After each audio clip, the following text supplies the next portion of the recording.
Stardust declares that the villain's games are finished. Egoistic watches as the hero hovers in the night sky. Egoistic claps and acknowledges her as a worthy rival. Stardust rejects his praise and calls him a piece of trash. Egoistic identifies her as his constant opponent and announces this as his final game. Stardust reacts with confusion to his sudden declaration. Stardust begins to glow with an intense light. Egoistic bids Stardust goodbye as his body disintegrates during a fall. Stardust asks what is happening as her rival disappears into glowing pixels. Kim Da-in compares the city view to Seoul from a rooftop. 22-year-old Kim Da-in reflects on the cityscape. An explosion erupts on the skyscraper as the protagonist falls toward the ground. He explains that he has transmigrated into the world of the superhero comic titled Stardust. He observes that this city is far removed from the Seoul he once inhabited. He describes a world where villains cause daily terror and superpowered heroes patrol the skies. The B-rank villain Workman battles the C-rank heroes Punch and Kick in the middle of the city. He vows to use his knowledge of the original work to eliminate dangerous villains before they can torment Stardust. He decides to become a villain for the sake of just one person. The protagonist teleports onto a building rooftop as he prepares to hunt his first target. Operating as the villain Egoistic, he sits on a ledge and suggests that they take a rest. He tells Seo-yoon-ah that his calm demeanor while hunting villains is part of a thorough plan. He uses thermal vision to track a target inside a room and waits for the perfect moment to move. He prepares a handgun and mentions that he gained specific abilities to carry out his strategy. He utilizes teleportation to appear instantly behind the A-rank villain known as Rhino. He employs telekinesis to float his firearm and aim it directly at the villain's head. He bids Rhino a final farewell as the villain reacts in terror. He fires a single shot and retrieves a set of blueprints from the target's possession. The man confirms the blueprints are for a department store terror attack planned by the target. Rhino is an infamous villain who wears a mask and has massacred hundreds of people. A contact warns him that the police and hero association are approaching and he must evacuate in 5 minutes. He thanks Seo-yoon-ah for the update regarding the approaching authorities. She requests that he bring back a Malona ice cream treat when he returns. The man leaps through the window and flees as sirens begin to wail in the distance. He leaves a message scrawled in blood as a gift for those arriving at the scene. An investigator confirms that the deceased individual is indeed the A-rank villain Rhino. Authorities link the murder to the same perpetrator who has been active in the city recently. They note that this is the same individual who previously killed the villain in Zodiac. A bloody message left on the window is addressed specifically to the hero Starlight. The hero Starlight expresses her fury and vows to capture the person responsible. Online public opinion begins to favor the killer for eliminating villains. This positive sentiment causes the perpetrator much frustration. The man screams about the situation becoming increasingly troublesome. He continues to pace and rant loudly inside his headquarters. Han Seo-yoon enters the room while eating a popsicle and asks what is bothering him. He worries that his public image is becoming too positive while a hero is still actively hunting him. He tells Seo-yoon-ah to prepare, prompting her to ask what they are doing. He points forward with a confident smirk. He declares his official debut as villain Egoistic while selecting a bomb-laden coat from his arsenal. His broadcast highlights the 111th floor of a massive skyscraper. A digital countdown begins as crowds gathered inside the tower wait. He hijacks the screens to introduce himself to the world. His sudden appearance sends the onlookers into an immediate panic. He claims credit for eliminating Rhino and Zodiac on giant screens across the city. Standing on a ledge, he stops his speech to point toward specific landmarks. A man at home notices the villain is also focusing on the 127 tower. He gestures toward the observatory of the 61 building. The people inside the observatory realize the villain is targeting their exact location. He informs the public that he has planted explosives at both buildings. Civilians in the targeted zones react with sudden terror. The doors fail to open as people attempt to flee. The man at home watches the broadcast in shock. Surrounded by a swarm of drones and cameras, he starts his game and calls for a hero to appear. The man announces that the A-rank hero Stardust is on her way to stop him. Stardust flies through the sky toward the man's rooftop position. The hero lands forcefully on the building directly in front of her target. The man watches in shock, noting that this encounter was not in the original comic. Stardust stands heroically in her red and blue suit. The man admires the hero, astonished that she exists in reality. Stardust stands tall with a stern and determined expression. The man fits a white mask over his eye while trying to suppress his nervousness. He struggles to maintain his composure as the hero stands before him on the rooftop. He stands fully costumed in a black cape and top hat as the hero approaches. In a flashback, civilians run in terror through a dark, narrow alleyway. The man collapses in the alley, desperately pleading to be sent back to his original world. He stops to look at a glowing billboard featuring the hero Stardust. The man realizes with disbelief that he has been transported into the world of a comic. He is stunned to find himself living inside the pages of the Stardust series. He gazes up at the hero's image on the billboard, captivated by her presence. He concludes that becoming a hero is his only path to being with her. The protagonist reflects on his total knowledge of the series while viewing the battered image of the hero. He concludes that choosing a heroic path would leave him powerless to protect her. He fears he will be unable to shield her from the looming villainous threats. The masked villain in the top hat approaches his opponent. He lets out a dark, mocking laugh to taunt the hero. The villain continues his maniacal laughter, taunting his opponent. Stardust glares at her adversary with intense fury and visible tension. The hero remains defiant as the villain's relentless laughter echoes through the air. The villain holds a remote detonator while Stardust commands him to stay where he is. The protagonist vows to become a villain to save her as Stardust threatens to act if he moves. Stardust addresses the masked man by his name, 𝒩𝒂Ⅎℰ. 𝒩𝒂Ⅎℰ smirks and asks the hero if she understands the gravity of the situation. The protagonist watches a television broadcast of the villain 𝒩𝒂Ⅎℰ tormenting another hero named Jackie. He eats popcorn while critiquing the villain's dramatic performance as over-the-top and psychotic. The narrative shifts back a few minutes to 𝒩𝒂Ⅎℰ preparing for the broadcast and adjusting his hat. Stardust demands the release of the innocent people and threatens to beat the villain. 𝒩𝒂Ⅎℰ mockingly agrees to her request and announces he is releasing the elevator hack. The villain snaps his fingers to trigger the mechanism. Elevators power up while the heroine suspects things will not end easily. People rush toward the elevators until 𝒩𝒂Ⅎℰ commands them to wait. The villain explains via a broadcast screen that the descent button has a catch. He reveals that pressing the button will detonate a bomb on the opposing observation deck. 𝒩𝒂Ⅎℰ sets a 30-minute timer and urges the victims to choose their own survival. He dismisses the lives of the strangers on the other side and mocks the victims. The villain laughs during the live broadcast as the heroine curses him. 𝒩𝒂Ⅎℰ declares the situation a game meant to expose human selfishness. Hostages panic and argue that they must kill the others to survive. The crowd wonders if the group on the other side will sacrifice them first.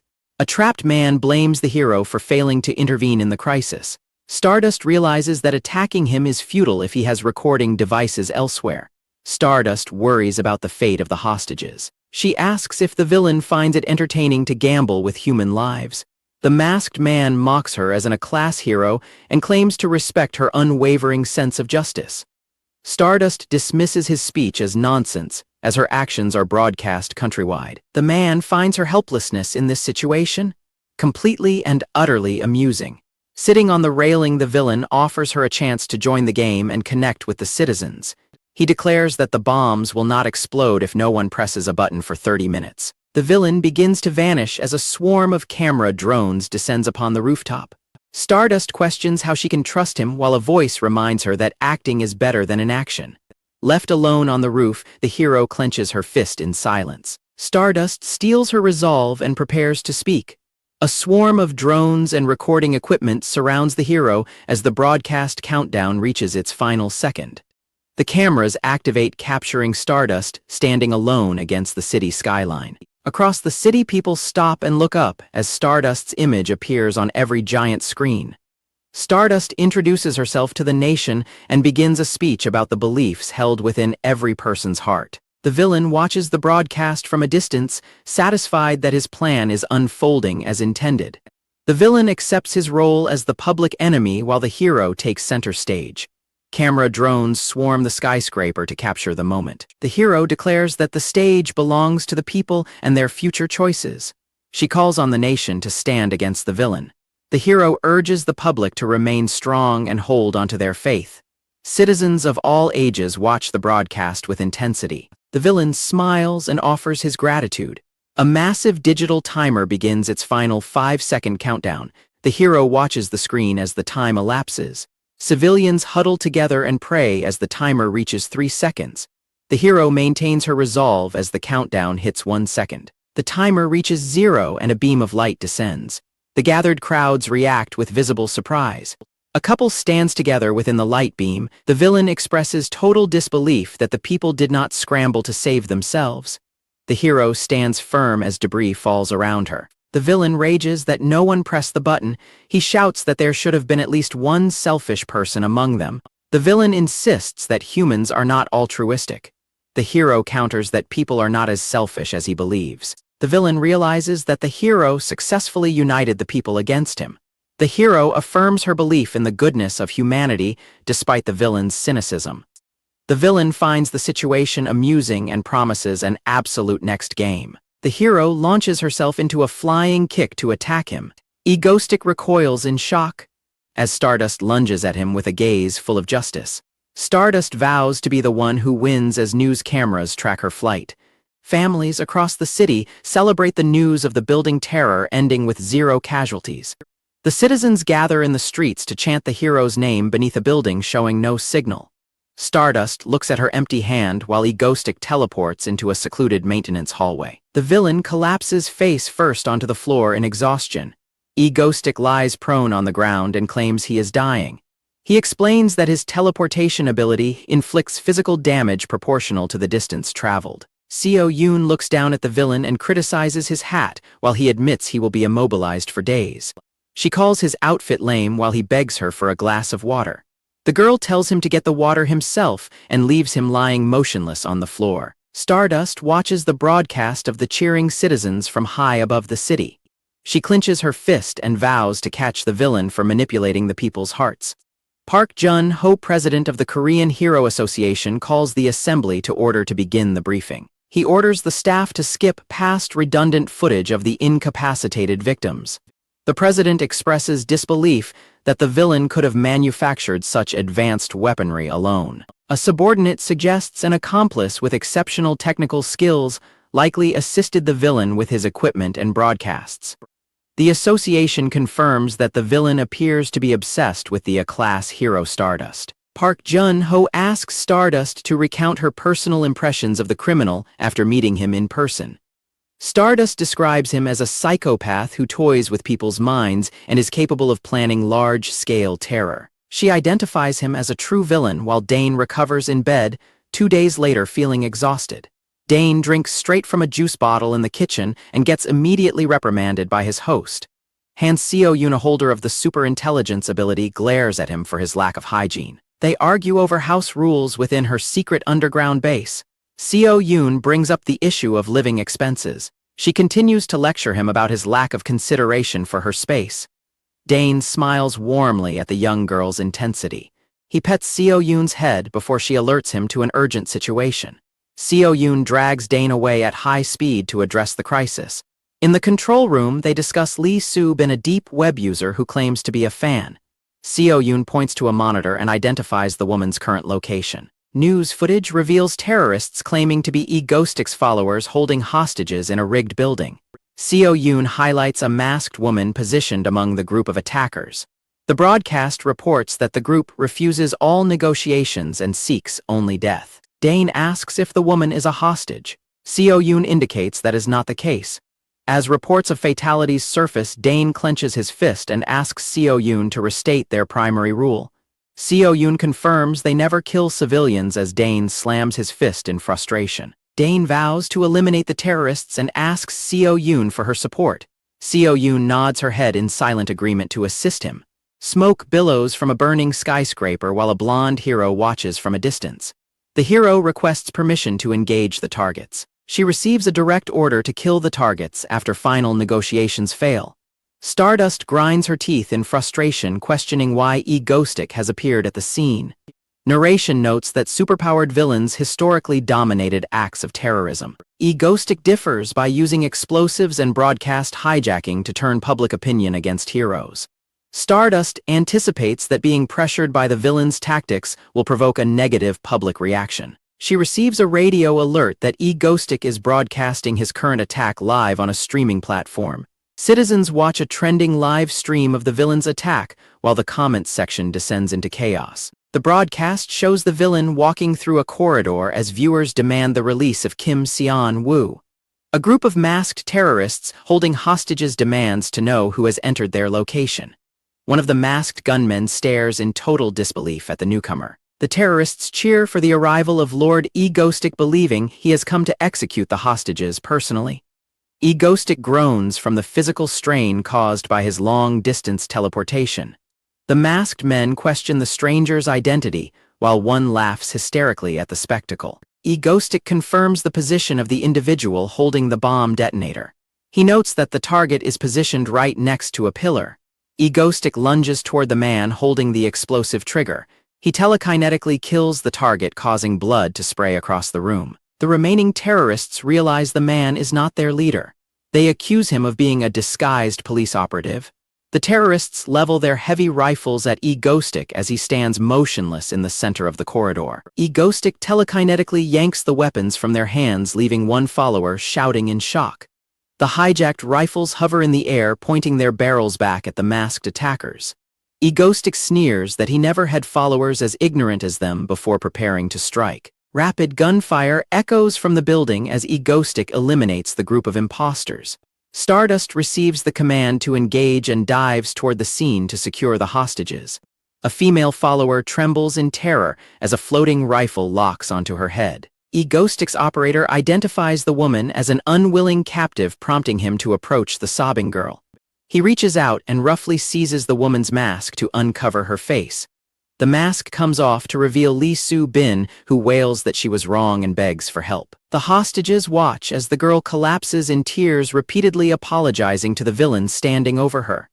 𝒩𝒩 bows to the cameras and the crowd, expressing deep regret for the crimes committed in his name. He promises the hostages and the families of the deceased that he will provide them with maximum financial compensation. 𝒩𝒩 tells his operator he will leave the technical logistics to her before agreeing to grab the woman and retreat. 𝒩𝒩 seizes the woman as she cries out in alarm. He struggles to stand, noting that the after-effects of teleportation are draining his strength. The building erupts into a massive cloud of dust and debris. 𝒩𝒩 watches in surprise as he identifies the approaching hero. Stardust surges through the wreckage with focused intensity. The scene shifts to the exterior of Yonsei University. A coffee shop stands nearby under the bright afternoon sun. Shin Haru reads a news report about 𝒩𝒩 taking responsibility for his crimes. She sits alone in the cafe, reflecting on the villain's public apology. Haru sighs in frustration and rubs her forehead while staring at her phone. Stardust dives vertically through the air toward her target. The impact creates a violent explosion of smoke and shattered glass. The hero lunges forward with her hand outstretched to seize the villain. 𝒩𝒩's legs buckle under the strain as he narrowly avoids the hero's strike while carrying his hostage. Haru grits her teeth as she realizes the situation has turned against her. Stardust maneuvers mid-air to avoid an incoming strike during the battle. At a cafe, Haru sighs over her work as she struggles to focus. Her senior Ki Hyun approaches and asks if her current assignment is proving to be difficult. Haru quickly covers her notebook and claims she was merely lost in thought rather than struggling. Haru hides her identity as the A-rank hero Stardust by using a perception reduction filter during her dangerous missions. Haru blushes when Ki Hyun remarks on her distracted and troubled expression. Haru remains confused about why the villain 𝒩𝒩 chose to save the hostages during their intense fight. Ki Hyun playfully pinches Haru's cheek to help break her out of her gloomy mood. Ki Hyun suggests eating some sweet mango shaved ice to help cheer her up. Haru excitedly accepts the offer, her spirits momentarily lifted by the prospect of dessert. The senior watches Haru eat and thinks to herself that the junior is truly adorable. Ki Hyun is shocked to realize that even mango ice cannot resolve Haru's deep-seated internal frustration. Haru snaps her pen in half while aggressively declaring that the mango belongs entirely to her. Haru recalls the villain's mocking laughter from their encounter and boils with an intense burning anger. She internally vows to capture the villain and expose his true identity to the entire world. A woman approaches an ordinary-looking house in the center of Seoul. She enters the residence and heads toward a hidden secondary entrance. After she inputs a security code, the elevator begins a deep subterranean descent. She reaches the ego base where a man recovers in a pod while a girl reads nearby. The man claims their homes are D property, but the girl dismisses his logic as forced. He shouts dramatically in pain as the girl tells him to stop being a drama queen. He notes that teleporting with another person was twice as difficult as usual. He identifies Han Seo-yoon as a superintelligence ability user. The girl resumes reading her book while the man continues to speak. The man praises the effectiveness of the fatigue recovery capsule while floating inside it. He gives a thumbs up to the girl, who reacts with confusion. A sliding door opens as the woman arrives from the surface to join them. She returns with a bag of groceries to restock the empty refrigerator. She offers them a snack while the man marvels that a wanted criminal went shopping so casually. The woman explains how she used her bangs to hide her face, but the man argues that her behavior only made her look more suspicious. The silver-haired girl hops off the bed and runs toward the others while demanding a melon-flavored ice cream bar. The man suspects the girl was brought to their hideout specifically to serve as an errand runner for groceries. The woman questions why she was instructed to bring the silver-haired girl along while the man hands over a snack. The girl opens her ice cream and claims she simply required a little bit of assistance. The girl corrects the man on proper titles and identifies the newcomer by her full name, Lee Soo-bin. Lee Soo-bin stands frozen in shock and asks how the young girl could possibly know her identity. The girl casually finishes her snack and asserts that she knows everything about the woman's history. The girl explains that Lee Soo-bin was forced against her will to participate in a terror attack by her followers. The girl reveals that Lee Soo-bin's parents were both employed as researchers for the Han-yoon group. A flashback shows the ruins of the Han-yoon group building after a catastrophic event. The woman remains silent and wide-eyed as her deepest secrets are recited back to her. The girl explains she found the woman's deep web posts and asks if she wants to pursue revenge for her parents. Claiming to be a fellow victim of the Han-yoon group, the girl asks for help to hunt down and crush their leaders. The man realizes the girl recruited the woman using the same promise of revenge that was used to recruit her. The man considers the woman harmless and questions her utility before she and the girl suddenly break into a sobbing embrace. Confused by the sudden outburst, the man watches as the two wail and call out to one another. The man struggles to follow the emotional shift, noting that the woman's male persona has long since crumbled. Choosing silence, the man observes the pair continue their tearful reunion in front of a containment pod. Diners in a restaurant are disturbed by the sound of persistent sobbing coming from a nearby table. A woman weeps uncontrollably while attempting to eat her meal. The purple-haired man complains that her crying is ruining his appetite and dismisses the impact of his earlier advances. An officer places a hand on the man's shoulder and declares his arrest for non-compliance. The man activates a glowing ability causing his body to pixelate and distort. The officer finds himself suddenly transported to a high rooftop, shocked by the instant change in location. A voice instructs the officer to stay where he has been moved. The man teleports the officer into a freefall and mocks his status as a lowly policeman. The purple-haired man crouches on the ledge and laughs as the officer screams while falling. Han Seo-yoon, the S-class villain known as the White Witch, screams for the hero Stardust. Stardust calls out to the villain 𝒩𝒩Ⅎℰ before the scene shifts to Seo-yoon raging about her finished orange juice. Soo-bin apologizes for the juice, while Seo-yoon pummels her male companion in the background. Seo-yoon immediately forgives Soo-bin and embraces her with joy. The boy watches them with irritation, noting that she only reserves such affection for the girl. He teases Seo-yoon by asking if she has finally stopped pretending to be a boy. The group works late into the night inside a dark, high-tech command center.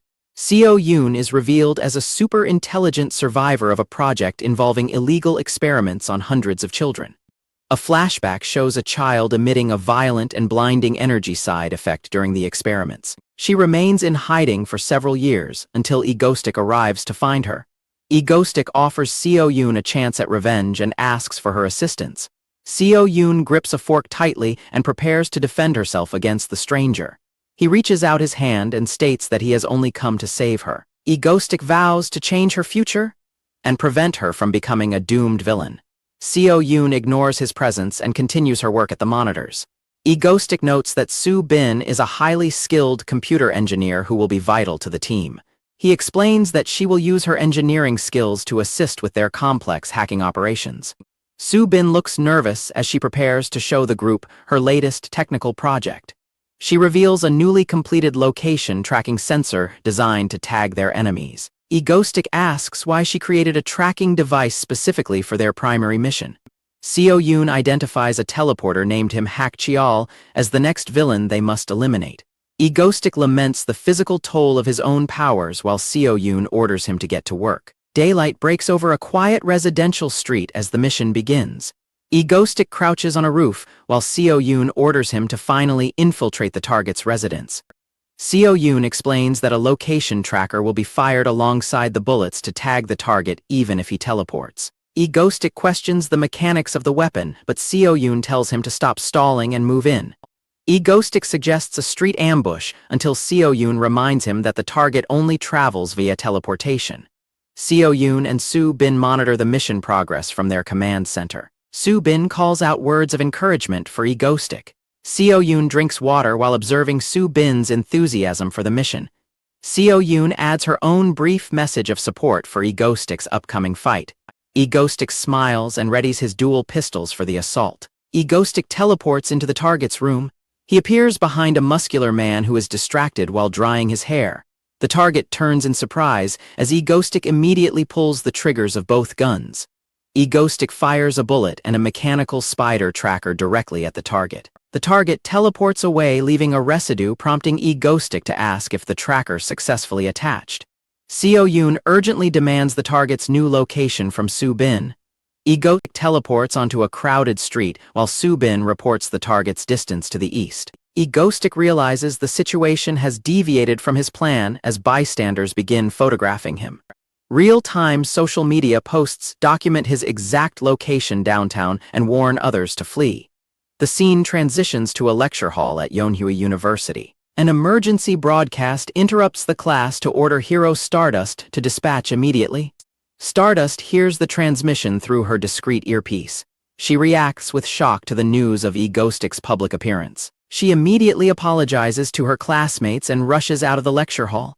She pushes through the crowd of students to make a rapid exit. She bursts through the exit doors onto the building rooftop. She leaps from the height while questioning what 𝒩𝒂Ⅎℰ is plotting. 𝒩𝒂Ⅎℰ receives confirmation of the target's location. He spots the target near a wounded man at a crosswalk. He teleports across the street toward the injured man as the traffic light turns red. A white-haired girl screams a name in desperation. A massive truck hurtles toward 𝒩𝒂Ⅎℰ at high speed. 𝒩𝒂Ⅎℰ watches as the vehicle closes the distance. The suited man coldly states that he does not need it while holding a lit cigarette. He ignores the cry of alarm and uses his cigarette to set the rope on fire. The burning rope snaps, sending the purple-haired man falling toward the water as he pleads for mercy. The man plunges into the river and screams that he will curse his attackers for their actions.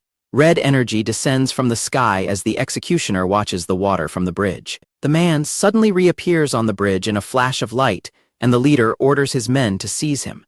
He realizes the extent of his new power and declares that no one in the world can stop him now. He unleashes a massive shockwave that sends all the surrounding henchmen flying through the air. Enveloped in red energy, he challenges anyone to try and catch him. The massive truck skids violently across the road and crashes into a white vehicle. The man stands in the middle of the crosswalk as the truck comes to a halt behind him. A masked figure in a purple suit teleports into the truck's cab, startling the driver. The shirtless man curses as he watches the truck and his targets move away. He expresses frustration over his poor timing and his inability to land a hit on his target. He blurs across the intersection at high speed, continuing his pursuit through the city. He realizes his pursuer is an 𝒩𝒂Ⅎℰ driven by a personal feud. He continues to dwell on the personal grudge that is motivating the relentless attack. He is shocked to find that the man is hunting villains indiscriminately. Standing on a rooftop, the man in the top hat declares that all villainous trash must perish. The teleporter appears in the street and commands his target to show himself. He chases the fleeing man through the panicked crowd. The wounded villain recognizes his attacker as a notorious high-rank teleporter. The teleporter levels his weapon and tells the villain to prepare for hell. In a desperate bid to escape, the villain seizes a nearby woman from the crowd.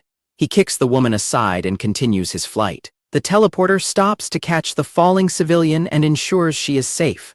Blood drips onto the pavement as the villain finally collapses from his wounds. He lies defeated on the ground and wonders why he was targeted. The teleporter stands over his fallen prey and tells him he is far less despicable than the trash he hunts. 𝒩𝒂Ⅎℰ stands over the murderer and announces the man's crimes to the public, asking the crowd if they believe such a person should be allowed to live. The bystanders scream for the man's death, while the target curses 𝒩𝒂Ⅎℰ and demands to know the difference between their actions. 𝒩𝒂Ⅎℰ explains that the man's future as an S-rank villain would have caused a massacre, and that his torment of stardust is reason enough for his execution. The masked man levels his pistol at the target and tells the man that his life ends here. A gunshot echoes through the plaza and blood splatters across the gray pavement. 𝒩𝒂Ⅎℰ flinches as he senses a sudden change in the air while a massive crack spiderwebs across the ground at his feet. The crowd erupts into cheers and applause, celebrating the killing as if it were a performance. The masked man stares at the onlookers in disbelief, wondering why they are not screaming in terror after witnessing a murder. He reflects on how this world is fundamentally different from his original one, and realizes he can never truly get used to the desensitized nature of the people here. 𝒩𝒂Ⅎℰ reaffirms his identity as a villain to himself while adjusting his hat. He takes a bow before the cheering masses. He points his gun at the bystanders to see if they feel any fear. They remain unfazed and continue filming the scene on their phones. A figure streaks through the sky as 𝒩𝒂Ⅎℰ realizes he has drawn too much attention to himself. A golden-haired hero slams into the pavement with immense force, confronting the villain. 𝒩𝒂Ⅎℰ notes that the girl has adopted a dramatic persona and finds her formal historical tone of voice amusing. Stardust demands to know what he has done, while 𝒩𝒂Ⅎℰ thinks to himself that the hero looks adorable in her anger.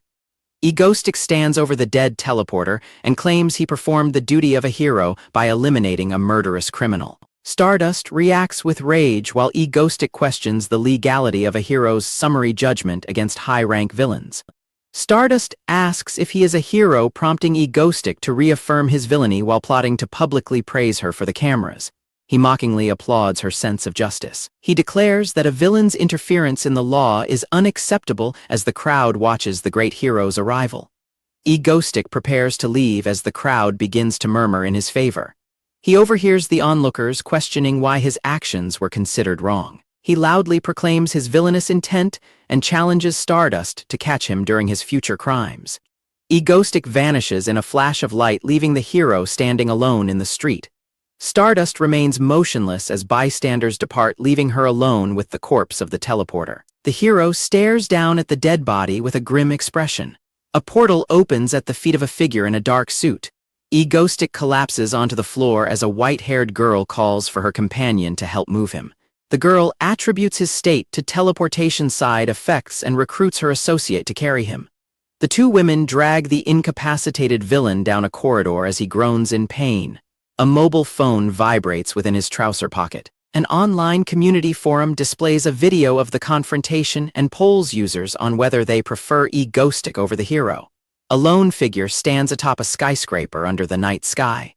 A news report confirms that the villain 𝒩𝒂Ⅎℰ eliminated a rank criminal. The blonde hero sits in brooding silence. She remains perched on the ledge overlooking the city. 17-year-old Shin Ha-ru weeps over her parents' bodies in the rain. A hooded mugger brandishes a wallet and claims they should have complied. The killer tells her to blame her parents' stupidity for their deaths. The gunman presses a weapon against her head while she glares through her tears. The man discards a lit cigarette near the victims. He taunts that she is a lucky one. Ha-ru strikes the pavement in fury. She huddles over her parents and wishes for the power to have protected them. She vows to kill the man responsible for the murders. A sudden burst of blinding energy erupts. A pillar of light erupts into the night sky from the city center. The girl reels as a blinding flash consumes the urban landscape below. A blonde girl is enveloped by a shimmering aura as she begins to ascend. Empty corridors lead toward a facility marked with the Ego Stream emblem. The boy wakes up in bed while groaning from a sudden headache. Seo-yoon hovers over him and exclaims that they are now a major hit. She tells him to listen to the latest news while he finishes his meal. She shows him a viral post detailing facts about the rise of the A-class villain 𝒩𝒂Ⅎℰ. The post credits 𝒩𝒩 with eliminating dangerous villains and preventing civilian casualties. It further notes he stopped a terror attack by his own followers, leading many to claim he is not truly a villain. She highlights his overwhelming popularity before he asks why the hero Stardust is receiving so much hate. He reacts with shock to online comments questioning Stardust's usefulness compared to 𝒩𝒩's achievements. She explains that Stardust is currently viewed as the least active and effective hero among her peers. He wonders if this is a general sentiment before she reveals that 𝒩𝒩 now has an official fancave. He shouts in horror at the existence of a fan club for a villain. 𝒩𝒩 teleports away after vowing to end the current situation. He orders Soo Bin and Seo Yoon to prepare an immediate terror attack. He pledges to show the public the truth about heroes and villains by making Stardust go viral. Haru enjoys a mango frap at a local cafe. She watches the cherry blossoms bloom through the cafe window. Nearby civilians gossip about her incompetence and inability to catch the villain. Haru bristles with frustration as she absorbs the public's harsh criticism. She slaps her own cheeks to force herself to snap out of her slump. Haru's companion asks why she is hitting herself. Ki-hyun arrives and suggests that Haru take a break from her work. Ki-hyun offers to show her a popular social media post. She displays the mascot for 𝒩𝒩's official fan club on her phone. Haru reels in shock and anger that even her Sunbi supports the villain. Ki-hyun excitedly announces that 𝒩𝒩 has started a live stream. A priority alert orders Haru back to the association because 𝒩𝒩 has targeted her again. Haru informs Ki-hyun that she must leave immediately due to an urgent situation. Haru sprints away and vows that she will definitely capture 𝒩𝒩 this time. 𝒩𝒩 stands on a high cliff overlooking a set of train tracks as the wind blows. 𝒩𝒩 starts a live stream and introduces himself to the audience as a villain. 𝒩𝒩 observes the excited chat reactions and wonders if the public views his actions as mere entertainment. 𝒩𝒩 asserts his identity as a villain while adjusting his mask. He telekinetically manipulates a smartphone to maintain the broadcast. A split track is revealed where one person is tied to one path and 5 people are tied to the other. 𝒩𝒩 points toward the horizon and announces that the train is approaching the trap. A passenger train speeds toward the split track while the live stream audience responds with confusion. 𝒩𝒩 addresses Stardust directly and asks if she is watching the broadcast.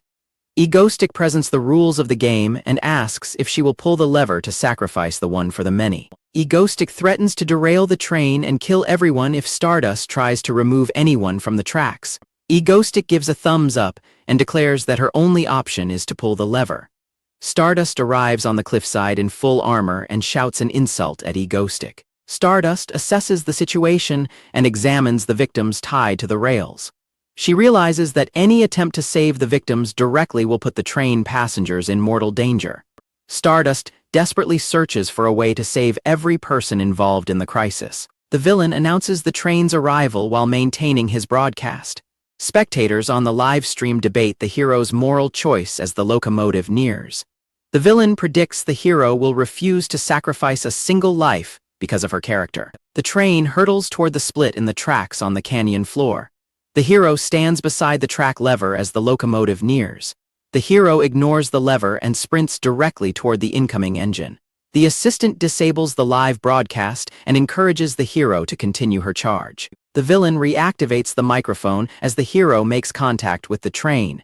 He screams for the hero to stop her suicide mission before she gets killed. The hero slams headfirst into the front of the speeding train. The hero plants her feet and attempts to stall the massive vehicle's momentum. 𝒩𝒩 watches in disbelief as the hero's strength matches the power of the locomotive. The villain discovers his assistant has collapsed unconscious onto the train's control console. The train begins to accelerate even faster against the hero's resistance. The villain watches the unexpected turn of events in disbelief as the collision continues. Stardust glares and prepares to unleash her full strength. She charges forward with a powerful shockwave to halt the runaway engine. The villain notes that the plan is proceeding perfectly so far. The villain carries a hostage away and retreats from the canyon tracks. The villain ties a captive to the tracks while preparing his trap.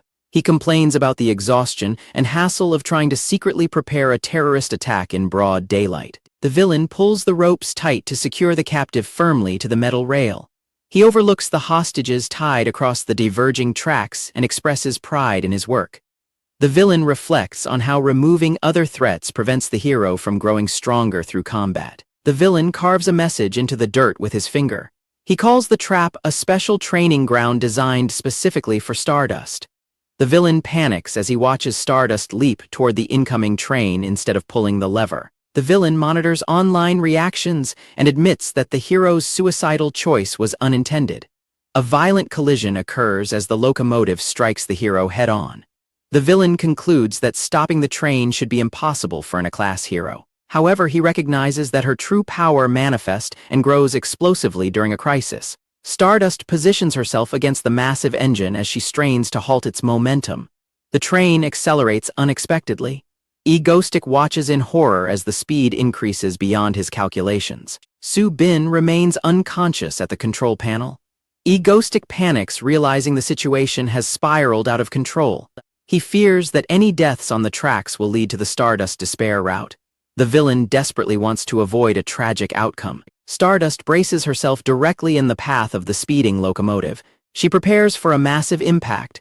She plants her feet and pushes back against the front of the engine. The force of the train threatens to overwhelm her. Stardust screams as she exerts every ounce of her superhuman strength. She refuses to let the train pass. She grips the metal frame with both hands to halt the momentum. The struggle reaches its peak. 𝒩𝒂Ⅎℰ watches the screen and pleads for the hero to survive. He is terrified that she might die in the process. He monitors the impact as the train begins to slow down. The tension remains high as the dust settles. The immediate danger has passed as the crisis reaches its conclusion. The massive engine grinds to a complete halt just before reaching the tied captives. She has successfully saved the people on the tracks. 𝒩𝒂Ⅎℰ expresses intense relief that the despair route was avoided and his hero survived. He acknowledges that while the plan failed, Stardust solved the dilemma through her own sheer will. 𝒩𝒂Ⅎℰ cheers triumphantly for Stardust's victory and celebrates her survival with a shout of joy. The villain smiles and asks if the viewers saw the desired reaction. He describes Stardust as a hero whose power grows from her selfless desire to save others. Stardust collapses after halting the train. The villain reacts with shock as he watches her fall from a distance. The man teleports through a purple haze to reach the fallen hero's side. Stardust gasps for air while lying exhausted on the ground. The hero calls the villain a bastard as he watches her in silence. The man stares down at her with a somber and darkened expression. He tells the hero she performed well and declares the outcome her victory. The villain covers her eyes and tells her to rest while other heroes arrive to help. He announces the conclusion of his terrorist act and terminates the broadcast. A silver-haired girl shouts for her companions to wake up immediately. She berates the exhausted man and woman for being drained after only one attack. The man asks if the girl prepared the meal of noodles and eggs. He pats the girl on the head and thanks her while she brushes off the praise. The white-haired girl pinches the man's side, causing him to cry out in pain. She orders them to eat before the noodles get soggy while the man sighs. The trio sits at the table and gives thanks before beginning their meal. The brown-haired woman eats a mouthful of noodles. The man and woman enjoy the food while continuing their meal. The white-haired girl finishes her food. She grabs the television remote. She turns on the news to check the coverage of their recent activities. The girl points at the screen as the news segment begins. The man reflects on the success of his villainous image and the hero's rising popularity. The white-haired girl bursts into hysterical laughter, confusing the man and woman. She announces that the news is reporting that the hero and the villain are dating. An image of the villain in a top hat cradling the hero appears on the screen.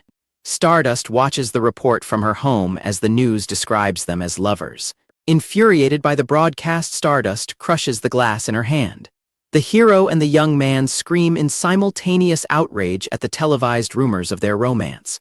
A news program explores the viral dating scandal between the nation's top villain and the rising star hero. A reporter analyzes a public message left by the villain as evidence of a romantic gesture toward the hero.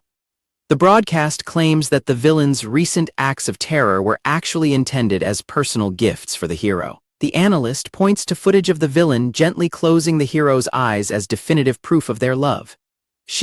Haru sits in a vacant lecture hall and stares at her phone in a state of shock.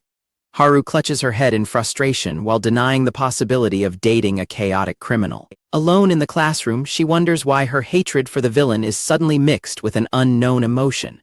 A brown-haired woman approaches Haru and assumes she is exhausted from her university assignments. The companion suggests they go out for ice cream to help Haru recover from her stress. The friend takes Haru's hands and urges her to trust her for a day of fun. The group prepares to leave their residence to begin their planned outing.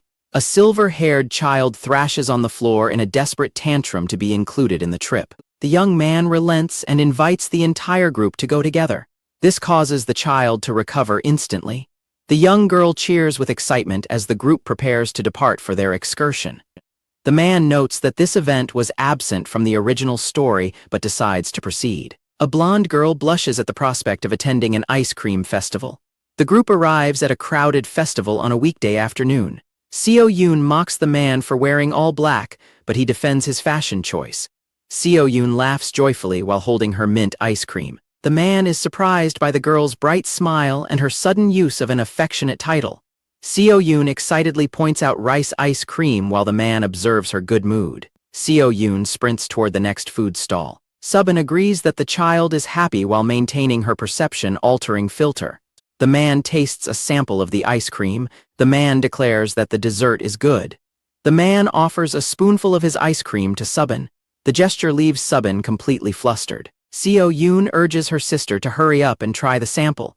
Subin blushes while wondering if sharing the spoon constitutes an indirect kiss. Subin finds the ice cream to be absolutely delicious. In the background, her sister samples her own portion while holding a full cone. Seo-yoon spots a mango-flavored ice cream stand and sprints toward it as the man follows. Seo-yoon leans against the display case and gazes intently at the various ice cream selections. Seo-yoon reaches the counter and enthusiastically places an order for an ice cream cone. The vendor remarks on how cute the child is and notes her resemblance to her parents. Subin blushes intensely as the man awkwardly agrees with the vendor's mistaken assumption that they are a family. Seo-yoon giggles while the man questions how old they must appear to others to be considered parents. The man attributes the misunderstanding to the girl's height as the vendor begins scooping the order. The vendor presents a tray containing one large ice cream cone and 2 cups. Seo-yoon asks if the man bought ice cream for everyone, and he names her the leader of the Mango Squad. The vendor looms with a dark aura while proudly declaring that he made the ice cream himself. The man reacts with sudden shock as he recognizes something about the vendor. The vendor turns around to display his custom shirt featuring a mango-themed caricature of the man. Seo-yoon gives an approving thumbs up while the man reels from the embarrassment of the custom design. The trio settles on a park bench to enjoy their ice cream together under the blooming cherry blossoms. Haru finishes his ice cream. He stands and announces he will show off his skills. Seo-yoon asks if he intends to cheat using psychokinesis. Haru claims to have been a dart-throwing master in the past. Posters display the event prizes for different score tiers. The vendor details the top prize while Seo-yoon requests the second-place teddy bear. Haru confirms with the vendor that he can choose the prize for winning first place. He promises Seo-yoon he will win the prize for her immediately. Haru plans to feign concentration while using his powers to guarantee a perfect score. He approaches the stall and finds a familiar face. Haru freezes in place as he recognizes the person working at the stall. He identifies the worker as his university senior from years ago. The woman is a former acquaintance named Kim Ki-hyun. Seo-yoon urges the hesitating Haru to hurry up and throw his dart. A blonde woman walks past the group, causing a shock to ripple through them. The trio breaks into a cold sweat as the mysterious woman passes by.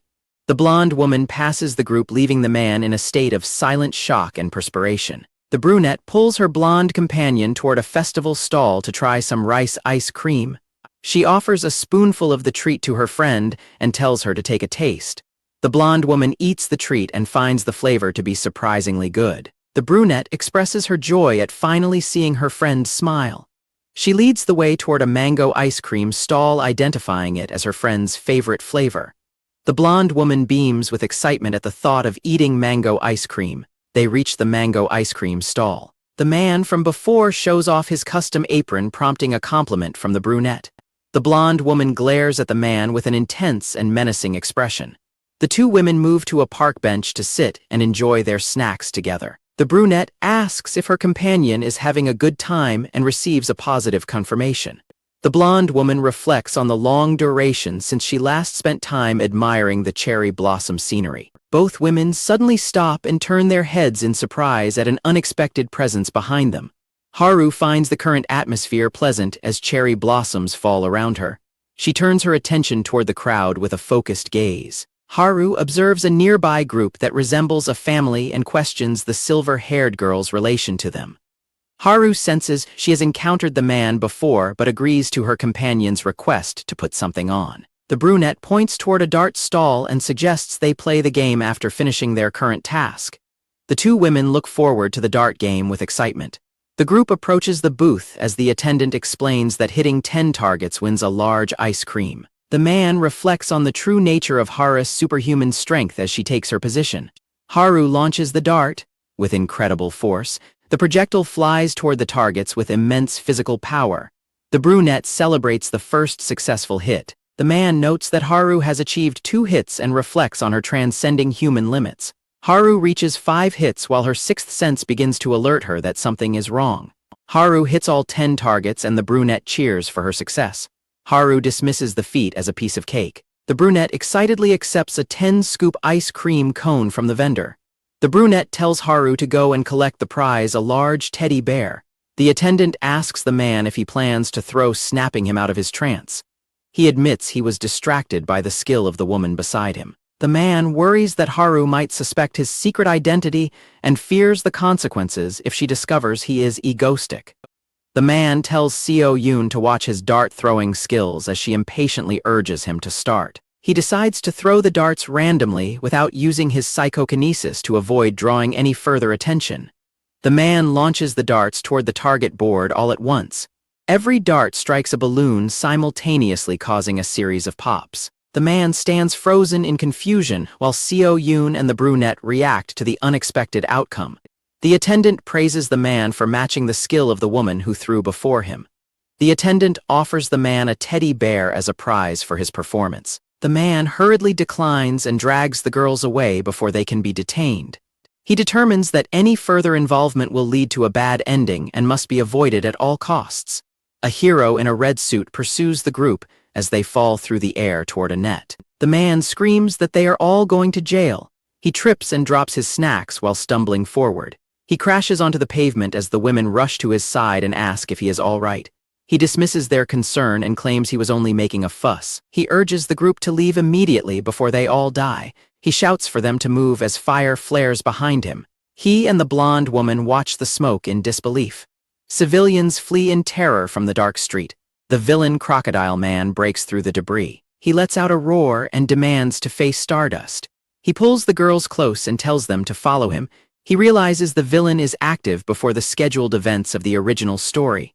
The blonde woman charges toward the battle as the others call her name. He worries that the hero's intervention will lead to a tragic future for her. He fears that her revealing her face now will mark the beginning of a miserable rout. He vows that he will prevent that outcome at any cost. He screams as a surge of purple energy envelops his body. A powerful purple energy explosion blasts outward from his position. The masked man discards his civilian clothes. He reveals his secret identity and tells Seo-yoon that he is going to pack their bundle. The girl clutches her teddy bear and requests broadcast support from her comrade. A lizard monster destroys the city and demands that Stardust confront him. The monster is interrupted by a greeting broadcast over the area. Speakers announce the arrival of the public enemy number 1. The announcer identifies the newcomer as the villain known as Egoistic. Egoistic stands on a rooftop and tells the lizard monster to leave his territory. The public watches the broadcast and debates whether Egoistic is a hero or a villain. Egoistic grins at the creature and prepares to declare its fate. The villain gives a thumbs down and tells the monster that it is dead meat. The narrative shifts back 3 years to a skyscraper in the city. A lecturer demonstrates a perception-altering filter used to protect the secret identities of heroes. The lecturer continues his presentation as students watch the demonstration of the identity-protecting technology. The instructor warns that the filter fails if a hero reveals their face to someone who already knows them. The blonde woman realizes she is too far from headquarters to retrieve her identity filter and wonders what action to take. Bystanders shout that 𝒩𝒩 has arrived, causing the blonde woman to pause in confusion and look toward the source of the commotion. Clenching her fist, she questions her purpose as a hero if she chooses to run away from the current situation. Haru unties her hair and walks back toward the danger, discarding her footwear to move more freely. 𝒩𝒩 identifies himself as the era's true villain while confronting a reptilian intruder in his territory from atop a building. The masked villain smirks at the creature and declares that it is now dead meat. The narrator reflects on how Stardust suffered after her identity was revealed while gripping a microphone tightly. 𝒩𝒩 screams insults at the crocodile monster through the speakers to provoke its rage. The monster accuses 𝒩𝒩 of being involved with Stardust while a live stream viewer mocks the creature as a fan. The beast charges forward in a fury. The reptilian monster roars and scales the side of the building to reach 𝒩𝒩, tearing through concrete as it climbs. The beast slams its fists onto the roof as debris flies into the air from the force of the strike. 𝒩𝒩 teleports behind the charging creature to evade its massive swipe, while the monster's momentum carries it through empty space. The villainous figure flickers across the rooftop as the monster lunges repeatedly without success. 𝒩𝒩 lands a kick on the monster's head. He mocks its ignorance regarding his teleportation ability and stands triumphantly over the stunned creature. When the monster demands a fair fight, 𝒩𝒩 retorts that he is a villain while online viewers laugh at his consistent persona. 𝒩𝒩 halts the fight to clarify his motivations and prevent a misunderstanding involving Stardust. He demands the monster stop and listen to his explanation. 𝒩𝒩 demands to know why the creature launched a sudden assault against him. The crocodile man declares that anyone interested in Stardust is his enemy. The creature accuses 𝒩𝒩 of threatening to kill him first, while the masked villain reacts with confusion. The monster recites 𝒩𝒩's previous threat word for word. The masked man continues to deny the exchange. The crocodile man bellows in rage and readies himself for a full-scale confrontation.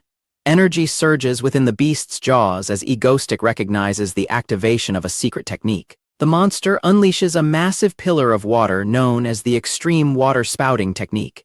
𝒩𝒩 teleports clear of the massive blast as it surges past his previous position. 𝒩𝒩 admits the attack would have been fatal as the monster laughs at his survival. The masked villain summons a floating arsenal of rifles and points them toward his opponent. 𝒩𝒩 tells the creature he will see him in hell and prepares to fire his weapons. A heavy barrage of bullets strikes the monster and triggers a massive explosion. 𝒩𝒩 watches the rising smoke and questions if the concentrated fire killed the beast. The monster emerges from the smoke completely unharmed and mocks the attempt to wound him with bullets. 𝒩𝒩 mocks the monster for its tough hide and claims he came prepared. He drops a small white object while his psychokinetic energy swirls. The monster insults 𝒩𝒩 and swallows a glowing purple object mid-air.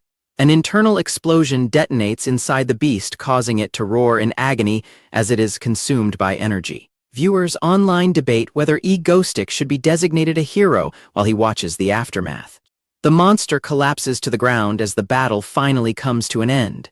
Spent firearms fall from the air as 𝒩𝒩 releases his psychokinetic control over them. Trembling from exhaustion, 𝒩𝒩 realizes he spent too much energy and struggles to even hold his phone. 𝒩𝒩 tells his viewers he defeated the monster simply because he disliked it and not for the public good. Stardust descends from the sky and questions 𝒩𝒩 to confirm if he was responsible for the monster's defeat. 𝒩𝒩 confirms he eliminated the nuisance. Stardust asks him to explain his motive for killing the creature. 𝒩𝒩 explains that the monster's constant shouting about their relationship got on his nerves. 𝒩𝒩 mutes his live stream so he can speak privately with the hero. He warns Stardust against revealing her identity or stepping up publicly stating it would make her life difficult. 𝒩𝒩 bids his audience farewell after teasing an upcoming event. He prepares to leave the scene after finishing his broadcast. 𝒩𝒩 teleports away in a pillar of light, leaving Stardust watching his departure. Stardust stands in silence, processing the villain's sudden departure. A dark figure collapses onto the ground as his belongings scatter across the pavement. The man lies immobile in a pool of blood while two girls rush toward him screaming for him to wake up. Stardust clutches a piece of his broken mask that was left behind on the battlefield. She wonders how he managed to anticipate her thoughts so perfectly. Stardust scrolls through an online fan cafe where users worship 𝒩𝒩 as a hero. She reads forum posts mocking traditional heroes and feels her frustration boil over. She collapses onto her bed and laments that everyone but her likes the villain. Staring at the ceiling, she wonders if her own sense of justice is the one that is wrong. Citizens at a public festival openly embrace the villain's image, with vendors even wearing themed aprons. In disguise, the man contemplates whether he should finally reveal his face to the public. Beside a hospital bed, the white-haired girl blames Stardust for the man's condition. The man regains consciousness and asks the weeping girls why they look so sad. The girl wails and clings to the man while he attempts to comfort her. During a meal, he reflects on his 3-day unconsciousness caused by overusing teleportation and telekinesis. She commands him to look after his health, and he promises to comply. He notes that their leisure time has clearly strengthened her emotional attachment to him. The older woman questions his sudden intervention during their meal. The girl notes the contradiction between his cynical words and his heroic actions. He justifies his interference by stating he wanted to spare the hero Stardust from the task. He explains that a hero's exposure leads to a fatal leak of their personal information.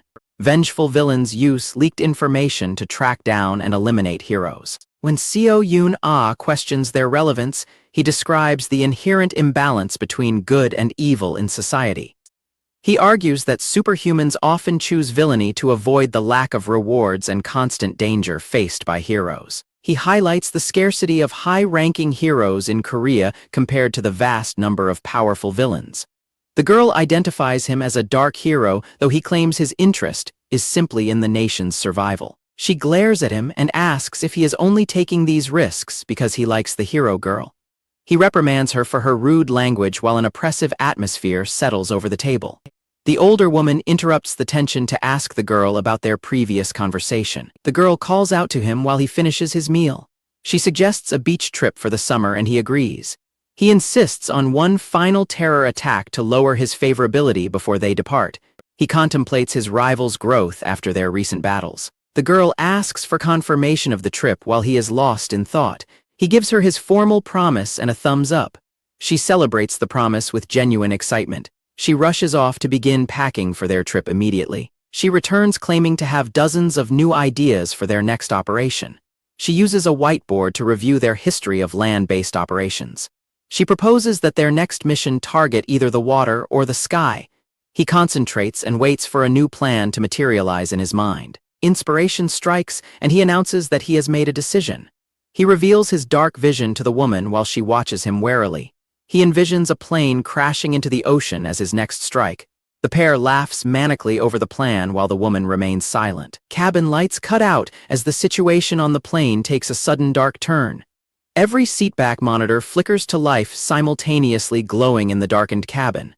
The screens glow with a greeting for the start of the Ego live broadcast. A mysterious voice welcomes the passengers to a high-altitude quiz show. A passenger demands answers from the staff while the broadcast continues its introduction. The hijacker announces that a bomb is attached to the plane, horrifying the pilot. Mass panic erupts throughout the cabin as passengers scream for their lives. A man in a top hat monitors the chaos from a terminal and officially starts the game. Haru bursts into a briefing and asks how much time has passed since the incident began. Officials inform her that intervention may already be impossible. Haru slams the conference table and demands they mobilize immediately despite the chairman's hesitation. The chairman defends his position as a new figure approaches the room. Haru turns to face the newcomer as he steps through the door. The A-rank hero Kim Ya-hyun enters the room and greets Haru. Kim Ya-hyun agrees to travel to the airport but states he will sleep immediately afterward. Ya-hyun tells Haru not to overexert herself since saving everyone is impossible, and she acknowledges the warning. An elderly man watches as a pillar of blue light erupts in front of him. Haru runs toward the sunlight while Ya-hyun collapses on the stairs in physical distress. Haru sprints through the facility to reach the exterior. Haru reaches the edge of a rooftop and pauses at a sudden sight. She comes to a sudden halt, her boots skidding against the concrete surface. She stops in complete shock at the terrifying sight unfolding before her. A massive passenger plane engulfed in fire plummets toward the ground. The burning aircraft falls through the clouds toward an island airport. A mob of criminals listens as their leader declares his intent to conquer South Korea. A criminal demands to know the identity of an intruder standing at the back of the warehouse. Ya-hyun stands among the mob and identifies himself as a hero. The red-haired villain leans forward and demands to know if the boy realizes whose territory he has entered. The surrounding criminals watch in confusion and wonder how the intruder managed to infiltrate the building. Thousand charges his fist with energy and declares that the territory belongs solely to him. He unleashes a powerful energy punch directly at the silent intruder. Shadow Walker stands motionless as the glowing fist closes the distance to his face. The villains realize their target has vanished from the warehouse floor. Thousand orders his men to stay alert and warns that the opponent is dangerous. A pool of darkness opens under a masked criminal and drags him into the ground. Shadowy hands emerge from the floor to pull the remaining mobsters into the depths simultaneously. Shadow Walker dives from the rafters as the red-haired leader smirks and prepares to counter the aerial assault. Thousand unleashes a massive upward blast of energy to incinerate the diving opponent. He mocks the boy's perceived arrogance as the energy consumes the space. Shadow Walker speaks from the darkness behind the villain and calls him a hedgehog. Shadow Walker appears behind his opponent and claims the territory as his own. The white-haired man offers a brief apology. He summons a massive shadow entity and repeats that the area belongs to him.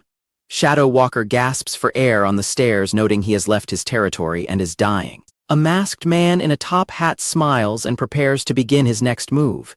He asks the airline passengers to participate in the grand finale quiz. 30 minutes earlier, the cabin was filled with screaming passengers. The masked figure appears on the seatback screens and demands silence. The passengers remain silent as they watch the monitors. He instructs everyone to put their phones on airplane mode to begin the show. A text message explains that getting all questions right diffuses a bomb while failing results in death. The villain warns that any sound or cheating will result in immediate disqualification. The first quiz question appears on a phone screen asking how many people can fit in a Titanic lifeboat. A woman looks at her phone in silence. The host prepares to reveal the answer to the first question as the timer strikes 0. The host announces that the answer is 9 and laughs while the girl watches him with contempt. The host identifies a contestant who made a noise and punishes them with another elimination. Red markers fill the seating chart as the host mocks the group for failing so quickly. The game moves rapidly through the 8th question as passengers weep and pray in their seats. The host announces the final question with only one survivor remaining on the digital map. A blonde hero in a red suit breaches the room as the host acknowledges her arrival. The host settles at his desk to begin the grand finale interview. He explains that the lives of everyone depend on the survivor's next words. The host identifies Kim Deok-B as the sole survivor. The man cries out that the responsibility is too heavy. The host reminds the remaining passengers about his rules against making noise. The group reacts with visible terror. The host suggests that a mistake might be forgivable during the final round. The survivor nods along with desperate hope. The host states that he does not actually like the idea of mercy. He marks all remaining seats for elimination on his screen. Panic erupts as oxygen masks drop and the plane begins to shake.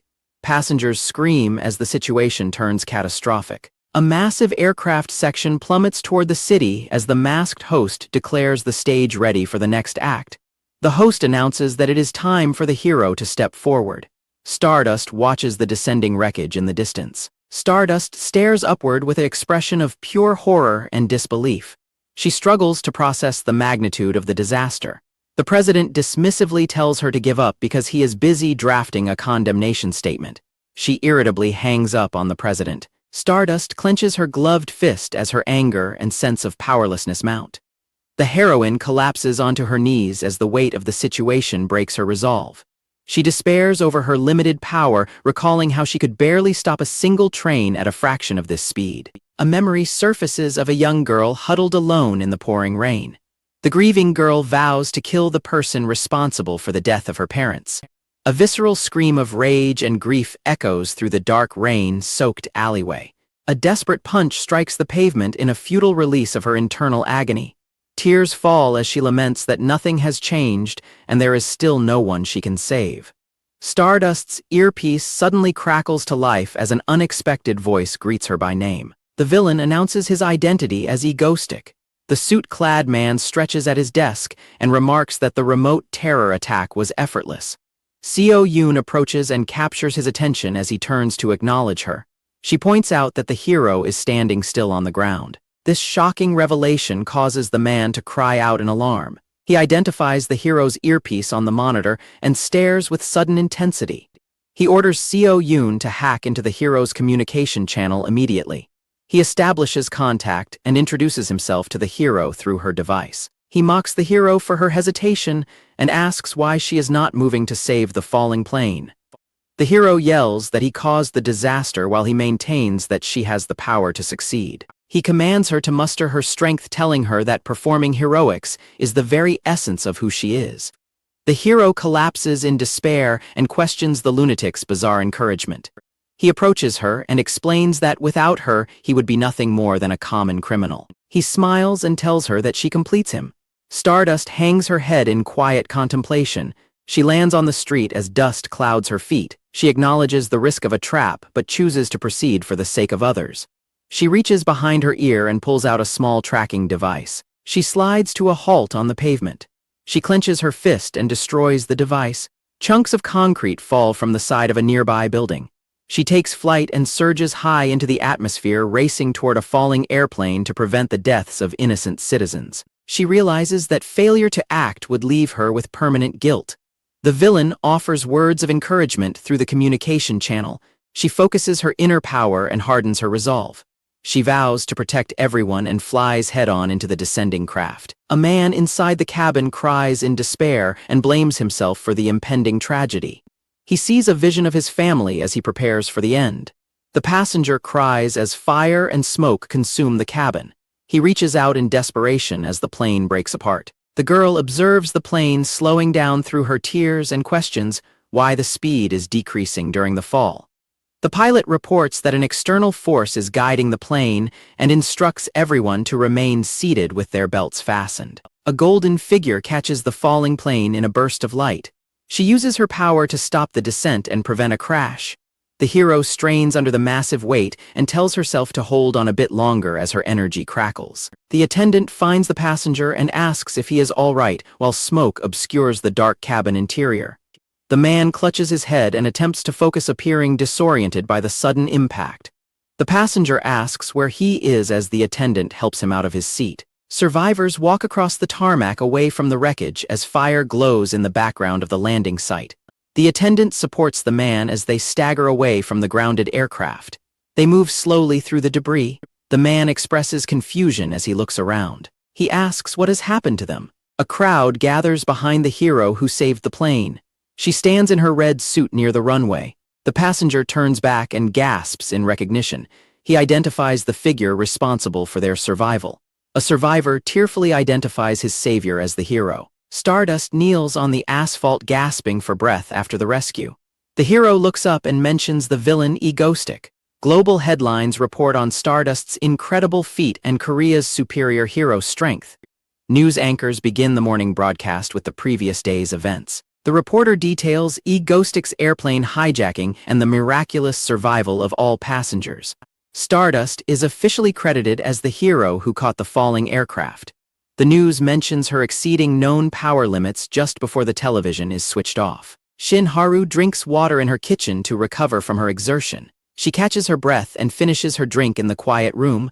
A vibrating phone on the counter interrupts her rest.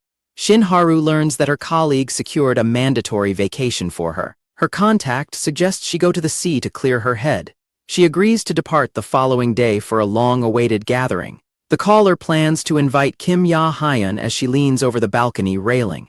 She stares out at the city in silent contemplation. She recalls being told that she is capable because of who she is. She wonders if anyone besides a villain has ever truly shown faith in her. A sudden realization causes her to stop and turn back. She questions why the villain caused the plane crash if he was certain she would save everyone. She remembers the villain claiming that she is the only person who completes him. She suspects the man is orchestrating every event with a specific hidden intention. She resolves to investigate his history and past activities.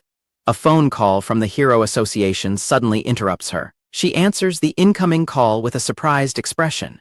The association informs her that she must undergo a power level remeasurement. Seo-yoon announces the arrival of the big day while Dane instructs her to deflate the swim tube to fit the remaining luggage in the trunk. Seo-yoon playfully acknowledges Dane as the group finishes loading the car to begin their journey. Dane watches Soo-bin deflate a tube and reflects that this is his first real vacation since arriving in this world. Dane smiles to himself and resolves to enjoy the upcoming trip. A massive traffic jam brings thousands of vehicles to a standstill on the highway. The group swelters inside the vehicle after the air conditioner breaks down during the delay. Dane rejects Seo-yoon's request to teleport the car by stating the effort would kill him and suggests pulling into a rest stop. Seo-yoon cries about the heat and wonders why they did not take the train instead of driving. Seo-yoon becomes suspicious of the vacation supplies and begins searching through one of the heavy suitcases. She opens a hard case to find a handgun and several boxes of ammunition hidden inside. Dane justifies bringing the weapon for emergencies while a furious Seo-yoon looms behind him. Seo-yoon screams about the nature of their trip as Dane begs her to put the gun down and talk. Seo-yoon gleefully leaps into the ocean with her swim tube while Dane watches from the shore. Soo-bin offers a cold drink to Dane, who thanks her for the refreshment. Dane and Soo-bin relax in beach chairs while sharing a quiet moment together. Soo-bin expresses her constant gratitude toward Dane, causing him to ask for clarification. She thanks him for saving her life and for treating her with such kindness. Dane counters that he is more grateful for her dedicated housework and excellent cooking skills. Soo-bin blushes and smiles warmly after receiving his praise. Dane suddenly grows paranoid that the heavy atmosphere and drink indicate a betrayal. He trembles as he worries that he has just triggered a death flag. Seo-yoon watches the interaction from a distance with total confusion. Association officials argue over their failure to accurately measure a hero's true potential after she stopped a plane. A blonde hero stands ready to undergo a new power level test. Energy surges through her fist as she recalls the impossible disaster she recently prevented. The officials watch in absolute shock as the test area erupts. She shouts while pushing her superhuman strength to its absolute limit. The testing machine is consumed by a violent explosion of power. The officials watch in total shock as the test concludes. The blonde woman stands calmly amidst the settling dust and rubble. The scene shifts to a resort where a silver-haired girl drifts lazily on a yellow float. The man tells Subin that he looks forward to working with her. Seo-yoon demands to know if the pair intended to be lovey-dovey without her. He wonders internally if the heavy atmosphere signals a betrayal or a death flag. Seo-yoon glares at them while clutching a beach ball. He laughs and hoists the girl into the air despite her startled protests. He hurls the girl into the pool while insisting they are just playing. She breaks the surface of the water, gasping for air. Seaweed hits him in the face as she screams about water entering her nose. He peels the greens off his skin and appreciates the rare moment of tranquility. He splashes the white-haired girl while she protests the surprise attack. A commander inside a military truck asks for the location of the night's air raid. An officer identifies the target as a luxury hotel in Busan with an absurdly long name. The bald man grins and prepares to execute a major operation. The trio approaches the reception desk to check in under the name hands Seo-yoon. The clerk issues a single key for room 2708, causing the man to question the reservation. The girl justifies the single-room choice as an efficient way to save money. She notes the presence of a single super king bed and suggests they all sleep together. She claims it is nice for them to abed again, though he reminds her they have never done so. He stares into the room with dread, hoping the night passes without incident. The night passes peacefully as the trio sleeps together in the large bed. He wakes up suddenly and senses something he wants to investigate. He peeks through a cracked door and watches armed men march civilians down the hallway. He questions the reality of a terrorist attack happening during their vacation. He expresses frustration over another ruined trip while checking the local news on his phone. A news update reports that a high-ranking hero was found unconscious in Incheon.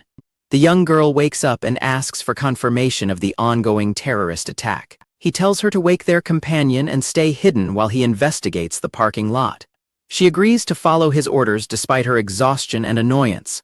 Armed assailants kick down a door and order the hostages to keep moving. He swiftly neutralizes the intruders with a series of precise supernatural strikes. He stands over the defeated men and wonders about their true identity. He observes a massive military presence outside and realizes he must fight to leave quietly. He retrieves a yellow mask from his luggage and notes the necessity of using it. He smiles and prepares to don the mask to hide his identity. He declares that they should at least see the face of the person who dared to interrupt their vacation. The protagonist stands in a hotel room enveloped in purple light while holding a mask. He tosses a mask to his companion and tells her to catch it. He dons a yellow mask and leads his companions out, prompting his sister to note his excitement. A large group of armed men holds hundreds of civilians hostage in a building lobby, and a class villain known as Monkey Spanner asks his subordinates if the setup is complete. The soldiers salute their leader and confirm that they are ready. Monkey Spanner threatens to massacre the hostages if the government does not immediately deposit cash into a specific account. The villain begins shouting the account number to the broadcast. His subordinates maintain their focus as the threat is broadcast to the public. The villain looks toward an approaching figure as the guards maintain their positions. The masked protagonist walks into the hall and tells the villain that his boring terror attack ends there. He extends his hand and uses telekinetic energy to seize control of the room. A shotgun is telekinetically pulled from the hands of a shocked guard. Multiple weapons hover in the air and point directly at the faces of the terrorists. He clenches his fist as the sounds of combat erupt within the building. Screams erupt from the hostages as the masked man stumbles. He laments exhausting the months of psychokinetic energy he had saved. A powerful energy blast strikes the ground with extreme force. The terrorist leader crashes into the floor amidst the captives. The masked man mocks the pathetic quality of the staged terror attack. The bald terrorist draws his pistol and prepares to fire. He aims his weapon directly at his opponent. A single bullet pierces the masked man's side. The masked man ridicules the shooter for failing to finish the job with one bullet. He internally recognizes the danger of dying from blood loss if he moves. The terrorist's intuition compels him to retreat immediately. He identifies the intruder as egoistic and curses his bad timing. Fear grips the shooter as he wonders if he is on the list of villains to eliminate. The masked man offers a terrorist a chance to escape. The terrorist suspects him of having a hidden scheme. Sitting atop a pile of debris, the masked man tells the villain to leave for ruining his vacation. He warns him to go while he is still being allowed to leave. The terrorist believes this is an opportunity to reinforce his forces and eventually make a comeback. The man flees through the building. A glowing fist strikes the man as he declares that he cannot die in such a place.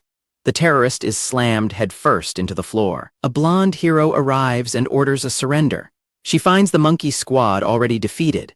A blue-haired hero enters and expresses surprise that all the enemies are dead. Heroes Icicle and Shadow Walker discuss how a fake article baited the persistent terrorists into launching an attack. The heroes look up and wonder about the identity of the person sitting above the carnage. The blonde hero asks the masked man if he is the one responsible for subduing the terrorists. The masked man questions why the heroes are emerging from that location. Dane clutches his bleeding abdomen and resolves to buy time by feigning strength. The girls watch in distress as Dane's behavior shifts. The white-haired girl questions what he is doing. Perched atop a stack of luggage, the masked man scolds the heroes for their lack of respect toward a senior. The heroes look up at the stranger in stunned silence. He notices a nearby child's shirt featuring a fruit logo and adopts the imagery for his alias. An illustration of an apple and a mango appears to represent his new identity. The man dramatically declares that his name is Apple Mango. The onlookers stare in awkward silence, completely unimpressed by the ridiculous name. The blue-haired hero contacts the association and confirms that no hero named Apple Mango exists in their records. The heroes Stardust, Icicle, and Shadow Walker glare at the masked man. He maintains his composure while claiming to be a secret S-Class hero. The man claims he is a secret S-Class hero operating within South Korea. The heroes dismiss his claim as nonsense because the association has no data on him. The masked man bellows that he knows the association president's secret birth name to establish his credibility. The blue-haired hero remains skeptical until a civilian interrupts to defend the stranger. The civilian argues that the masked man's identity is irrelevant since he saved them. A civilian likens his abilities to a television show while the protagonist waits for his strength to recover. The crowd expresses complete satisfaction with the rescue despite the hero's lingering suspicion. The protagonist realizes that obscure details from the original story are now proving useful. The heroes react with shock as they realize the stranger possesses highly specific and secret information. The blonde hero fixes a cold, intense stare on the mysterious man. The heroes decide to use force to reveal the man's identity and begin manifesting their combat auras. The blue-haired hero concentrates her ice abilities, preparing for a decisive strike. Sharp ice crystals erupt from the floor as the protagonist begins a silent countdown to his departure. The protagonist continues his internal countdown while clutching a bleeding wound in his side. The blonde hero prepares to launch a lethal high-speed assault. The blonde hero charges forward with an explosive burst of power and speed. The protagonist mentally commands himself to move as the hero's attack closes in. The protagonist watches with grim determination as the distance between him and his attackers vanishes. The blonde woman desperately pleaded for cooperation. The man commanded the bystanders to get out of the way immediately. The blonde hero unleashed a powerful surge of energy toward her enemies. The blue-haired woman watched as the teleportation field enveloped her targets. She activated her own abilities to secure the immediate area following their sudden disappearance. The getaway vehicle waited in the shadows to facilitate a rapid departure from the scene.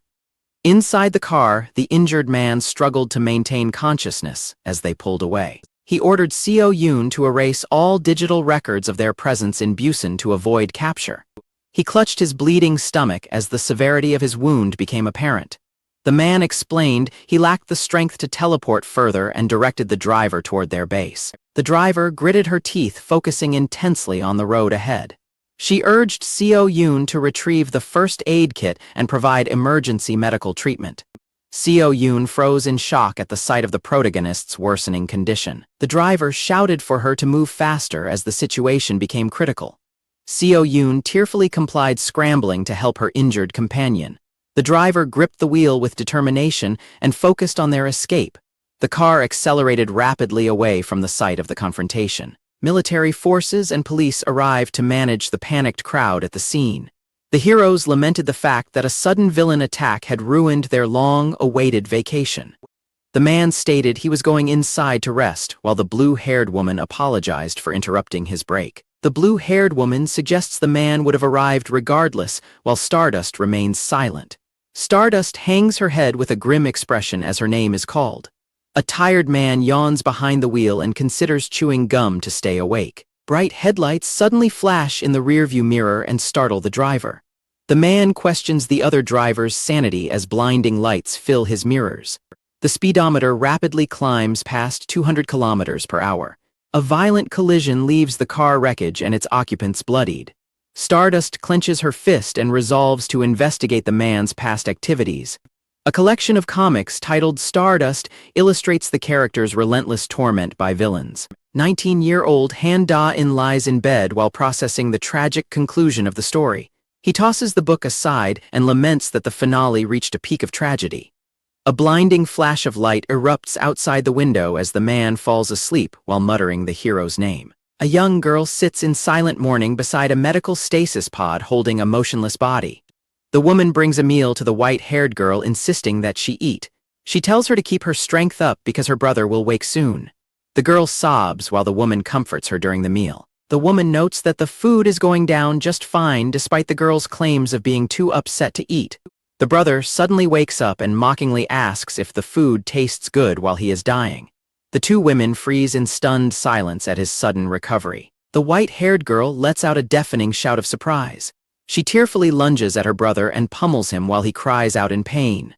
The blonde hero reviews news reports detailing the strange lack of casualties in the recent terror attack. She recalls the villain's certainty that her powers would grow.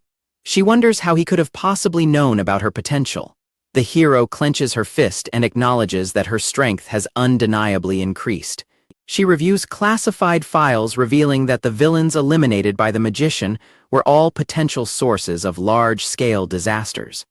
She concludes the magician is not a typical villain and suspects he is orchestrating a massive grand stage. The white-haired girl reads online posts questioning the true purpose of the recent terrorism. She reads a conspiracy theory about the villain being a fallen hero while her brother nearly chokes on his dinner. The woman tells Seo-yoon that they should not bother Dane for a while because he is currently struggling. Seo-yoon yells at her brother and questions if he intends to start another terror attack. Dane is taken aback by the outburst as he claims his villainous role forces his hand. The brother explains that he plans to lay low until public interest in him naturally fades away. He declares his intention to rest for 3 months, leaving the two women in a state of shock. He privately resolves to use his time off to recruit a new member for his cause. He identifies a powerful healer from the original story and decides he must either recruit her or kill her to maintain world balance. 3 months pass as the city carries on centered around a local coffee shop. Inside the shop, a blonde woman receives an emergency alert about a class villain named Rockbottom. She wonders if 𝒩𝒩 has returned and prepares to take action against the new threat. She transforms into her hero persona Stardust and launches herself high into the sky. While flying toward the danger, she ponders what 𝒩𝒩 has been doing during his 3-month absence. The house where the group is hiding sits quietly on a residential street during the ongoing crisis. Stardust arrives at the scene of the attack while her brother watches the live news broadcast from his home. The brother watches the heroes battle on television while eating popcorn as Seo-yoon looks on with visible annoyance. The massive stone villain known as Rockbottom emerges and begins a destructive rampage. Stardust arrives at the battlefield as her opponent comments on her arrival. Stardust lunges forward and delivers a powerful strike to her enemy. The villain collapses while Dane cheers from home about his role in making the hero stronger. Seo-yoon asks if the spectacle amuses him. Dane admits that it does. Seo-yoon expresses her frustration that he spends every day on the hero's fan forum. Seo-yoon reveals she used her hacking skills to discover he manages the Stardust Brigade. Seo-yoon asks about his plans for a 17th-day terror attack. Dane dismisses his activities as a hobby. Dane declares his intention to recruit a new member. An older couple looks out over a quiet residential neighborhood from a concrete walkway. A girl in a cap bumps into the man while he reminisces about the unchanging view. The girl bows in apology, and the man tells her that the accident is quite all right. The girl walks away while discreetly checking the contents of a stolen wallet. The thief's green eyes sharpen as she watches the couple from a higher staircase. Dark clouds gather over the town as the older couple continues their walk in the distance. A group of thugs smokes in a dark alley. Ha-yeol watches from the shadows, her teeth gritted. 13-year-old Lee Ki-hyun runs toward his sister and calls out to her. She pats the boy's head and asks if he had a pleasant time. She questions the scrape on his knee. The boy explains that he fell on his way there. Warning him to be more careful, she gathers green energy in her hands. She uses her healing magic to mend the injury on the boy's leg. The glowing aura completely seals the wound on his knee. Ha-yeol adjusts her cap with a sharp and focused gaze. She instructs the boy to go home ahead of her and pats his head again. The future villainess promises to bring home something tasty for him to eat later. Ha-yeol walks toward a residential building as night falls over the city. She arrives home with food, unaware of the trouble waiting inside. Members of the Reservoir Gang stand over the boy and a pile of stolen wallets. A thug restrains the boy as the gang confronts Ha-yeol. They remind the siblings of the deal regarding pickpocketing in their territory. The gang leader threatens to kill the boy for hiding stolen goods from the group. The woman demands that the gang release Ki-hyun. She orders the men to leave the premises immediately. A thug roughly seizes the boy by his hair. The man shouts insults at the terrified boy while maintaining his grip. The leader brandishes a knife to punish the boy while the woman begs for mercy. The leader swings his blade down toward the child. A thrown object strikes the leader's hand, disarming him instantly. The force of the attack throws the leader backward away from the boy. Energy pistols manifest in the air, pointing at every member of the gang. The thugs collapse to the ground as the boy runs toward his sister. The woman pulls Ki-hyun into a protective and emotional embrace. The man in the top hat observes the siblings from a distance. He notes that his intervention prevented a tragedy and altered the original timeline. Hale demands to know the man's reasons for being there and labels him a vicious villain. The man explains he is there to save them and warns that staying will lead to trouble once the police arrive. Hale refuses to cooperate, but Ki-hyun suddenly breaks away and runs toward the man. Recognizing a member of the Mango squad, Ki-hyun excitedly approaches the man while Hale watches in shock. The man looms with a dark and terrifying aura as the boy runs directly into his shadow.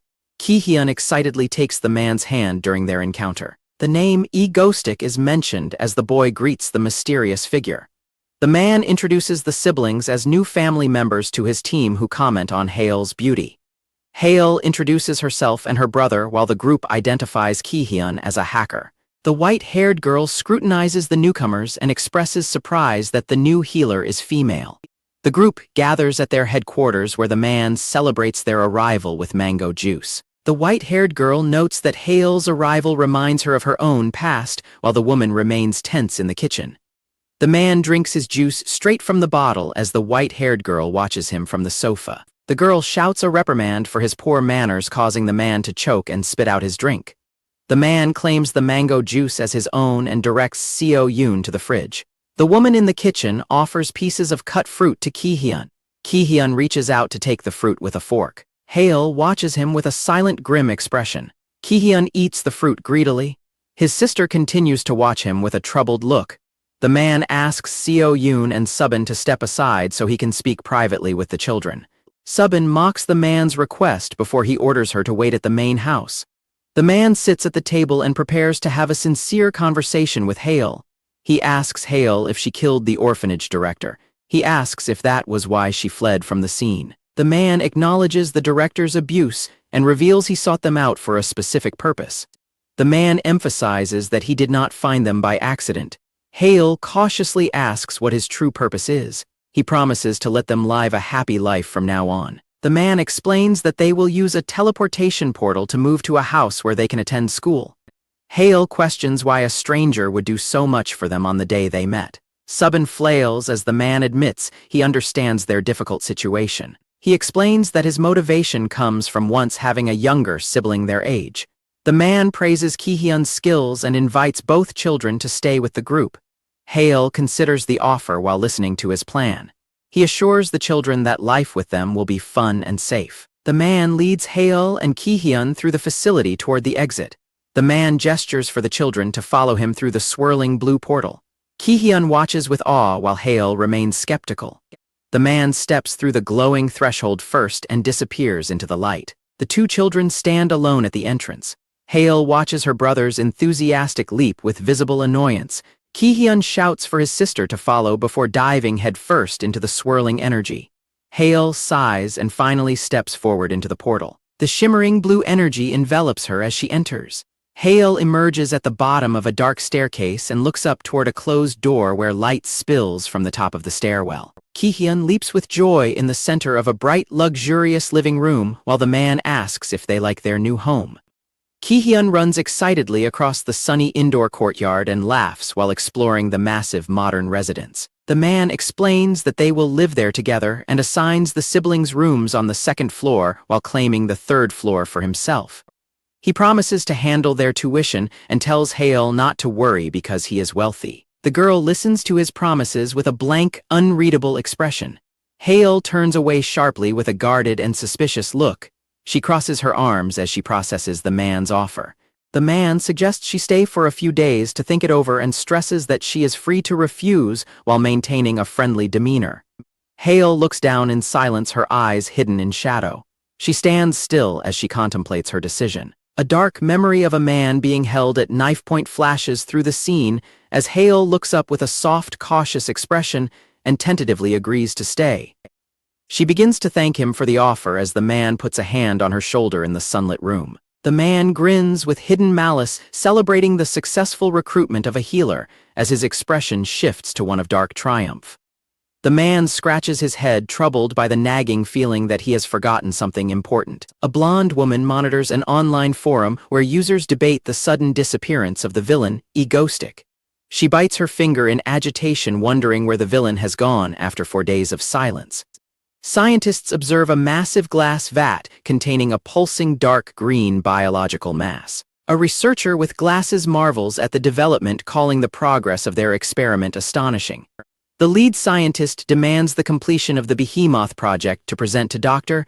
Kim Seon-woo. The researchers plot the inevitable fall of South Korea once their biological creation is unleashed. A masked man envisions the Hanun group ruling the entire world with their unstoppable power. The laboratory staff erupts in maniacal laughter as their biological weapon reaches its final stages. Bright morning sunlight illuminates a large modern residential building in the city. Subin helps a brunette woman with meal preparation, stating she feels more comfortable assisting in the kitchen. The brunette woman expresses her gratitude as the two enjoy a quiet domestic moment. Subin appears healthy and calm despite her public reputation as a victim of 𝒩𝒩stic's terror attacks. The brunette woman smiles while living a prosperous life that dispels all rumors of her past injuries. The orange-haired girl asks for help getting up as the man known secretly as the villain Kim Dane warns her to stay awake. The man scolds the silver-haired girl for sleeping in the basement, but she reminds him he was the one obsessed with the ego base. The orange-haired girl resolves to use her healing powers if the man ever returns home injured. The orange-haired girl clenches her fist in a moment of silent determination. She tightens her grip, focused on the task ahead and the role she must play. Lying in bed, the man realizes it is time to prepare for the black disaster created by the Hanun group. The silver-haired girl bursts into the room demanding to cause terror out of boredom, and the man unexpectedly agrees. The silver-haired girl is shocked that the man is actually serious about proceeding with the terror act. The man smirks as he introduces the formation of the Ego Squad. The man assembles the entire group before a whiteboard to begin their strategy session. The orange-haired girl pauses to consider a question for the group leader. The orange-haired girl asks why exactly they are committing terrorism in the first place. The man falls into a brief contemplative silence as he weighs his response to her question. The man begins a dramatic explanation about world compassion until the silver-haired girl tells him to stop. The silver-haired girl demands he get to the point, leaving the man dejected after she addresses him as Mr. instead of brother. The man looks back and tells the girl that they are villains. The man dismisses the previous topic to begin his briefing for the next mission. He prepares to draw a bridge on the whiteboard and explains that their next act involves its collapse. He details a plan to defeat a monster and commit terror simultaneously to achieve two goals at once. The silver-haired girl realizes they are targeting a villain this time and questions where he gets his information, but he claims it is a secret. The girl asks if they have an abundance of time for their plan. She looks toward the man, waiting for a response to her question. The man informs her that time is not what they have in plenty. He reveals that they actually have an abundance of money while his return trends online. A live stream broadcast captures the crowd celebrating the return of the villain known as 𝒩𝒩stic. 𝒩𝒩stic hovers above the river bridge while a camera records his grand appearance. He greets his audience and reminds them that he is the most influential villain in the country. He asks the public if they understand the reason for his arrival at the bridge. The villain officially announces a bomb threat to the viewers on the live stream. A civilian driver panics inside his vehicle as news of the terrorist attack spreads across the bridge. Traffic stalls on the highway as a blinding flash erupts. The villain orders everyone to remain still while holding a detonator. Huge explosions rip through the bridge's roadway. The villain announces that the casting for the game is complete as a drone films the wreckage. He tells the viewers that they are the participants in his broadcast. He offers to deposit 100,000 won to anyone who provides their bank details via his link. He threatens to blow up the bridge if 500,000 people accept the money, leaving citizens to watch the news in shock. He forces the public to choose between free money or the lives of those on the bridge. The villain tells Stardust to take the day off as commenters react wildly to his move. He strikes a dramatic pose for the camera drone recording his performance. He assumes the hero is relieved to be free from him for the day. Something suddenly catches his attention, causing him to look back in alarm. Stardust flies toward him at high speed with an expression of intense fury. Stardust towers over him as he recoils in shock, accidentally tossing the detonation switch into the air. Stardust glares silently at the villain while he stands before her. He looks up at her in confusion as she continues her intense stare. The hero towers over him while he recoils in shock from her presence. Stardust's expression darkens with rage as she focuses on the villain. He questions what is happening as the tension between them reaches a breaking point. Stardust remains silent and menacing while he trembles and calls her name in fear. In an office, a worker approaches the chief to show him a viral social media post. The post shows the villain offering money to anyone who provides their account number. The chief reads the update where the villain threatens to blow up the bridge. The workers dismiss the entire stunt as a joke while looking at the screen. They wonder who would be foolish enough to fall for such a fake threat and a sketchy link. The younger worker suddenly admits he already claimed the money for himself. The chief begins to react with immediate fury toward the young employee. The chief yells at him for participating in the villain's dangerous scheme. The chief reveals he also claimed the money the moment the post went up. The workers decide to ignore the event and go out for a company dinner instead. A woman asks her son for his account number over the phone. Meanwhile, the villain runs away in frustration across the bridge. He tries to scare more people in their cars, attempting to regain control of the scene. But they scream in excitement rather than fear, caught up in the thrill of the event. The crowd cheers for him, calling him handsome and asking if he will really kill them. A girl suddenly stops him from leaving by grabbing his arm. She excitedly demands an autograph from the villain. He signs a digital tablet for a fan, while spectators note he no longer feels like a victim. He projects himself onto holographic screens and announces that the promised time has arrived. He introduces the nationwide event and prepares to reveal the results to the public. He stands before a digital board and declares that the final tally is ready. He reveals that over 1 million people chose to take the money. Fireworks erupt over the city while families watch in confusion. A blonde woman in a red uniform reacts with rage at his actions. He bows to the audience and identifies himself as 𝒩𝒂Ⅎℰ before ending the transmission. The digital audience reacts with horror as 𝒩𝒂Ⅎℰ admits to himself that he is completely exhausted. He hovers in the night sky and decides to watch Stardust save the falling civilians. Stardust dives headlong through the smoke to reach the falling wreckage. She plunges through the air as cars plummet toward the river below. 𝒩𝒂Ⅎℰ watches from above as Stardust dives toward the falling cars. He realizes that she will be unable to catch one of the vehicles in time. He activates his powers to assist the hero with the remaining falling car. Stardust reaches out to grab a vehicle as she continues her rapid descent. The hero and the villain both shout as the intensity of the rescue mission peaks. Stardust uses her strength to strike and slow the momentum of a falling car. The hero successfully catches the vehicles and prevents them from hitting the water. 𝒩𝒂Ⅎℰ breathes a sigh of relief that every civilian has been saved. His expression shifts to shock as he notices an unexpected change in the situation. Purple energy surges around 𝒩𝒂Ⅎℰ as he is thrown backward through the air. Purple energy slams into 𝒩𝒂Ⅎℰ and tears through his defenses. A massive energy vortex erupts and consumes the entire area. 𝒩𝒂Ⅎℰ collapses to the floor and gasps for air amidst the crackling energy. Two girls scream in horror as they race toward the site of the explosion. The girls sob while staring at his body through an observation window. The blonde girl pleads for Dane to wake. He lies motionless and comatose in a hospital bed. Tears stream down her face as she stands alone in the hospital room doorway. She wipes her eyes and stares ahead with a hardened expression. The blonde girl stands on a rooftop overlooking the city at night. She clutches a folder and thinks of her connection to 𝒩𝒂Ⅎℰ. She reviews a newspaper detailing 𝒩𝒂Ⅎℰ's public warning to Stardust. Headlines recount a history of terror attacks and dating rumors involving the hero and villain. 𝒩𝒂Ⅎℰ warns her never to reveal his face or intervene in his dangerous work.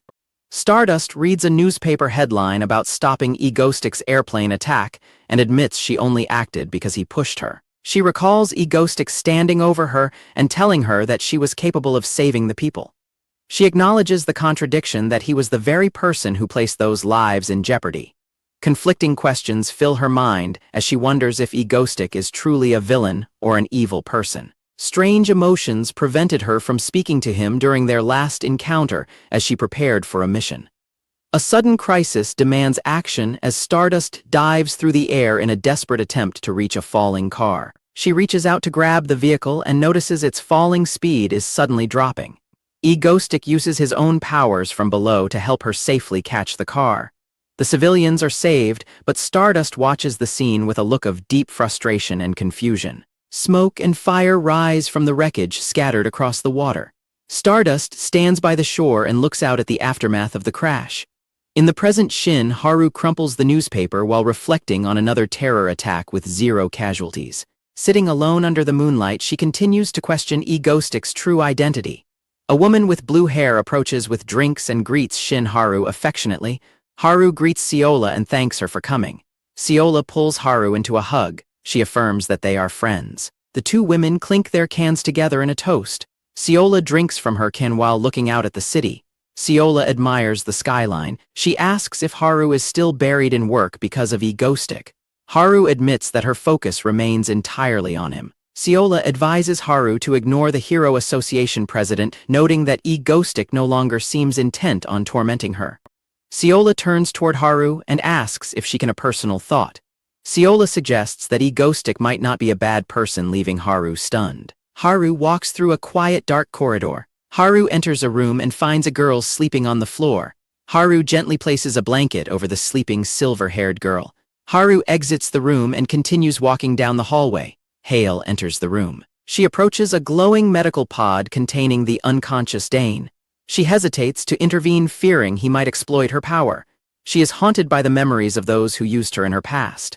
She watches him and recalls how he saved her life without reward. Seeing him struggle for breath makes her want to help him despite her fear. 𝒟𝐿 apologizes for her lack of courage while his condition worsens. She worries that he would change if he knew her secret but remembers his kindness. 𝒟𝐿 resolves to be brave and channels her healing magic into his wounded torso. Radiant green energy flows over the injury. The powerful magic seals the flesh. Dane's breathing steadies as he falls into a peaceful sleep. 𝒟𝐿 exits the room. She whispers a quiet thank you. Dane wakes up. He wonders if he finally managed to recruit a healer. He looks toward the doorway. Dane expresses his gratitude to 𝒟𝐿. Two women discuss the strange lack of casualties in 𝒟𝐿's recent attacks. Haru excitedly recalls 𝒟𝐿's recent feat of catching a falling SUV. 𝒟𝐿 mocks Haru for believing conspiracy theories about the villain and asks if she joined his online fan cafe. Haru admits the circumstances are suspicious. She suspects the villain is pursuing a much larger goal. 𝒟𝐿 argues that regardless of his motives, the man remains a criminal who crosses dangerous lines. 𝒟𝐿 urges Haru to stop being a workaholic. She suggests that Haru should take breaks to meet men and start dating. Haru explains that her lack of experience makes it impossible for her to know how to meet people. Haru teases 𝒟𝐿, telling her that she looks adorable when she gets flustered. 𝒟𝐿 claims her strict family and corporate duties as an heir prevented her from having a private life. Kim Seon-woo, an S-rank villain and corporate advisor, exits a secure facility. He walks out under the watchful eye of a heavy guard. Kim Seon-woo dismisses all pleasantries and demands an immediate update on the project's current progress. The doctor reports that work is over halfway finished and should wrap up late next year. Kim Seon-woo rejects the timeline. He orders the project to be completed by winter without excuse. The villain boards his limousine and commands the driver to depart immediately. Seon-woo watches the road with a grim smile, declaring that the entire country will submit to him before winter concludes. A modern estate sits quietly under the morning sun. The television reports Kim Seon-woo's release from the secure facility. A young man notes the start of the game, earning a scolding from the woman behind him. 3 months pass and winter arrives at the estate. The group rushes outside into the fresh snow to play. Children sprint past a patio where others are relaxing. A young woman enjoys a hot beverage in the freezing air. The two women agree that the snowy weather is pleasant. The young man scolds Seo-yoon for ruining the pristine snow with her collection of snow ducks. He announces that the game has officially begun. The children challenge the young man to come at them as he prepares his energy. The children laugh and prepare their snowballs for the fight. The young man unleashes a supernatural energy blast, prompting the children to call him a cheater. One child surrenders immediately while Seo-yoon stands shocked by the display of power. The young man tells Seo-yoon that he hopes she is ready for his next move. Seo-yoon remains trapped in a snowball while the others leave to find snacks. The young man looks over the cookies and asks for more. He happily munches on the snacks as the game pauses. Suddenly, he is struck from behind by a powerful impact. Seo-yoon floors the man with a water-packed snowball and immediately worries she used too much force. Seo-yoon panics and shakes the unresponsive man, fearing he is dead. 𝒟𝐿 identifies that the man is faking his injury before he suddenly pops back up with a grin. Seo-yoon lets out a frustrated growl at his annoying trick. She chases the laughing man while lifting an even larger snowball above her head. Seo-yoon successfully tackles the man into the snow. Seo-yoon celebrates her victory while pinning the man to the ground. The group decides to go inside for a barbecue dinner to escape the freezing weather. The protagonist realizes that Stardust is already strong enough to render further villainous training unnecessary. Hale shows more emotion as she gradually warms up to the rest of the group. Public opinion of egoistic collapses. The citizens scapegoat him for the bridge disaster. The protagonist accepts his status as a villain.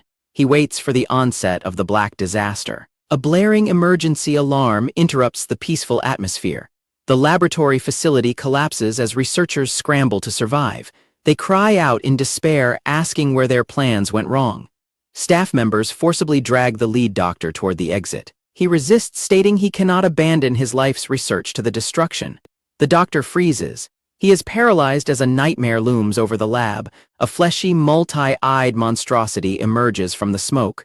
Researchers flee for their lives. The doctor realizes the prototype test subject has gained self-awareness. Emergency sirens blare throughout the city center. Office workers panic and flee their buildings as the threat intensifies.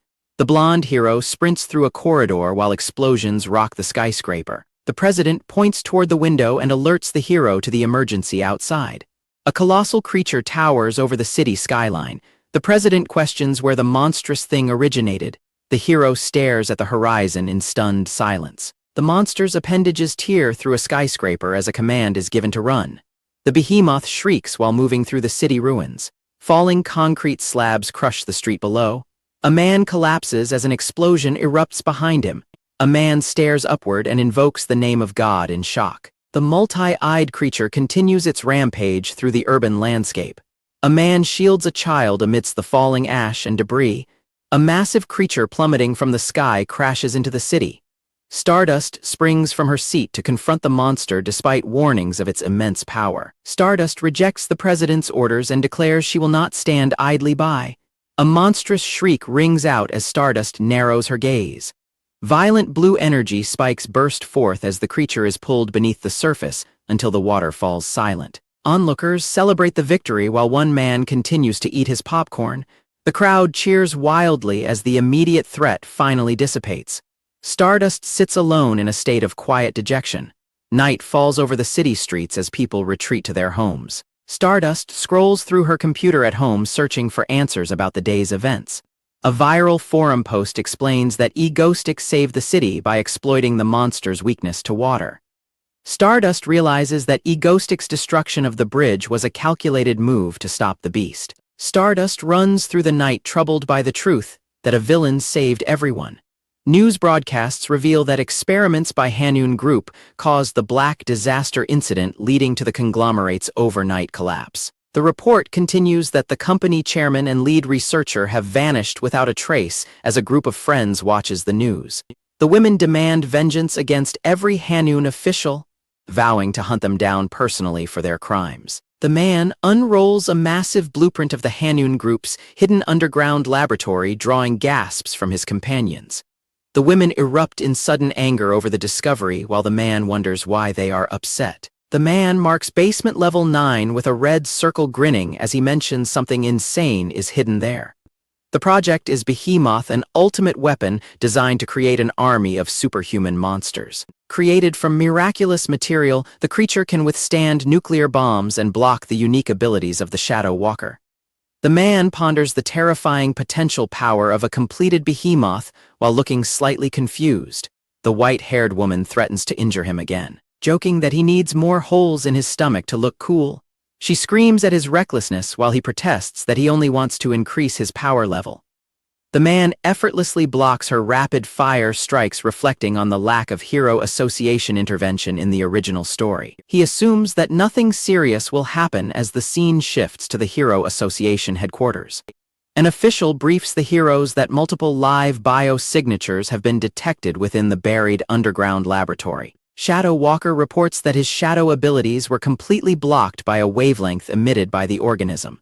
Stardust hovers over a massive crater carved into the city street. She confirms her status and receives official approval for the Hanun Group underground exploration mission. The hero dives headfirst into the pitch-black abyss. Mission Control loses radio contact as the hero descends beyond the reach of their signals. An executive slams his desk in fury over 𝒩𝒩's sudden interference in the mission.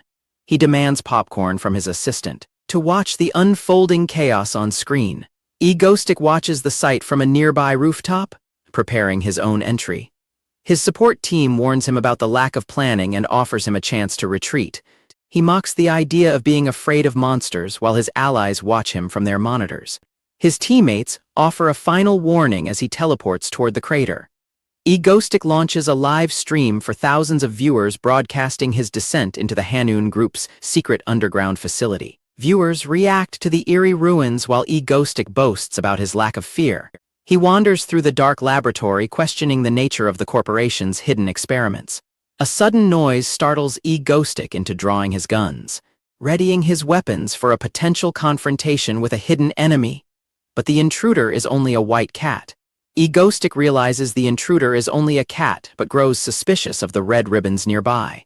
He prepares his floating guns as a dark mass moves through the room behind him. A multi-armed beast with a twisted mask drops from the ceiling to ambush him. The creature screams and lunges at him with its claws extended. 𝒩𝒂Ⅎℰ flees in a panic while his levitating weapons fire blindly into the dark. A blonde hero in a red suit halts her progress after hearing a distant gunshot. 𝒩𝒂Ⅎℰ regrets ignoring advice to stay away and wishes he were home practicing telekinesis. The monster continues its pursuit while 𝒩𝒂Ⅎℰ vows to find Behemoth and escape. He loses his footing while running down a staircase and tumbles uncontrollably to the bottom. 𝒩𝒂Ⅎℰ lies stunned on the floor as his camera drone records the approaching threat. The beast corners the fallen 𝒩𝒂Ⅎℰ as he braces for his death. He commands his floating guns to unleash a desperate volley of bullets into the monster. The creature shrieks in agony as the heavy gunfire tears through its body. The monster finally collapses and dies in front of a relieved 𝒩𝒂Ⅎℰ. 𝒩𝒂Ⅎℰ discards his weapons as magical energy surges through the area. 𝒩𝒂Ⅎℰ hides against a wall and realizes he left his camera and pistol behind in the chaos. 𝒩𝒂Ⅎℰ attempts to contact 𝒩𝒑℠ℚ but finds he has no signal deep within the facility. 𝒩𝒂Ⅎℰ detects a presence just before a massive explosion blasts through a nearby wall. 𝒩𝒂Ⅎℰ and Stardust recognize each other with mutual shock amidst the debris. Stardust senses a familiar energy while recovering from the impact. 𝒩𝒂Ⅎℰ and Stardust demand to know why the other is present at the site. Stardust declares her duty as a hero allows her to be there, while 𝒩𝒂Ⅎℰ responds with forced laughter. Stardust smiles and commands 𝒩𝒂Ⅎℰ to surrender quietly to avoid getting hurt. 𝒩𝒂Ⅎℰ reacts with shock as Stardust prepares to strike him. Stardust launches a powerful energy-enhanced kick directly at 𝒩𝒂Ⅎℰ. 𝒩𝒂Ⅎℰ narrowly avoids a devastating blast that shatters the corridor. Stardust continues her relentless assault as 𝒩𝒂Ⅎℰ struggles to stay ahead of her attacks. 𝒩𝒂Ⅎℰ concludes that the situation has become a favorable and unexpected opportunity. 𝒩𝒂Ⅎℰ shouts for a ceasefire as Stardust closes the distance for a strike. 𝒩𝒂Ⅎℰ claims to have a hidden purpose while Stardust demands a clear explanation for his presence. 𝒩𝒂Ⅎℰ admits he arrived out of curiosity regarding the creators of the Black Calamity. Stardust acknowledges his reasoning and decides to continue the investigation together. Stardust suggests they act as allies to deal with the monsters within the facility. 𝒩𝒂Ⅎℰ follows the hero in a state of utter confusion at the sudden partnership. Stardust determines that keeping 𝒩𝒂Ⅎℰ nearby is safer than allowing him to escape. Stardust searches through a series of desk drawers for any useful documents. 𝒩𝒂Ⅎℰ feels immense joy at their temporary alliance as she examines a file. Stardust continues searching the room while 𝒩𝒂Ⅎℰ keeps a close watch on her. 𝒩𝒂Ⅎℰ observes that her instincts are efficiently leading them through the building. Stardust kicks open a door as they continue their search through the building. 𝒩𝒂Ⅎℰ reacts with a mix of surprise and joy to her incredible physical strength. Stardust berates 𝒩𝒂Ⅎℰ for entering a classified area and commands him to leave immediately. 𝒩𝒂Ⅎℰ notes Stardust's close proximity outside a superpower suppression chamber as she calls out to him. Stardust points to the dark doorway and orders 𝒩𝒂Ⅎℰ to enter the chamber. He reluctantly complies while complaining about being used as a test subject. 𝒩𝒂Ⅎℰ steps into the room and removes his hat as the heavy door begins to close. 𝒩𝒂Ⅎℰ discovers his telekinesis and teleportation powers have been completely suppressed. Stardust enters the room to join him, her presence looming in the dim light. 𝒩𝒂Ⅎℰ watches in shock as the hero prepares to test the room's effectiveness. Stardust punches the wall with immense force to verify the suppression effect. Stardust confirms the suppression is effective despite her remaining physical strength, while 𝒩𝒩stic screams in confirmation. 𝒩𝒩stic worries the punch could cause a cave-in just as a red alarm light activates and an emergency siren blares. The hero and villain stand in silence as the alarm continues to ring. 𝒩𝒩stic realizes they are trapped together in a sealed space without their abilities. Stardust frantically denies the awkwardness of being trapped alone with a villain. Stardust repeatedly strikes the door in a vain attempt to escape. 𝒩𝒩stic tells her to stop because it is useless explaining the door will remain sealed for 3 hours. 𝒩𝒩stic notices blood dripping from Stardust's injured hand. 𝒩𝒩stic tells Stardust not to be foolish since she cannot use her abilities. Stardust prepares for a confrontation. 𝒩𝒩stic demands her hand, catching Stardust off guard. Stardust looks at him with utter confusion at his sudden demand. 𝒩𝒩stic tightly wraps a bandage around Stardust's bloodied hand. Stardust reacts with shock as she realizes he is actually tending to her wounds. Stardust refuses to thank him and begins to walk away in frustration. She punches the wall in frustration, leading 𝒩𝒩stic to warn her about further injury. 𝒩𝒩stic places his hat on the ground as he prepares to settle in for the long wait. 𝒩𝒩stic announces he will lie down for a while, much to Stardust's confusion. 𝒩𝒩stic lies down and suggests they both catch some sleep during the 3-hour wait. Stardust stares at 𝒩𝒩stic with a cold, suspicious expression. 𝒩𝒩stic panics, internally realizing he cannot lower his guard around someone as strong as Stardust. The two maintain a tense silence while watching each other's every move. 𝒩𝒩stic hides under his cloak to try and find some rest despite the tension. 2 hours pass and the air grows thin as 𝒩𝒩stic notices Stardust struggling for breath. Stardust asks if he was responsible for the car incident at the bridge. 𝒩𝒩stic is left stunned by her sharp deduction. 𝒩𝒩stic sweats profusely as Stardust asks if he stopped a car. He tries to deflect by claiming he is a villain who only ever moves forward. Stardust questions why he instructed her to save an airplane if he is truly a villain. 𝒩𝒩stic screams internally while publicly declaring that her existence as a hero completes his role. He doubles down on his dramatic rant to maintain his persona. He asks if it is strange for a villain to tell a hero to go save people. The two sit in silence as 𝒩𝒩stic regrets his outburst, blaming it on a lack of oxygen. Stardust asks if he knew the monster would head for the Soul Bridge. She asks if he knew about the monster's existence and orchestrated events in advance. 𝒩𝒩stic mocks her for believing in shoddy internet conspiracy theories. He insists that the events she mentioned were nothing more than a coincidence. Stardust stares at him intensely, making him wonder if she is testing his resolve. He reflects on past interventions as he begins to doubt his own identity as a villain. Deciding to counter her intuition with a bold lie, he prepares to answer her. He decides to charge straight through her suspicions with his next words. He suddenly erupts into a fit of dramatic laughter. His maniacal laughter fills the room as he attempts to break the tension. He claims they intentionally collapsed the bridge. He tells her the collapse was planned because they knew the monster was coming. He names the move an ego-style secret technique, while Stardust continues to stare in silence. The masked man mocks her strategy as childish and asks what she will do next, then reacts with surprise when she dismisses him. Stardust asks if he has foresight. The man shouts that his method was simply hacking. He brags about his mastery over national computer networks and ridicules her for being surprised by his access. Stardust watches him suspiciously as he continues his dramatic laughter.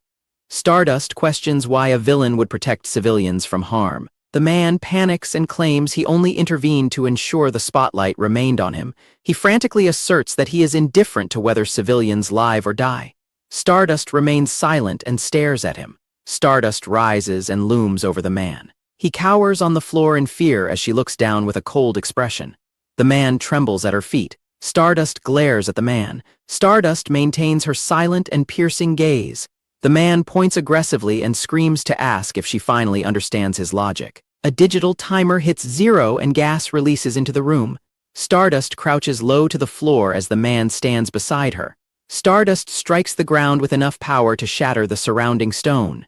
Stardust stands in the wreckage while the man signals for them to leave. The pair walks through a dark, ruined facility filled with debris. The masked man spots a glowing terminal standing in the middle of the wreckage. A warning screen identifies a teleporter entity that favors surprise attacks from behind.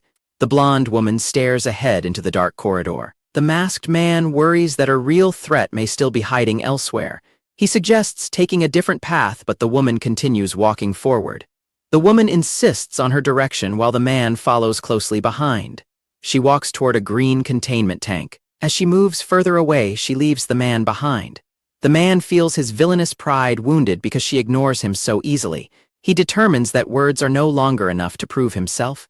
He resolves to show the woman his true power. A massive flare of red energy erupts behind the woman. She asks what he is doing as red energy coils around his arm. The man in the top hat clenches his energy-wrapped fist and calls the situation a betrayal. He considers the significance of his transformed arm while the blonde woman yells in anger. He recalls the original story where Dr. Kim Seon-woo used Behemoth against Stardust. He stands ready to fight in the dark industrial facility. The woman lunges forward and vows to beat him within an inch of his life. His fist surges with intense red energy and lightning. He launches a massive shadow punch towards his opponent. Both combatants lunge toward each other in mid-air. The woman charges forward through a series of blasts. The man slams his heavy arm down with immense force. A chain of explosions erupts across the battlefield during the intense exchange. He continues his high-speed aerial assault. The man laughs and asks if she plans to blow up the entire building and bring it down on them. Stardust demands a fair fight, but Egoistic mocks her for expecting honor from a villain who already stabbed her in the back. Egoistic stands his ground as a flaming opponent dives toward him from above. The two combatants collide in a massive clash of energy. Egoistic explains the nature of being a villain while a creature prepares to strike Stardust from her blind spot. The high-speed duel continues as both fighters trade rapid blows. Stardust attempts to find an opening to teleport. A sudden overhead strike blocks her path. Egoistic realizes he is too late to react to the next movement. Stardust delivers a sharp attack that cuts through Egoistic as he tries to shift away. Egoistic collapses from a heavy wound while Stardust calls out his name in alarm. Stardust reels in shock and asks what just happened. Egoistic tells Stardust she is the light before vanishing into a pillar of energy. Three girls sit at a table and complain about his habit of vanishing and not thinking of those at home. The purple-haired girl senses his return and jumps up with a smile. She rushes toward him to demand why he is so late and to complain about being ghosted. The girl stares in absolute horror at the grim scene unfolding on the floor. A piercing scream echoes through the house, drawing the attention of the women in the kitchen. They immediately drop everything and race toward the source of the distress. The girl finds the man collapsed in a pool of blood, his black costume stained by a deep stomach wound. One woman attempts to dial emergency services while the girl desperately tries to shake him awake. The orange-haired woman tells the girl to move aside. The girl moves back so the woman can address the bleeding. She channels green magical energy through her hands and begins to heal his torso. A blinding green light erupts throughout the room. The light intensifies as the healing power takes effect. Elsewhere, a blonde hero kneels in the wreckage and questions why he chose to save her life. The injured man is later tended to as someone prepares to feed him a meal. Restrained by handcuffs, the man pleads to be allowed to feed himself to maintain his dignity. The woman ignores his request and forcefully pushes a spoonful of food into his mouth. The orange-haired woman announces her departure while the man and the girl watch her leave. The man waves a cheerful goodbye with his cuffed hands as she heads out. The orange-haired student apologizes for hiding her power. The man tells her he is simply grateful that she can return to school. The man and the silver-haired girl wish the orange-haired student a successful first day of high school as she enters the campus. The silver-haired girl threatens the cuffed man with a blow if he tries to leave home again. The man asks to see the girl's acupressure device and questions how to use the round object. A red sphere of energy surges in the man's hands as he commands a power named Behemoth to awaken. Dark shadows and growls fill the room as the man's power awakens. This terrifying scene shocks the silver-haired girl and the brown-haired woman. The handcuffs lie discarded and broken on the floor after being forcefully removed. The bound women apologize and promise not to repeat their actions as the man questions if they will truly stop. Red energy coils bind both women and lift them into the air while the man calmly prepares to eat. A blonde woman lies soundly asleep in her dark bedroom. The blonde woman bolts upright with a scream haunted by a nightmare of a dark-clad figure. The woman sits alone on the edge of her bed, silhouetted by the moonlight coming through the window. She clutches her nightgown in distress as she tries to steady her heavy breathing. 1 month passes as the focus shifts to the exterior of a large school building. The blonde woman sits dejectedly at a desk in an empty classroom, staring blankly ahead. The brown-haired woman asks why Haru is spacing out. The woman tells Haru her secrets with her big sister. Haru asks what it means for a villain to save a hero. Haru dismisses her query. She claims it was just a thought from a book. The woman says she is also obsessed with a novel. She pulls out a tablet to show Haru. The screen shows a romance between the hero and the villain as Haru screams and slams her head into the desk. Haru lies face down and wonders if the man is still alive. She reasons that the man who toyed with the nation must still be alive. Haru stares ahead. A woman peels an apple and says terrorism will stop for a while. The girl reacts with surprise and asks for confirmation. The man says he will rest before the next attack. The girl tells the man to quit, but he says someone else will eventually take over. The gray-haired girl reacts with confusion, questioning the mention of another person. The man contemplates his position as the strongest on the team. Recalling Stardust's victory over Behemoth, he decides they need a powerful helper for the next ordeal. He resolves to prepare a new member specifically for Stardust.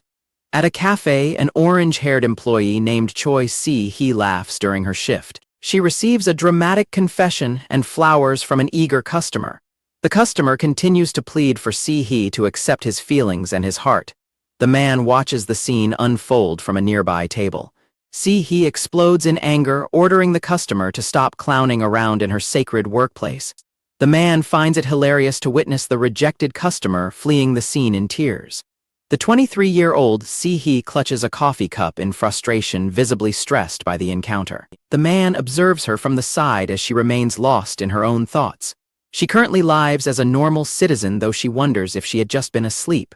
Later in the original story, she will eventually act under the alias Elektra as a rank villain. In the original timeline, she is a powerful villain wielding lethal electrical energy. She works multiple part-time jobs as a desperate attempt to suppress her internal destructive urges. The man notes her status as a ticking time bomb while he approaches her counter. Walking home late at night, he complains about the exhausting and endless cycle of her work life. He pauses in the dark alley to confirm that no one is watching her. She concentrates her energy and begins to manifest a crackling electric charge between her hands. The electricity grows brighter as she focuses on the power building within her. She gazes upward as the electric energy flows more freely around her. He smiles and remarks that the manifested power is beautiful. A mysterious figure claps from the shadows and startles her. He angrily retorts that not every superhuman is a villain like him. The man in the top hat challenges her to shoot him to see how strong she truly is. She releases a violent surge of electricity toward her opponent. The blue bolts collide with a pulsing red sphere of energy. The man laughs mockingly and asks if that is all the power she has to offer. She feels a surge of liberation. She shouts an insult at her departing opponent. The masked man gives Yi-hee 1 week to consider his business proposal. He tells her to think carefully. Yi-hee shouts for him to wait as he begins to warp away in a purple light. The man vanishes completely, leaving only a fading swirl of energy in the alleyway. Blue electricity surges through Yi-hee's hands. She reflects that the experience felt pleasant. Dane is shocked as he stares at the girl. Han Seo-yoon apologizes and ends their partnership. Dane demands to know how she could betray him after everything he has done. She only calls out to him. She laughs maniacally as she wins their board game. Dane screams in agony over his defeat. Dane falls to the floor in despair. Dane begs for mercy because he is bankrupt in the game. Seo-yoon orders him to wash 3 days' worth of dishes for their family. Dane laments raising a tiger cub as he walks away. She stares at him and waits for a response. A dazed Yi-hee struggles to order an impossible coffee at a cafe. Sehee stands dazed at the coffee machine as the beverage overflows from her mug. A coworker notices Sehee's exhaustion and suggests she take a short break outside. Sehee settles onto a ledge to rest. She bites her thumb anxiously while checking her phone. News reports identify 𝒩𝒂Ⅎℰ as a popular villain with a dedicated fan base. Sehee reads that the villain's terror attacks have resulted in 0 casualties. Sehee possesses electric discharge abilities she has never been able to use properly. Her parents suppressed her powers, causing her internal stress to solidify into a destructive quirk. Sehi continues her shift at the cafe as a countdown begins. Her internal tension grows as the time for her decision approaches. Sehi rushes to a late-night meeting through the city. She is startled by a stray cat in the dark alleyway. A mysterious presence appears in the shadows. 𝒩𝒂Ⅎℰ materializes from the darkness behind her. The villain asks if she has reached a decision regarding his earlier proposal. Sehi speaks to the man about the choice she has made. She grabs his arm and declares her intent to follow his instructions. Sehi begs him to let her break something immediately to relieve her internal pressure. She clings to his arm as her energy builds. Sehi walks into a room to face three girls seated on a couch. Dane introduces Sehi as the newest member of their family. Lee Ha-yeol greets the newcomer with a smile as Sehi introduces herself nervously. Han Seo-yoon grumbles about the addition of another girl to the group. Sehi looks on in surprise as the villain prepares to take off his mask. The villain removes his mask and identifies himself as Kim Dane. Sehi recognizes him as a regular customer from her cafe and points at him in realization. She shouts in shock, remembering the handsome guy who visited her cafe last week. The onlookers react with wide-eyed surprise at the sudden recognition. Sehi loses control and discharges a violent surge of electricity from her body. The onlookers remark on the physical sensation of the tingle running through their bodies. Everyone is suddenly startled by a loud noise coming from the nearby hallway. The group turns toward a sudden noise echoing from outside the room. The woman slams her desk in frustration over a message she received. She fumes while reading a message about her fan club rank before giving up. She collapses face first onto her bed in total exhaustion. She remains face down while a voice asks if she is all right. The man in the hat reminds her that she now owes him a favor. She lies on her bed and whispers the name 𝒩𝒂Ⅎℰ to herself. A girl cries while apologizing for a mistake, but the man in the suit dismisses the concern. The man taps her shoulder to get her attention. He asks her to follow him away from the group. The pair walks away from the group and into the dark yard under the full moon. He notes that they are finally alone, prompting her to ask why that matters. He encourages her to attack him.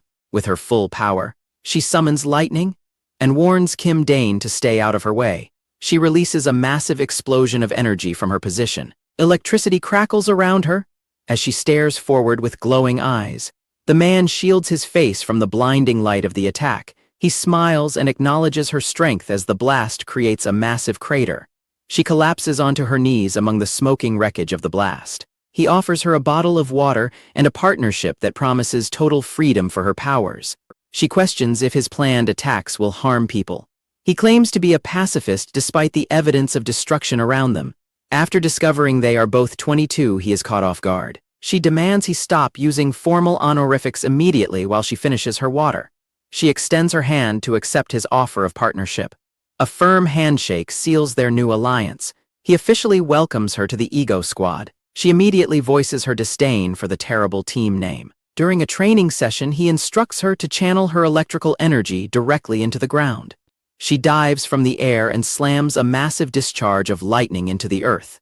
She reels from the impact as a young girl interrupts to ask why they are awake so early. He explains they are performing special training to prepare for an upcoming fight against a hero named Stardust.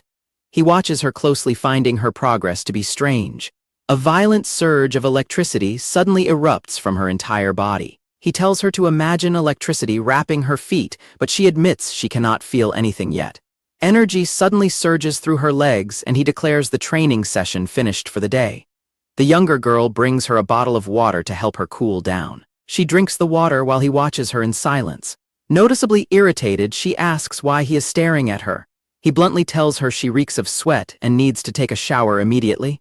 Outraged, she hurls the water bottle at him and shouts that she was busy training. They prepare to attack each other with their respective powers as the argument escalates. She channels her energy while he prepares his own response, neither backing down. The younger girl sighs at their immature behavior. 1 month later, they whisper strategy to each other while gaming in the dark until the sound of an opening door startles them. They scramble to hide the controller as a figure appears in the doorway. The woman catches them, noting they have stayed awake past dawn playing games. She points out they were supposed to be resting before their important mission. The trio stares in stunned silence after being caught playing Red Dead Redemption 2. The smiling woman suggests they all go to sleep immediately. Her calm demeanor terrifies the trio as they realize they are in deep trouble. The girls flee to their beds while bidding the woman a nervous good night. Dane tries to laugh and leave for the mission, but the woman orders him to stay behind. The girls hide and watch Dane suffer punishment, agreeing that the woman is terrifying when angry. An emergency alert reports a villain terrorizing downtown Seoul. The hero Stardust flies through the sky at high speed toward the disaster zone. Stardust arrives at the ruined city to find the red-haired villain waiting for her. The villain introduces herself as Choi Sehi, also known as Elektra. Stardust demands Elektra's immediate surrender, but the villain simply mocks the threat. Elektra unleashes a massive burst of lightning toward the hero. The villain explains she has come to face the hero for the sake of the man. Stardust braces herself as the battle begins in earnest. 1 week before the incident, the man tells Elektra that he has one final move to teach her. The man describes the technique he calls the lightning punch. Elektra listens to the explanation but criticizes the man for his poor naming sense. The man tells the redhead to wrap her electricity around her hand instead of shooting it. He instructs her to focus all of the energy into her fist. The woman continues to power up while claiming to already be doing as he says. The redhead screams as she gathers a massive amount of power into her hand. She strikes the ground with a massive impact.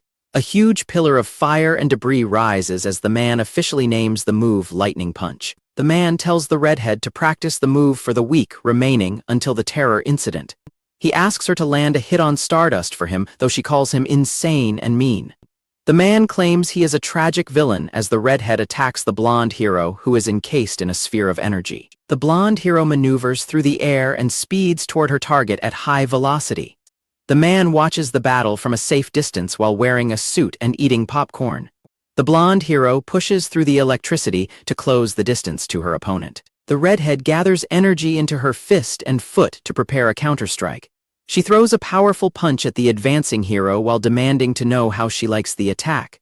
A massive electrical surge engulfs the blonde hero upon impact. Elektra laughs as a huge explosion rocks the battlefield. The villain remarks that the battle was much easier than she had originally anticipated. Stardust stands completely unharmed amidst the clearing smoke and flames. The villain stares in disbelief at the hero's lack of injuries after such a powerful hit. Stardust prepares her next move while lunging forward. Energy gathers around her form as she narrows her eyes in determination. The hero lunges forward with a powerful energy-enhanced strike from behind. The force of the impact sends the redhead reeling backward. Elektra realizes that the blonde hero is a total monster who has been toyed with for far too long. Stardust hovers in the air and orders her opponent to surrender so she can be taken in without further harm. Elektra refuses the offer and tells the hero that she has brought this outcome on herself. The villain gathers a massive amount of electrical energy in her hands. Stardust begins to adapt to the intensity of the incoming attacks. The masked man watches through binoculars and notes that he worked hard to increase Sehi's power levels. He explains that the current ordeal was specifically designed to boost the hero's durability. The observer concludes that this level of struggle is minor compared to what the hero suffered in the original timeline. Elektra unleashes a concentrated blast of lightning directly at the hero. The hero counters the lightning strike with a powerful physical blow. A man in a top hat watches the battlefield from a distance. A pair of glowing binoculars monitors the energy surge from the clash. Stardust stands amidst the rubble after the city is rocked by a massive explosion. A hovering drone nearby records her every move for the man to see. The man in the top hat vanishes through a blue energy rift. She turns her head toward a sudden disturbance. A scorched path of destruction stretches across the city street toward the hero. The red-haired assailant gasps for air while clutching her bleeding arm. Stardust asks who she meant by him and if someone is pulling her strings. The captive refuses to answer the hero's questions. Stardust vows to eventually extract the truth from her assailant. A gloved hand reaches through the portal and rests on the woman's shoulder. A purple portal manifests in the air behind the wounded woman. Stardust expresses disbelief at the sudden turn of events. She looks up in shock as the newcomer greets her by name. She identifies the man as egoistic, and he confirms his identity while descending toward her. Egoistic greets Stardust, noting the long duration since their last meeting. Stardust stares in disbelief, questioning how he is still alive. Egoistic confirms his survival and suggests the news may be unwelcome for her. Stardust expresses relief at his survival, catching Egoistic off guard. Stardust reels in shock as she notices the woman in Egoistic's arms. Egoistic asks why she arrived so late while he holds another woman. The hero can only stare back in stunned silence at the pair. He explains he came to rescue his colleague. His unexpected explanation leaves Stardust completely bewildered. Egoistic prepares a grand introduction for a new broadcast. He announces the debut of the Villain Alliance, much to Stardust's confusion. The redhead asks about the hero's strange behavior, and Egoistic notes her murderous intent. Egoistic laughs off the tension as he addresses the hero. Stardust's face flushes with a mix of embarrassment and hero's rage. Stardust emits a dark aura as structures begin to crumble around her. Stardust watches the glowing logo of the Ego Stream Villain Alliance hover in the sky. The villain claims his allies are as strong as the captive he holds. He declares that he will no longer commit acts of terror alone. He flies away with his hostage as the hero watches helplessly from the ground. The villain warns the hero and the rest of the country to remain on guard. He mocks his hostage with a playful attack command while electricity surges around them. A powerful bolt of lightning strikes the ground near the hero. A massive fist slams into the ground with immense force. The hero strikes the rubble and notes an unsettling sensation, resolving to eliminate the villain during their next encounter. The masked man confirms he has found the correct location in a dark alleyway. He calls out to someone nearby to reveal themselves and come forth. He shouts a command as a burst of energy erupts before him. A heavy object crashes into the floor of the secret chamber. The masked man proceeds down a dark stone hallway, confident in his destination. He navigates a hidden floor filled with magical green flames and architectural illusions. He discovers a massive obsidian door and greets the figure waiting inside. The vine which greets her unfamiliar visitor and asks what purpose brings him there. The masked man requests that a sealing spell be placed on his belongings. He presents a diary containing world history and another intended for future records. The witch accepts a small red gemstone as payment for her services. He specifies that the seal must remain active. He requests the magic last until the day he dies. The witch initiates the ritual by placing her hand over the books. She channels magical energy into the volumes as the man watches. She concludes the spell and ensures that only the owner can read the text inside. As the man leaves, the witch remarks that he is choosing to walk a difficult path. The man sits on the edge of a building overlooking the city during sunset. He reflects on the purpose of his life in this world. He rises and declares that incredible events are about to take place. A phone call from a girl demanding he come home for dinner interrupts his speech. She yells that everyone is waiting for him and asks why he isn't back yet. He smiles and promises to return immediately. The man stands prepared to face the future. A silhouette announces the commencement of the final event of Phase 1 while standing at the edge of a skyscraper. A truck driver sings along to a pop song while heading towards Seoul on the highway. Researchers in a high-tech control center confirm that the designated moment has finally arrived. A violent force shatters the asphalt of the road and sends debris into the air. A massive mechanical limb stomps heavily into the center of the highway. The giant machine crushes the truck as the driver screams in terror during the sudden assault. An elderly scientist in a lab coat orders the destruction of the nation that once oppressed them. The colossal robot looms over the city skyline to carry out its mission of devastation. Students in a lecture hall ignore their surroundings to gossip among themselves. A student watches a video of Electra and speculates to his friend that she is dating Egoistic. The blonde student smiles secretly as she overhears her classmates discussing her private life. The classmates argue that Egoistic would never carry her on camera if they were actually in a romantic relationship. One student finds the theory convincing. The other insists the man's professional attitude has always been consistent. The blonde student clenches her pen while classmates debate the villain's true feelings for the hero Stardust. She becomes visibly annoyed as they discuss him holding another woman. A classmate argues that the villain has better chemistry with someone else. The student snaps her pen in a surge of silent fury. The terrified classmate realizes the student is a dedicated supporter of the Stardust, pairing noting the physical resemblance of her blonde hair. A professor begins the day's lecture before a sudden alert causes an interruption. An emergency call alert flashes on a smartphone screen. The student sprints from the classroom as HQ reports a giant weapon advancing from the outskirts of Seoul.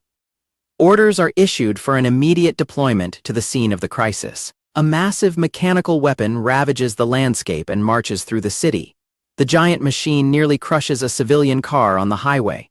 The hero Stardust intercepts the machine's leg. She successfully prevents the giant weapon from crushing the vehicle. She orders the family to drive away immediately while they cheer for her bravery.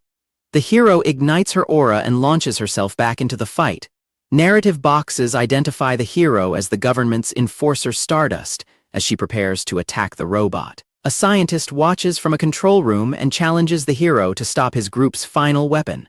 Stardust flies directly toward the towering mechanical threat to initiate the confrontation. Stardust lunges forward with her fist wreathed in energy. The impact sends the massive mechanical weapon spiraling through the sky. A blinding explosion erupts in mid-air from the force of the collision. Stardust is thrown backward as she recoils from the powerful blast. She stabilizes herself and questions the source of such overwhelming power. The robot readies a spinning saw blade while Egoistic commands his companion to move. Electrical surges suddenly seize the giant machine and render it immobile. Stardust expresses total shock when Egoistic's voice crackles over her communication channel. Egoistic reveals he has seized the facility and restrained the creators of the giant weapon. He continues his dramatic monologue while sitting in the center of the hijacked control room. His teammate remarks on his lunatic performance while she monitors the facility's systems. The villain taunts the hero with his urge to destroy the city with the giant weapon. A competitive smile spreads across Stardust's face as she hears his theatrical threats. Stardust prepares her next attack and vows to definitely stop him. In the control room, the team confirms that the machine's output adjustment is complete. Egoistic pulls a lever to grant the hero a massive power upgrade for their duel. Bolstered by the energy, Stardust launches a devastating upward strike against the mechanical giant. Egoistic declares that the operation is starting. He pulls the control lever to mobilize the giant machine's combat systems. The massive mechanical limbs activate and descend toward the hero. A massive mechanical foot slams into Stardust, knocking her back. Egoistic mocks Stardust, stating that her current level of skill cannot stop the giant octopus weapon. He commands his assistant to increase the machine's speed output immediately. The giant machine unleashes a flurry of strikes, forcing the hero to maneuver rapidly. Stardust gathers her resolve while airborne, preparing for her next move. She determines that she must move faster to succeed. The hero streaks across the machine's central core at a blistering pace. One of the massive mechanical limbs swings wildly through the sky. Egoistic cheers as he realizes the confrontation is unfolding exactly as he intended. He reflects on his goal of surviving the day while recalling past failures and injuries. At a government facility, personnel report that they are ready to fire as a launch button is revealed. The president decides that using this ultimate measure is the only way to eliminate the giant weapon. He prepares to initiate the final strike. He presses the activation button to finalize the command. The masked man orders 𝒩𝒂™ to increase power output. She acknowledges the command immediately and monitors the surging energy levels.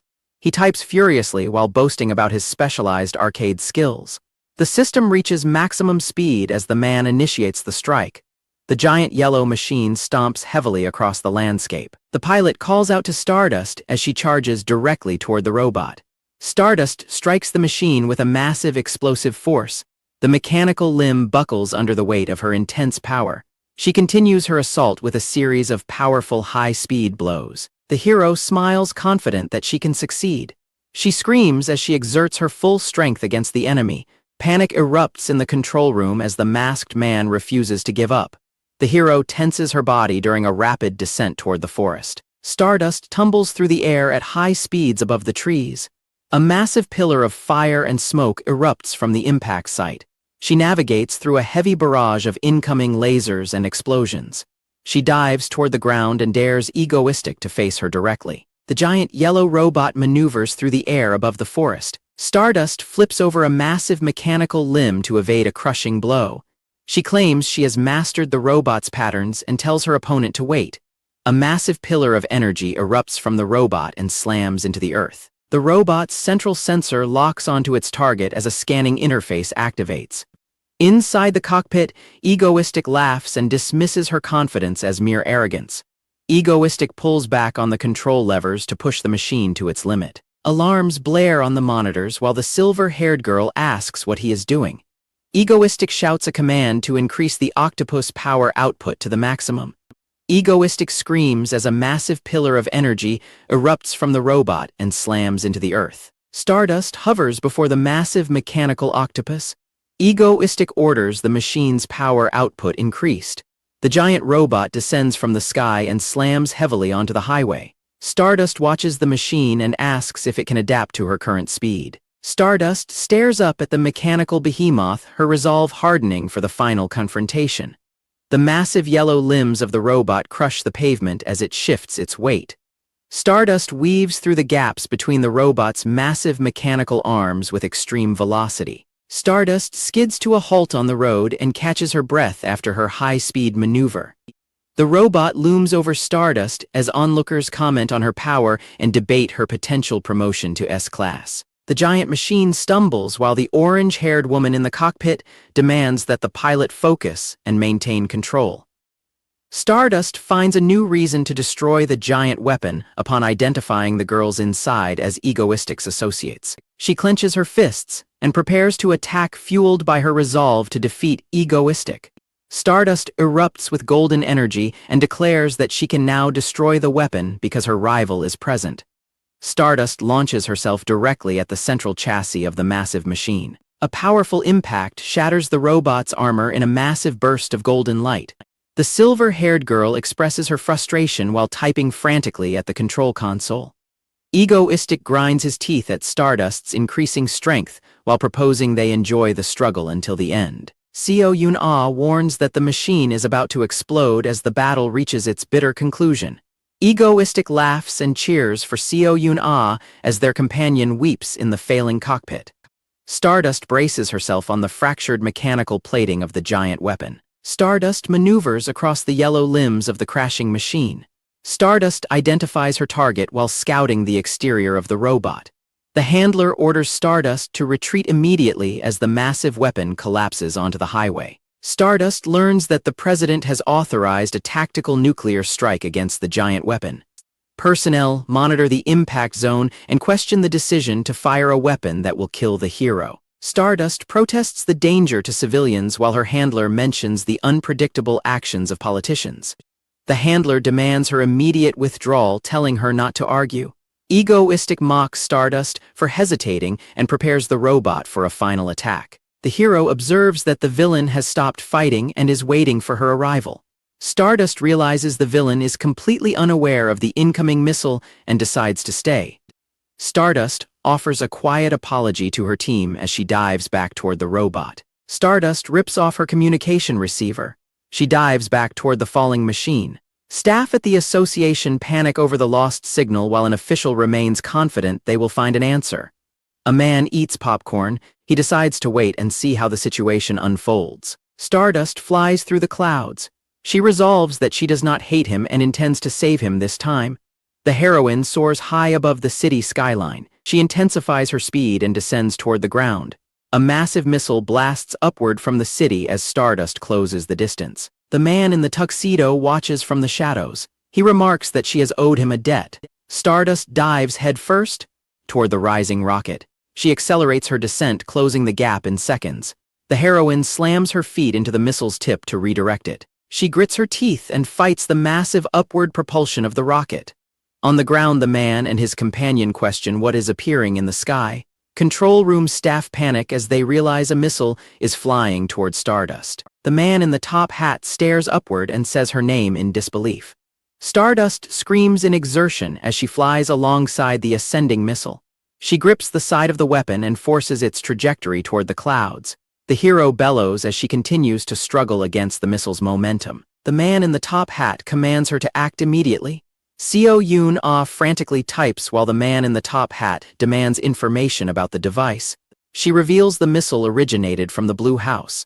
She despairs that there is no time to enter a disarm code. The man in the top hat reacts with shock upon hearing only 10 seconds remain until detonation. The timer ticks down to 9 seconds while an older man in a yellow shirt smirks at the unfolding disaster. The countdown reaches 5 seconds while a blue-haired woman nonchalantly continues her shopping.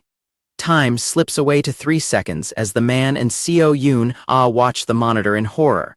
With 1 second left, the hero kicks away from the metal casing to escape the imminent blast. The countdown reaches 0 as Stardust falls back toward the Earth. Distant onlookers watch the broadcast in stunned silence. The observers realize the weapon has exploded. They question where Lambda is. Students in a classroom witness the catastrophe unfolding on their screens. The masked man screams for Stardust as the sky burns. Stardust falls limp through the air, trailing streaks of white light. The villain catches the falling hero and asks what on earth she was doing. Stardust looks up and weakly recognizes the man holding her. He scolds her for blocking the hit and asks what she would have done if she died. The villain carries the hero through the smoke-filled sky. He marvels at how soft the super-strong hero feels in his grasp. Stardust glares at him with suspicion, making him realize she is getting angry. He reflects that the giant weapon was already failing and the missile would have finished it regardless.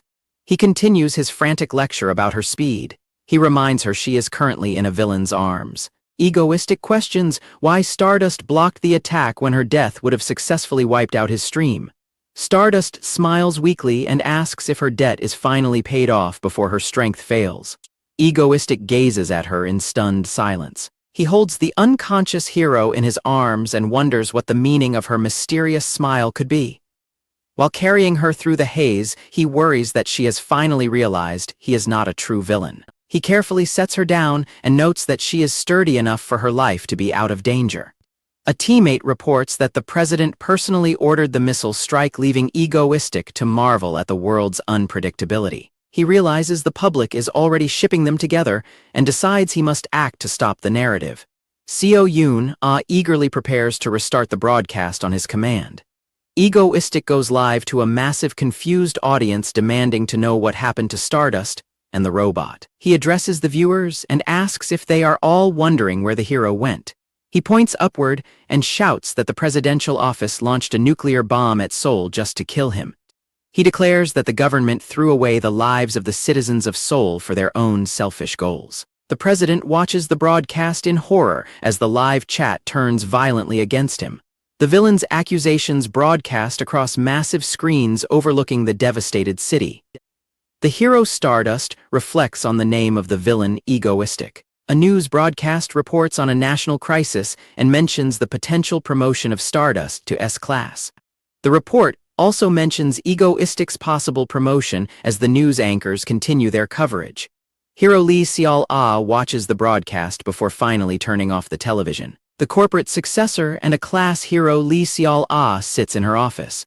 She contemplates the news report featuring Egoistic while relaxing in her chair. An assistant reports that presidential candidates are under control. 𝒩𝒜ℳℰ strokes her white cat, having been granted full authority over the unfolding situation. 𝒩𝒜ℳℰ dismisses her subordinate from the office. The assistant leaves 𝒩𝒜ℳℰ alone in her room. 𝒩𝒜ℳℰ credits Egoistic for giving her the opportunity to seize control of the country. The protagonist informs his companions that the hero Stardust is beginning to doubt him. He explains that she no longer believes he is truly a villain. A red-haired companion stares at him with total disbelief. His allies mock his concern by listing his many crimes. He shouts that he worked hard as a villain, but his companion dismisses his claims as insane. The redhead argues that his obvious restraint during the attack on Seoul proves he is a fake villain. She continues her rant, insisting that there's no way anyone could be confused about his true nature. The man listens to her harsh words in stunned, sweaty silence. His allies claim that everyone saw him holding back his firepower during the battle. He retorts that the hero is the embodiment of justice and wants to suspect him. The redhead states that anyone can see he is not a true villain. This bold claim leaves him completely frozen in shock. His companions conclude that his lack of villainy is entirely obvious to everyone. He realizes that if the hero learns he is actually protecting her and the world, she will no longer fight him with her full power. He fears that without a genuine threat, she will never grow strong enough to prevent the end of the world. He stands up and shouts his refusal to let that happen, terrifying the girl sitting across from him. With a smirk, he begins to plot how to maintain his terrible reputation. He resolves to remain an awful guy in the hero's eyes and abruptly departs for Busan. Haru arrives at a massive skyscraper carrying her suitcase. She stares up at the tall building looking slightly overwhelmed by its scale. A man in a suit bows and addresses her by name. The man takes her luggage to her room. Haru expresses her nervousness about the arrival. A blue-haired woman surprises Haru with an enthusiastic embrace. The woman pinches Haru's cheek while teasing her about her appearance. 𝒟𝐼𝒮𝒞ℒ𝒜 takes Haru's hand to guide her. She declares they will celebrate Haru's debut as Korea's first S-class hero. Haru marvels at the coastal view from the high-rise balcony.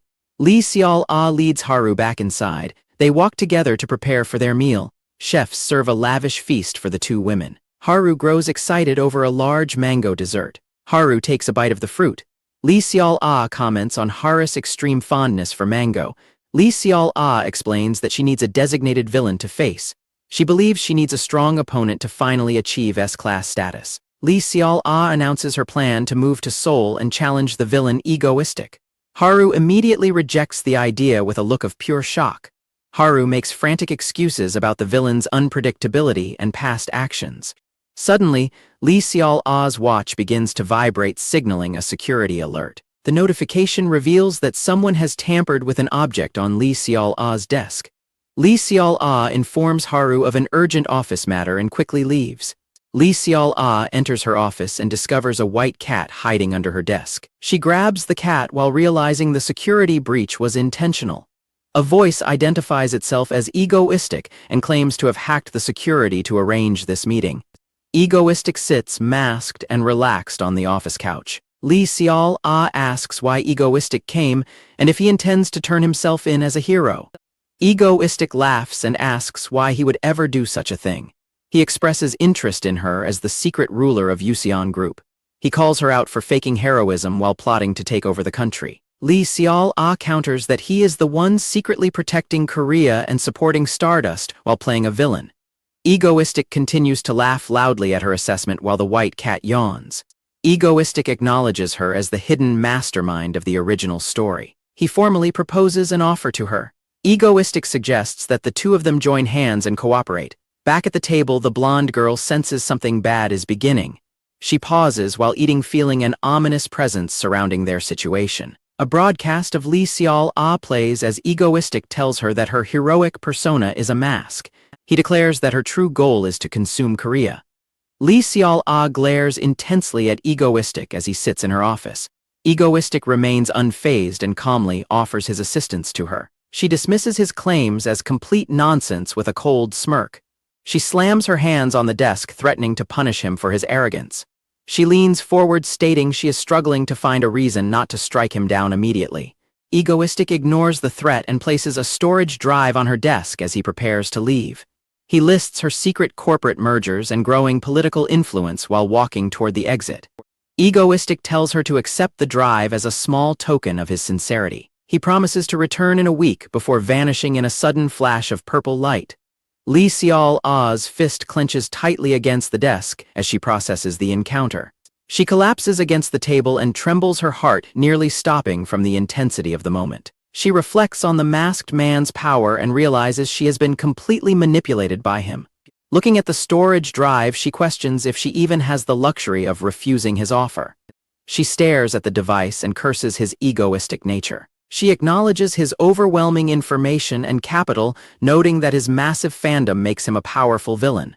She admits that he noticed her ambition and that she has been dancing entirely in the palm of his hand. She reaches out and picks up the storage device. She inserts the drive into her computer to see the contents. A folder appears on the screen containing the specific information needed for her to seize control of Korea. She opens the directory to find classified files, laughing with newfound confidence that she can put the country under her feet. 1 week later, a young man arrives at Busan Station and complains about having to repeat a tedious task. 𝒟𝒮𝒞ℚ meets her guest and formally accepts the proposal. She looks at him and states she sees no reason not to work together. The woman confirms their alliance. She smiles and suggests he stop using honorifics now that they are partners. She notes his immediate shift to casual language with a sharp look.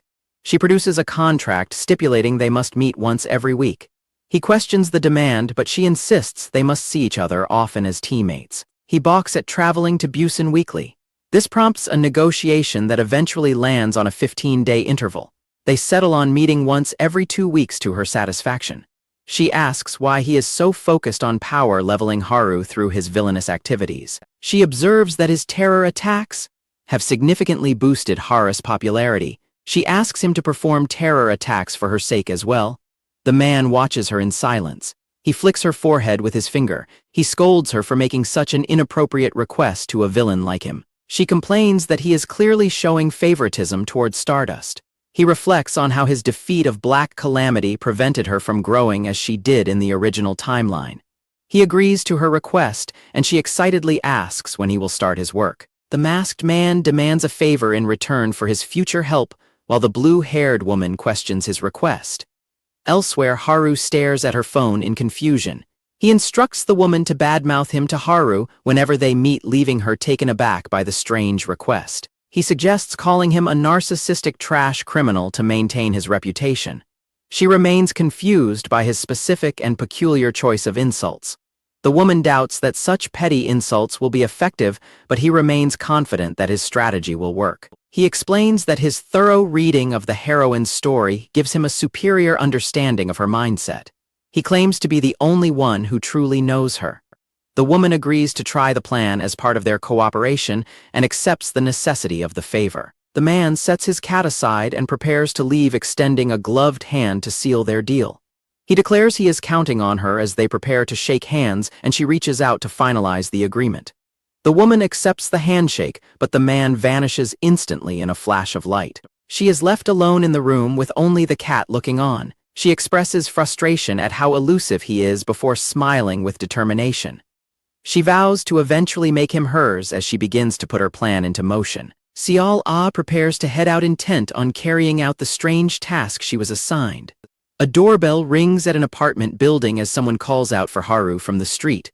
Haru opens her door in surprise to find 𝒩𝒜ℰ standing there unexpectedly. The visitor greets her with a bright smile, explaining that she missed Haru and asking to hang out for a while. She walks into the apartment with a suitcase and removes her shoes while Haru remains stunned by the sudden visit. 𝒩𝒜ℰ dismisses her responsibilities to lower-ranked staff so she can stay. The butler asks Haru to look after her before he departs. 𝒩𝒜ℰ dives onto the bed. 𝒩𝒜ℰ rolls in the sheets and comments on the scent before popping up to ask for a drink. Haru nervously checks her own scent. While 𝒩𝒜ℰ runs off to find alcohol, 𝒩𝒜ℰ returns with wine and convinces Haru to join her. The women open several drinks and begin their session. 𝒩𝒜ℰ drunkenly insults egoistic and mocks the people who joined his fan cafe. 𝒩𝒜ℰ complains about the villain's constant need for attention, while Haru reminds her that he risked his life to save her. 𝒩𝒜ℰ labels him a narcissist, but Haru senses no sincerity in her friend's insults. 𝒩𝒜ℰ slams the table and declares that the bastard should be torn limb from limb. 𝒩𝒜ℰ continues to rant about the villain's obsession with Haru. She finally finishes her drunken outburst before passing out on the table. Haru lifts the unconscious 𝒩𝒜ℰ and carries her toward the bedroom. Haru tucks the sleeping 𝒩𝒜ℰ into bed. She wonders why 𝒩𝒜ℰ was badmouthing the villain with such hollow words. Haru pulls up an official fan site for the villain on her phone. She looks at the screen and wonders when the next terror attack will occur. Morning light illuminates the exterior of a large modern mansion. The young students finish their morning meal, they grab their things and head out for the school day. The family waves goodbye to the children. A tired Seo Yoon-ah enters the room yawning. Haru notes Yoon-ah's exhaustion and asks what she was doing all night to be so sleepy. Yoon-ah eats quietly and teases that her late-night activities are a secret. Haru calls for everyone's attention at the breakfast table to deliver an update. He announces that the next terror attack is planned for the following week. He confirms that the location for the operation is Busan. Haru explains that a new partner company requested a terror operation in that location. The group expresses shock at the idea of outsourcing terror attacks while Icicle sleeps nearby. 1 week later, dark clouds gather over the coast of Busan as civilians notice a disturbance. Panic spreads through the streets as a massive pirate airship descends from the sky. Egoistic stands atop the vessel and loudly announces his arrival in the city. Spherical projectiles launch from the underside of the ship toward the ground. The bombs plummet through the air toward the unsuspecting city below. Icicle suddenly manifests a massive jagged ice structure to meet the falling explosives. Icicle destroys the falling explosives with ice pillars and calls her enemies scoundrels. The blue-haired heroine points forward and celebrates finally getting to use a classic line. Stardust grits her teeth and prepares for combat. The Leppy Squad airship the Ellis drifts through the clouds high above the city. Leppy's squad members discuss their excitement regarding the ongoing terror attack. Leppy's Squad Red rallies his men to begin pillaging the land of Busan. Egoistic smiles and informs the crew that he is taking control of the ship. The crew members are startled by the sudden intruders and demand to know who has boarded their vessel. The crew draws their rifles, but Egoistic and his allies effortlessly neutralize the squad. Egoistic and his team pin the defeated squad members to the wooden deck of the airship. Egoistic offers the defeated squad a chance to join the Ego Stream as allies. Egoistic assigns the squad members to their positions as the terror operation begins. The new recruits celebrate their recruitment into his organization. The squad members scramble to their posts while Egoistic tells Subin to take the helm. Egoistic explains they are heading to Hyundai Beach by airship. The red-haired woman demands to know who commissioned the mission. Egoistic broadcasts a live stream to thousands introducing his new villainous allies in Busan. The stream identifies the members of Lappy's team while viewers mock their low energy. Icicle prepares her counterattack as she focuses her power. Icicle uses her frost powers to launch herself into the air. The hero conjures a massive swarm of ice crystals in the sky. Icicle prepares to blast a wave of freezing energy. She sends the energy wave toward the floating pirate ship. She leaps across platforms of ice, vowing that Egoistic will not escape her. Egoistic watches her approach and notes that Lee Seol-ah is a talented actor. Stardust ignores orders to return to headquarters, shocking the control center. She shouts that she is going and continues her descent. A masked gunman fires a spray of bullets from the airship's deck. Icicle evades the gunfire while dodging behind her sturdy ice shields. She flips through the air to avoid a barrage of bullets as the grunts begin to panic. Icicle focuses her internal energy to prepare a devastating counterattack. The hero leaps through the air, preparing to fire a concentrated freezing beam. Her freezing beam instantly encases one of the grunts in a solid block of ice. Icicle readies her power once more for another concentrated strike against the crew. She gathers her energy into a small, intense orb between her hands before releasing it. Egoistic observes from the airship railing and commends her for handling her abilities so well. He retaliates with energy blasts and declares that he will not easily surrender his subordinates. Egoistic is startled by the sudden attack. Icicle smirks, knowing her trap has sprung. A massive ice pillar erupts through the deck of the airship. The ice spike strikes the vessel directly, and Egoistic admits that she successfully got him. Icicle mockingly questions her opponent's next move as the airship begins to sink. She decides to abandon the vessel and escape. Icicle curses as she prepares to unleash her power. The masked man vows to stop her escape while commenting on the difficulty of the mission. The two drop their act and praise their mutual performances. They continue plotting to melt the ship and the prisoner. The masked man suddenly senses a powerful, unbelievable presence approaching. He is shocked as the presence rapidly closes in on their location. Icicle instructs herself to remain composed despite the shift in the atmosphere. She tries to maintain her calm facade as a massive pillar of light strikes the area. Stardust arrives on the scene, leaving the conspirators in a state of shock. Stardust hovers in the air. She watches the floating airship from above. She descends to the beach and walks out of the water with a grim expression. Icicle greets Haru nervously and questions why she has arrived. Stardust ignores the pleasantries and demands to know what the two were discussing. Icicle claims she was only cursing at the villain as he fled. She laughs off the idea that she enjoyed the encounter. She suggests that they were just sneering. Haru stands in silent contemplation while Icicle calls out to her. Haru glares at her friend and states that both of them were laughing. Icicle's expression turns nervous under Haru's intense gaze. Haru prepares to take off as Icicle asks if she intends to pursue the villain. Icicle physically restrains Haru and begs her to wait. Haru looks back at her friend's desperate plea. Icicle grows increasingly anxious, fearing a disastrous outcome. Haru demands to be let go as Icicle continues to hold on. Icicle warns that Egoistic will bomb Busan if he is chased. She pleads with Haru to consider the lives of the citizens. Haru pauses for a moment, absorbing the weight of the situation. Haru finally relents and announces her departure for Seoul. Icicle tells Haru to take care and to contact her upon arrival. Icicle exhales in relief after the tense encounter. She feels as though she has aged 10 years from the stress. She notices something strange in the sky and questions the current atmosphere. Haru flies over the ocean determined to reach her destination as quickly as possible. As she travels, she thinks of Egoistic as her personal villain. Back in a quiet room, Egoistic reflects on his past ignorance as the genre of the world begins to shift around him. News broadcasts report that Egoistic has abandoned his pursuit of Stardust to target the hero Icicle instead. The commentator speculates that Egoistic has entered a new romantic phase with this shift in targets. This suggestion causes the red-haired woman watching the news to explode in anger. She and her companion glare at him as the broadcast continues its analysis. The women mockingly tell him to eat plenty of ice mango before storming out of the room. Subin approaches him with a piece of ice mango, her expression unreadable. She force-feeds him the ice mango with a dark and overbearing intensity. He is left stunned and silent by her aggressive behavior. He swallows the fruit and tells Subin she must accompany him to a high-stakes auction house. Disguised in suits and glasses, he prepares for the high-stakes event. He confirms to a confused Subin that the critical moment is today. The auctioneer presents a fallen hero's ring to the crowd. It is described as a cursed item capable of creating an S-class villain. He enters the bidding war by immediately challenging the previous offers. He quadruples the previous bid, raising it to 100,000. He ruthlessly outbids his rival again to assert his control over the auction. He raises the price even further to 150,000.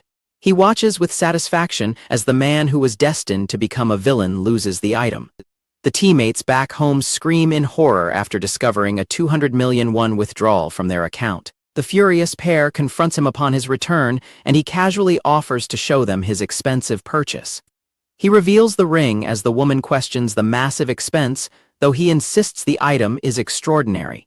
He manipulates the jewel on his finger to prepare its power. He triggers the ring's activation, letting its energy flare out. A dark vortex manifests in the room as the onlookers watch in silence.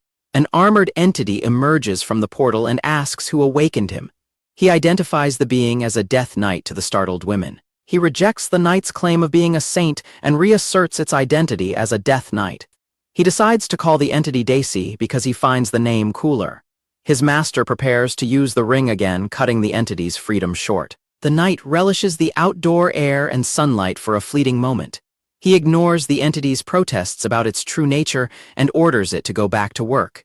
He manipulates the magical artifact to begin the process of reconfinement. The knight screams as the magical artifact forcibly pulls him back inside. He casually tells the woman he is training while the entity is drawn into the gem. The entity begs from within the ring to never be imprisoned in the dark again. The creature describes the dark and suffocating nature of its confinement within the gemstone. He promises the entity a battle to satisfy its urge for combat. He tells the woman to use her strength for him. He confirms that the entity is destined to fight Stardust. She warns that Stardust is far too strong and questions how long the creature can endure. He commands the entity to demonstrate its power, and the creature eagerly complies. The entity swings its massive axe with destructive force. It unleashes another heavy strike that tears through the air. The man laughs at the woman's shock and dismisses the display as basic. He explains that the entity was once an S-class villain. Their conversation is suddenly cut short as a scream interrupts them. An angry woman confronts the group over the destruction of the nearby mountain. She rages about the trees she painstakingly replanted. He shifts the blame for the environmental damage to the entity. The woman begins to punish the entity for the environmental damage it caused. The creature is forced to hold a strenuous physical position as a grueling penalty. The orange-haired woman scrolls through an online post featuring a collection of photos. She grows agitated as she looks at fans celebrating a pairing between the man and a blue-haired hero. The secretary spots Stardust in the hallway and asks her what she is doing. Stardust explains to the staff member that she is currently waiting on standby for dispatch. The secretary cheers for the hero's success as she begins to move out. Stardust continues walking away with a stern and cold expression on her face. The hero fumes over the news that Egoistic intends to limit his terror attacks to the city of Busan. An alarm suddenly blares throughout the building, reporting a terror incident in central Seoul. Stardust smiles at the notification, eager for the chance to confront her rival, and prepares to take flight. Stardust soars through the city skyline at high speed, racing toward the coordinate. She begins her rapid descent toward an apartment complex currently scheduled for demolition. Stardust lands amidst the dusty ruins and begins to carefully search the area. Stardust is suddenly interrupted as a monster calling himself Death Knight emerges to challenge her. Death Knight boasts about his prowess while standing tall among the wreckage. Far away, Egoistic casually watches the fight's live stream from a couch while eating popcorn. The creature officially identifies himself to the hero as the Death Knight of Ego Stream. Stardust remains unimpressed, ignoring the monster's introduction as she focuses on her mission. She continues searching the vicinity, hoping to draw out the real mastermind. Stardust stares down the armored intruder and demands to know where Egoistic is hiding. Death Knight leaps forward with a roar and strikes at Stardust with his massive spear. The two combatants trade powerful blows that trigger massive explosions across the demolition site. Death Knight laughs as he continues his relentless assault against the hero. Online spectators wonder why Egoistic is absent while Stardust battles his powerful subordinates. Public commentary questions if the villain intends to limit his operations to Busan. Death Knight launches a massive column of dark energy upward at the hero. The knight admits that Egoistic was correct about her strength before asking for the villain's location. Stardust demands to know why she is facing a subordinate instead of her true rival. The hero frantically searches the ruins for Egoistic while live stream viewers demand to see more villains. The knight laughs and claims that Egoistic deemed a mere subordinate sufficient to handle her. Stardust reacts with shock to the revelation that she was deemed unworthy of a personal visit. Stardust trembles with rage upon hearing that her rival is not coming to face her. Death Knight prepares a final attack, drawing massive amounts of dark energy into his palm. He notes her previous leadership during the Busan incident while finalizing his deadly move. The hero becomes incensed at the implication that she is not worth facing in person. Stardust stares down her opponent, her anger boiling over at being ignored by her true rival. Egoistic watches the live broadcast from the safety of his home while casually eating snacks. Stardust triggers a violent power awakening as her eyes glow with intense celestial energy. Egoistic previously instructed the knight to restrain his power and eventually stage a fake defeat. The knight expressed his initial disgust at the order to lose a fight to a human for the sake of theater. The knight accepts the order, concluding that staging a defeat will be simple. The knight prepares for the final clash as hero Stardust looms in the sky above. The armored subordinate braces himself for the hero's ultimate descent. Stardust powers up her final strike. Egoistic observes the imminent collision from his remote location. Stardust dives through the air with incredible speed, gathering her strength for a decisive blow. The hero delivers a flaming punch directly to the knight, triggering a massive blast that consumes her opponent. Stardust stands among the ruins of the battlefield while the knight begins to crumble. The knight claims immortality and vows to return without being careless next time. The knight's physical form dissolves into smoke.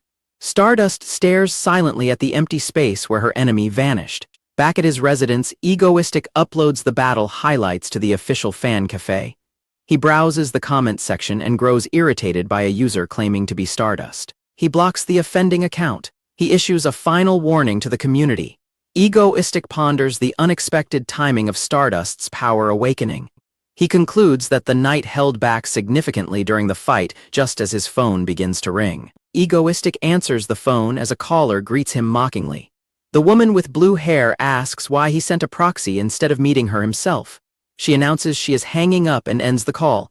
She leans back at her desk with a smirk, finding the situation interesting. Lying in bed that night, she stares into the dark and thinks of him. The scene shifts to the Seoul headquarters of the Useon Group. Egoistic sits in costume and tosses a small drive toward the woman.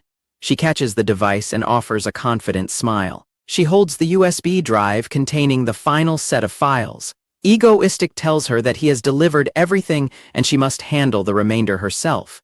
She wonders how he uncovers such deep secrets. He warns her that the truth would only bring her harm. She stops him as he prepares to leave to ask one more question. With a blush, she asks if she can visit his house sometime. He flatly refuses the request, leaving her visibly frustrated. The woman demands he reveal his real identity. The man finds using his villain alias in regular conversation awkward. 𝒩𝒟𝐻 looks at him intently as she prepares to ask a serious question. He listens closely to what she has to say. 𝒩𝒟𝐻 asks if he truly believes she would ever betray him. He decides to keep his identity secret because of her closeness to Stardust. He mentions his plan to rest until an upcoming incident. He also tells her that she should meet Stardust frequently in the meantime. The woman watches him prepare to leave with a puzzled expression. He pauses during his teleportation to address her one last time. He tells her that she should call him Dane from now on. She reacts with shock to the revelation of his real name. The man vanishes completely, leaving her alone in the office. She returns to her desk and begins working on her computer. A smile forms on her face as she looks down at her phone. She continues her tasks with a lighthearted mood. She picks up her phone and dials a number. A blonde woman named Haru answers her ringing phone at her desk. 𝒩𝒟𝐻 speaks to her excitedly on the other end of the line. 𝒩𝒟𝐻 suggests a meeting in Seoul, leaving Haru with a sense of dread. Later, Haru greets 𝒩𝒟𝐻 and pulls her into a sudden tight hug. 𝒩𝒟𝐻 goes to the kitchen to prepare mango bingsu for Haru's arrival. Haru immediately offers an apology, leading 𝒩𝒟𝐻 to question what she could possibly be sorry for. Haru brings up their previous encounter back in Busan. She recalls and apologizes for her cold behavior during that time. 𝒩𝒟𝐻 takes Haru's hands and kindly tells her not to worry about it. 𝒩𝒟𝐻 reassures Haru that she would have felt the same way and urges her to forget the matter. Haru looks at 𝒩𝒟𝐻 with a mix of surprise and curiosity. Later that night, 𝒩𝒟𝐻 sits alone by a window and drinks wine in the moonlight. While Haru sleeps nearby, 𝒩𝒟𝐻 remains deeply troubled. She can't stop thinking about the strange expression egoistic made. 𝒩𝒟𝐻 recalls egoistic mentioning that he might die this year and questioning what would happen next year. At a place called Moonlight Bridge, a large group of cloaked figures kneels in prayer inside a dark temple. The followers offer their devotion beneath a wall carving depicting a figure holding up the moon. They remain perfectly still, devoted to their mysterious deity. An elder at the front of the hall declares that the world must be purified by their moonlight. Raising a staff topped with a purple gem, the leader announces the descent of the moon god. The temple echoes with the sounds of the cultists chanting in unison. The elder silences the crowd and calls for the descent of the moonlight. A dark-haired woman turns away from the kneeling assembly. The elder smiles as he stares ahead at her. She hears a prophecy about the shrine maiden of the moon punishing a dark world. The woman's eyes glow red, marking her as the one chosen by the moonlight. Dane shivers in the morning cold. The group gathers for breakfast together. The woman scolds the others for picking out their beans and having poor table manners. One of the girls flinches as she is caught trying to avoid eating her beans. Dane eats the beans and feels as if he is being scolded by his own mother. Dane observes Seo-yoon and notes she is a powerful psychic intelligence type ability user. He identifies Lee Ha-yeol as the only S-class healer in Korea. Dane recognizes Choi Se-hee as their combat specialist. Dane assesses the strength of the Death Knight. He feels confident in the overall strength of his team's lineup. Ha-yeol leaves the table early to study for her final year of high school. The others cheer for Ha-yeol as she heads off. They tell her to keep fighting and do her best. Seo-yoon and Se-hee rush off to begin their work for the day. The woman sighs as she watches the girls leave. Dane watches the girls head to the basement level of the building. He prepares for a major terror attack that is expected to arrive with the first snow. Dane calls out to Subin while she prepares to wash the dishes. Dane promises Subin moonlight since he cannot guarantee sunlight. His strange promise leaves Subin looking completely confused. The group travels through the freezing night while Dane chides a shivering girl for not dressing warmly. Dane explains that a group of insane cultists is coming to destroy the country. Dane asserts that he is the only person in the country capable of stopping the invaders. The team remains alert as they brace themselves for the upcoming threat. Dane commands Seo-yoon to retrieve goggles for the group to wear. Seo-yoon pulls the equipment from her bag and gets ready to hand it out. The goggles are distributed among the team members so they can begin their mission. The group dons the goggles to begin their search for a hidden magic circle. Dane asks the others if they have spotted anything through the lenses yet. The women stare ahead in silence as the view through the goggles overwhelms them. The girls complain that the view is too bright to distinguish any specific targets. A shivering girl wonders how they are supposed to find a glowing circle in such blinding light. Dane instructs the group to look wide and squint to find the massive circle. 𝒩𝒜ℳℰ successfully identifies the faint magic circle at the edge of her vision. Dane shouts in celebration at the news of their discovery. He praises 𝒩𝒜ℰ for her success while hoisting her up in the air. 𝒩𝒜ℰ reacts with a startled shout during the chaotic celebration. Dane is suddenly hoisted into the air as a mysterious woman appears nearby. Startled by the sudden movement, Dane demands that he be put down immediately. The blue-haired girl mutters in annoyance while blushing at the chaotic scene unfolding before her. The orange-haired girl stares in disbelief at the glowing symbols covering the alley walls and questions their origin. Dane explains that the Moonlight Order spent years carving these magic circles throughout the entire city of Seoul. He details how the circles were designed to weaken heroes and destroy the city's balance in the original story. The blue-haired girl asks if he plans to destroy the markings, but Dane implies he has a different objective. Dane declares his intention to repurpose the magic circles. He intends to modify the spell so that it works in his own favor. Dane introduces the newcomer as the Vine Witch to his bewildered companions. The Vine Witch ignores the girl's stares and prepares to manipulate the glowing magic on the wall. She begins channeling her power directly into the ancient script. The witch focuses her energy on rewriting the intricate magical patterns lining the wall.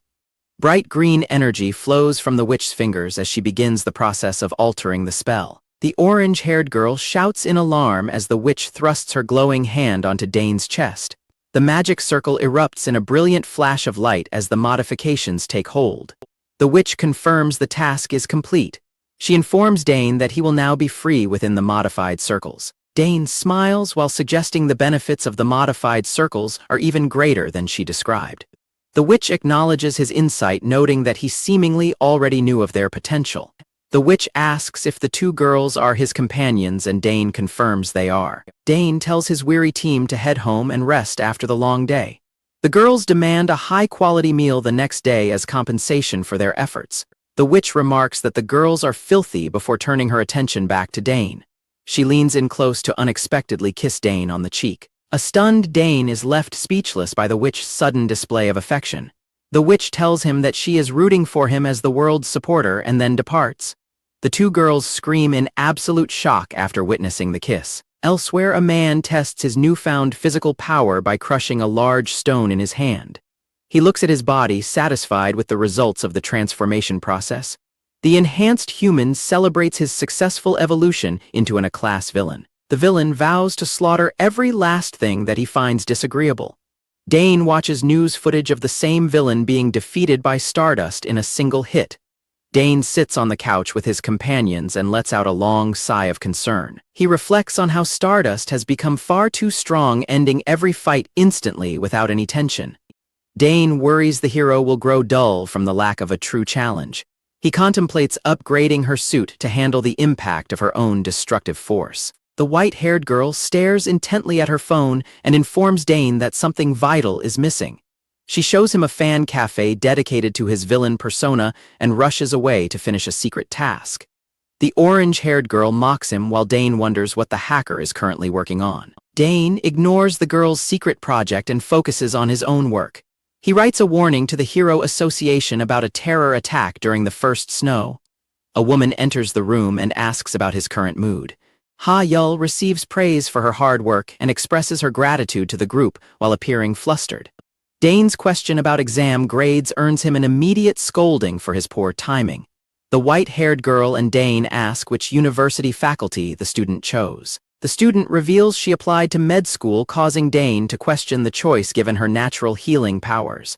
The hacker silences Dane by shoving a spoon into his mouth. Dane complains about being the constant target of the group's jokes. A woman on the phone informs Dane that the first snowfall of the season has begun in Seoul.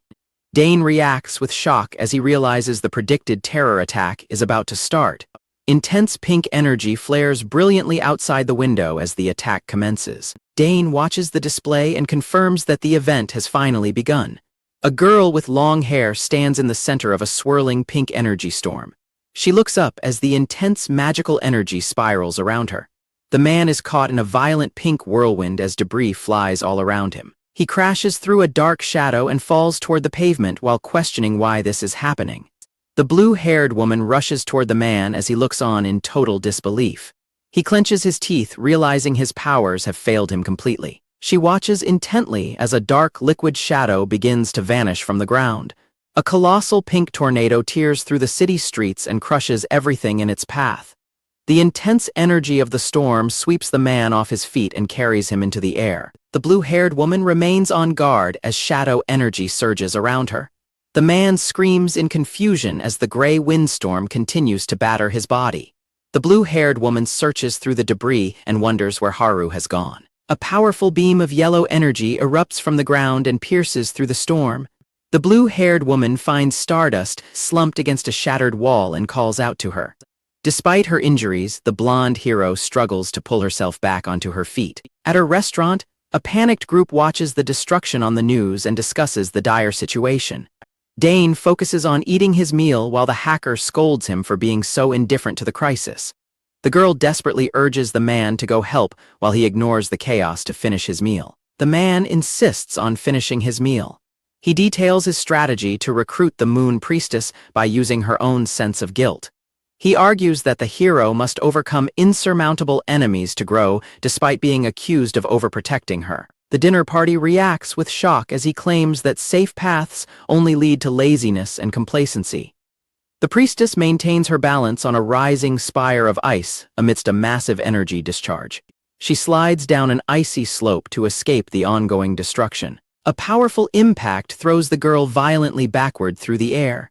She crashes into the frozen ground and skids across the wreckage. Gloved hands reach toward a swirling blue energy vortex. The priestess gathers herself as the narrative confirms his status as the villain the hero is obsessed with. She looks up in alarm as she realizes someone has arrived on the battlefield. The blonde hero drops from the sky in a brilliant column of golden light. The hero charges forward through a field of pink energy swirls. She continues her fast-paced charge through the chaotic energy field. Stardust is struck mid-air by a massive concussive force. She maneuvers through streams of pink energy and wonders what the objects are. Stardust deflects flying debris and observes that the projectiles look like missiles. Massive explosions level the city as Stardust realizes Egoistic has been holding back his true power. She slumps to the ground after seeing the massive scale of the devastation. She acknowledges the terrifying reality of a true terror attack. Stardust spots a child trapped in the path of a swirling energy vortex. She lunges forward to save the child from the approaching blast. The force of the impact sends Stardust reeling backward through the air. Stardust crashes into the ground as a blue-haired woman and a man arrive at her side. The hero gasps for air, struggling to recover from the exhaustion. Stardust looks up toward her companions as they stand over her in the snow. The man asks if Stardust is okay as she remains grounded. She stays hunched on the floor while the two onlookers watch her with concern. Stardust stares in shock at the magnitude of the destruction surrounding her. Stardust admits her complacency before the overwhelming power of the villain's disaster. The blue-haired man identifies Haru in the wreckage. Stardust denies she is crying despite the visible tears streaming down her face. The man yells for Haru and struggles against his friends to break free. The man breaks loose but is immediately struck down by a bolt of electricity. He cries out in desperation while his companions try to hold him back. The sudden shock from the electrical bolt leaves him reeling on the floor. A woman bows and apologizes profusely for the man's disruptive outburst as he is dragged away. A crowd watches in alarm as a broadcast of Stardust's vulnerability appears on a public screen. News reports confirm widespread property damage in Seoul with no confirmed casualties. Media outlets focus on Stardust's uncharacteristic display of public emotion and weakness. The man and his companions survey the destruction and discuss the villain's threat to return. The girl questions why the man refuses to intervene, but he asserts that Stardust will not break. The man declares that Stardust is his hero, eliciting a look of disgust from the girl. The two walk away while the man wonders what Stardust is doing at that moment. The man sleeps as Stardust weeps and whispers his name in the distance. Stardust lifts massive weights while others gossip about her being crushed. She successfully completes over 10,000 repetitions despite her exhaustion. Stardust stands firm on a shattered floor. She refuses to let herself break. A pink tornado strikes Seoul for the third time. News reports confirm the city's response has not improved. A group known as the Moonlight Order initiates a terror attack. A horrifying voice echoes throughout the city. A hero uses ice powers to shield civilians from flying debris and pink energy. A man collapses nearby as the chaos intensifies. The hero struggles as the energy drains her strength. The fallen man laments his own weakness and inability to fight. The hero fires a beam of energy into the sky. She calls out for Stardust to intervene. Stardust arrives on the scene. The other hero warns her that she is at her physical limit and will break if she continues. Stardust grits her teeth in silent determination. She prepares to push past her exhaustion. Stardust launches herself into the air with a burst of golden energy. She charges directly toward the center of the disaster. Stardust pierces through the swirling pink clouds. She maintains her flight path despite the turbulence. Trapped in the vortex, Stardust resolves to save the people. She realizes she is the only one capable of stopping the threat. Stardust focuses her remaining strength. She commits to finishing the task at any cost. Stardust dives through falling rocks and lightning. She descends rapidly toward the heart of the storm. Stardust slams into the ground with a massive explosion of golden light. She unleashes her full power against the source of the attack. The man celebrates Stardust's awakening, while the redhead notes the difficulty of tracking her changing specifications. The redhead asks if the priestess will be defeated, prompting the silver-haired girl to react in shock at the recruitment plan. The silver-haired girl demands to know why she was not informed of a new female member.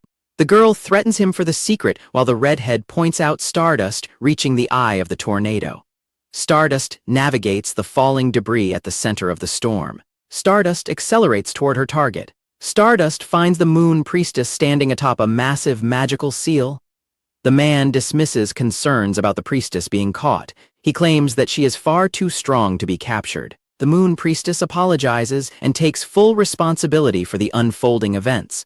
The priestess repeats her apology as Stardust prepares for an impact. The moon priestess raises her hand and initiates a powerful counterattack. A massive pillar of energy erupts from the magical seal. Stardust is engulfed by the blast of light and energy. The sheer intensity of the light leaves her momentarily stunned. The moon priestess summons multiple energy orbs as Stardust watches in disbelief.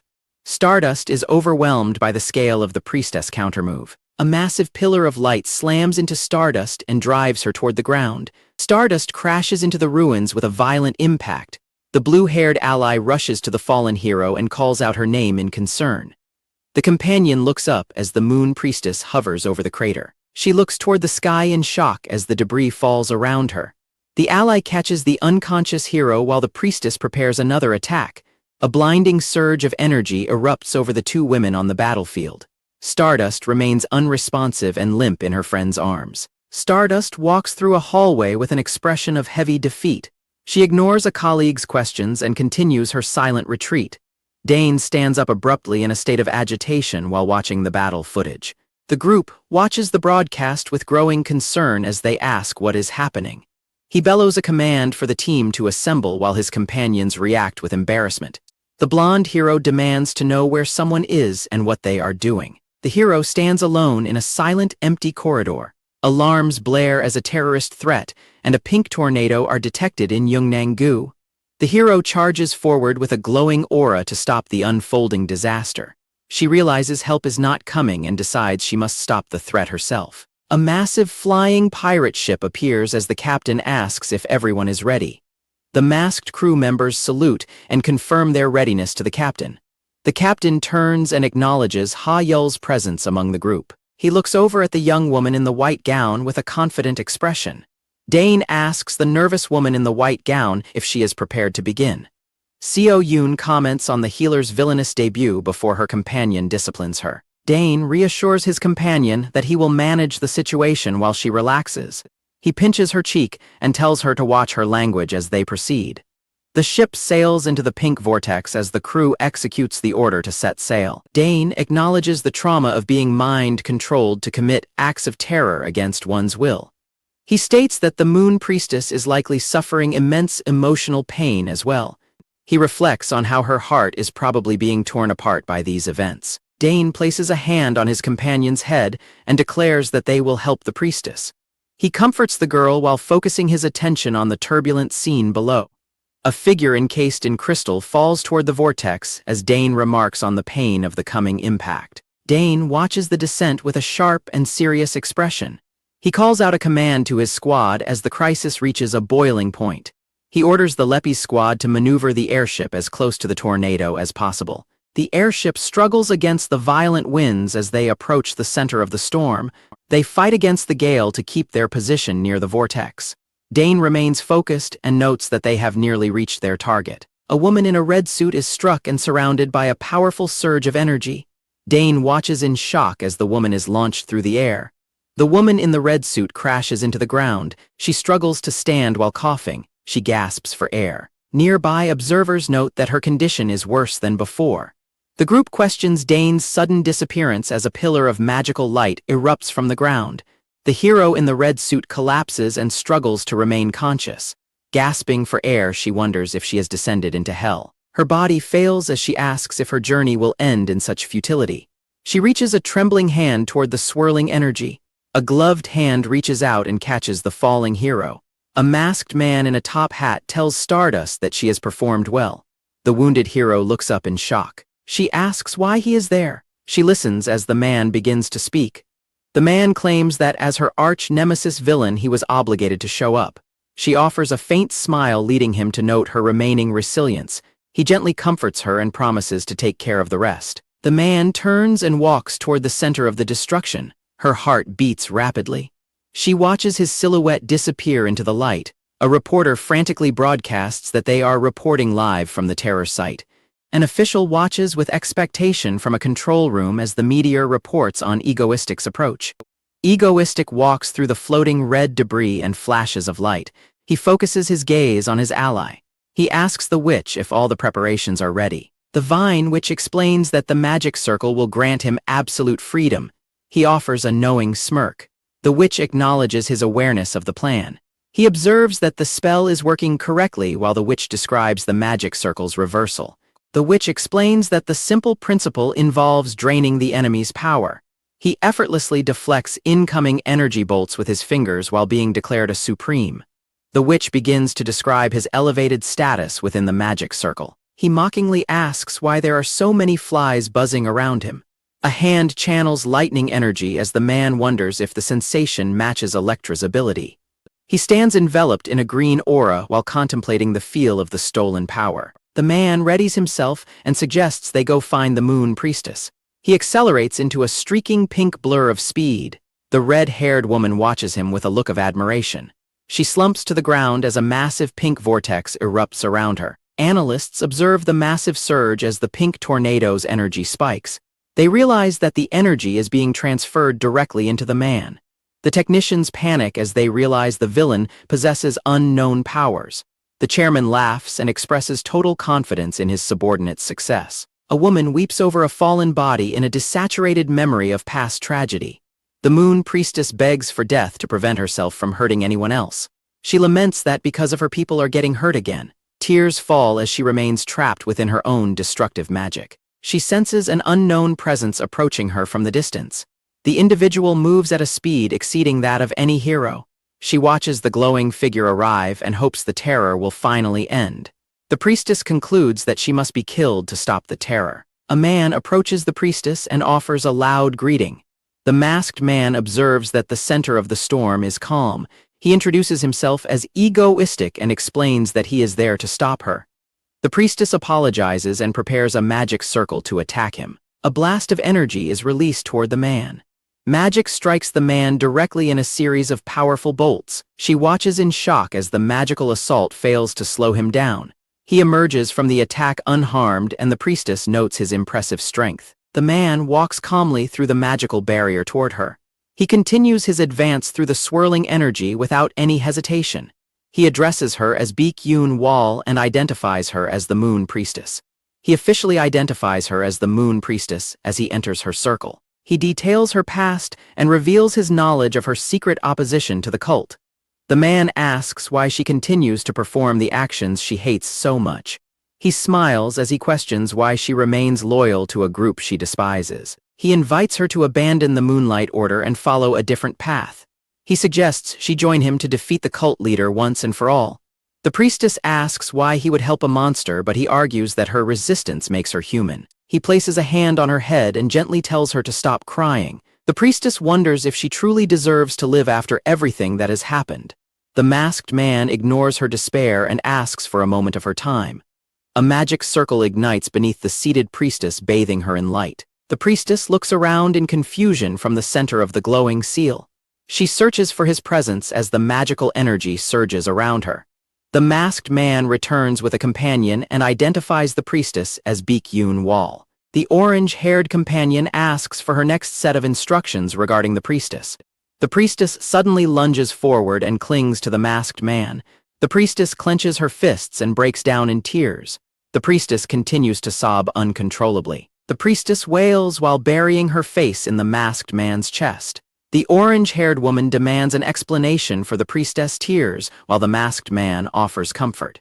News reports detail a pink tornado devastating the city of Seoul. The reports show the immense scale of destruction across the urban center.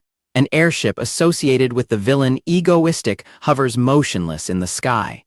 The reporter announces that the hero Stardust was found unconscious at the scene. The media notes that 𝒩𝒂ℎ is missing and his internet broadcast remains offline. 𝒩𝒂ℎ catches Yoon-wall's hands. He holds her hands gently as her tears continue to fall. 𝒩𝒂ℎ pulls Yoon-wall into an embrace and promises to stay by her side. Yoon-wall sobs into 𝒩𝒂ℎ's chest as her tears continue to fall. 𝒩𝒂ℎ continues to hold her close, offering comfort during her breakdown. 𝒩𝒂ℎ introduces a healer and explains she will remove the curse. The healer grows nervous and attempts to back away as she senses the darkness within the priestess. A malevolent spirit taunts Yoon-wall while the healer panics over the procedure. 𝒩𝒂ℎ commands the healer to act quickly before it's too late. Blue energy consumes Yoon-wall as the curse reacts to the healer's presence. The healer places her hands on Yoon-wall's head to begin the treatment. Green light erupts as the healer activates her power to purge the malevolent spirit.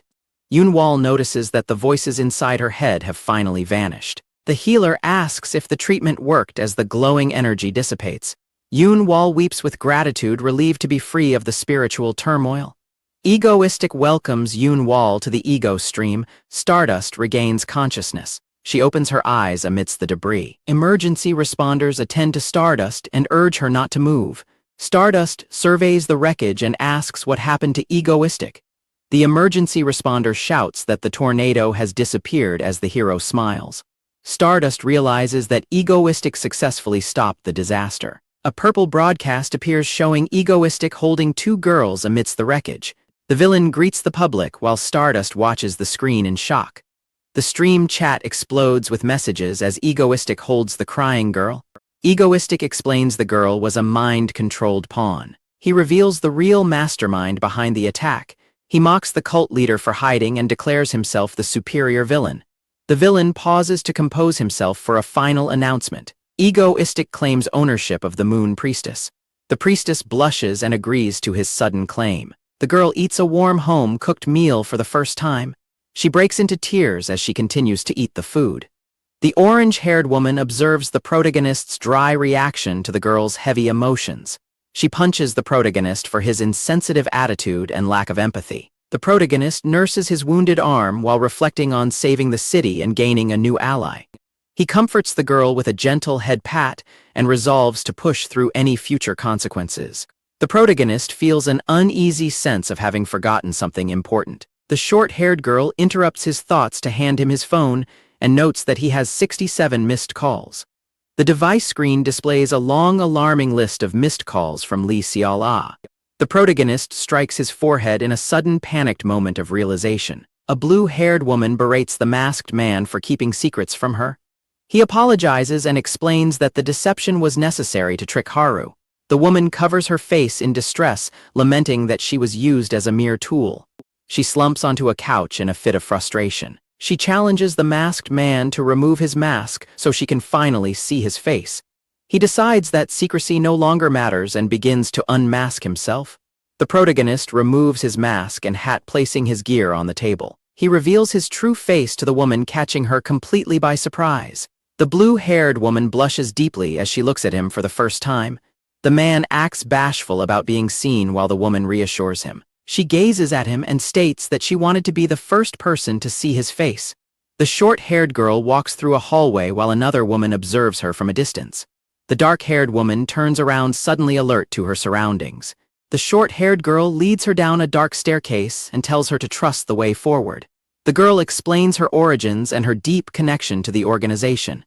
She identifies herself as the founding member of Ego Stream. She presents a massive mechanical construct and asks if it can crush their previous opponent. The woman in pink asks for the specific identity of the target.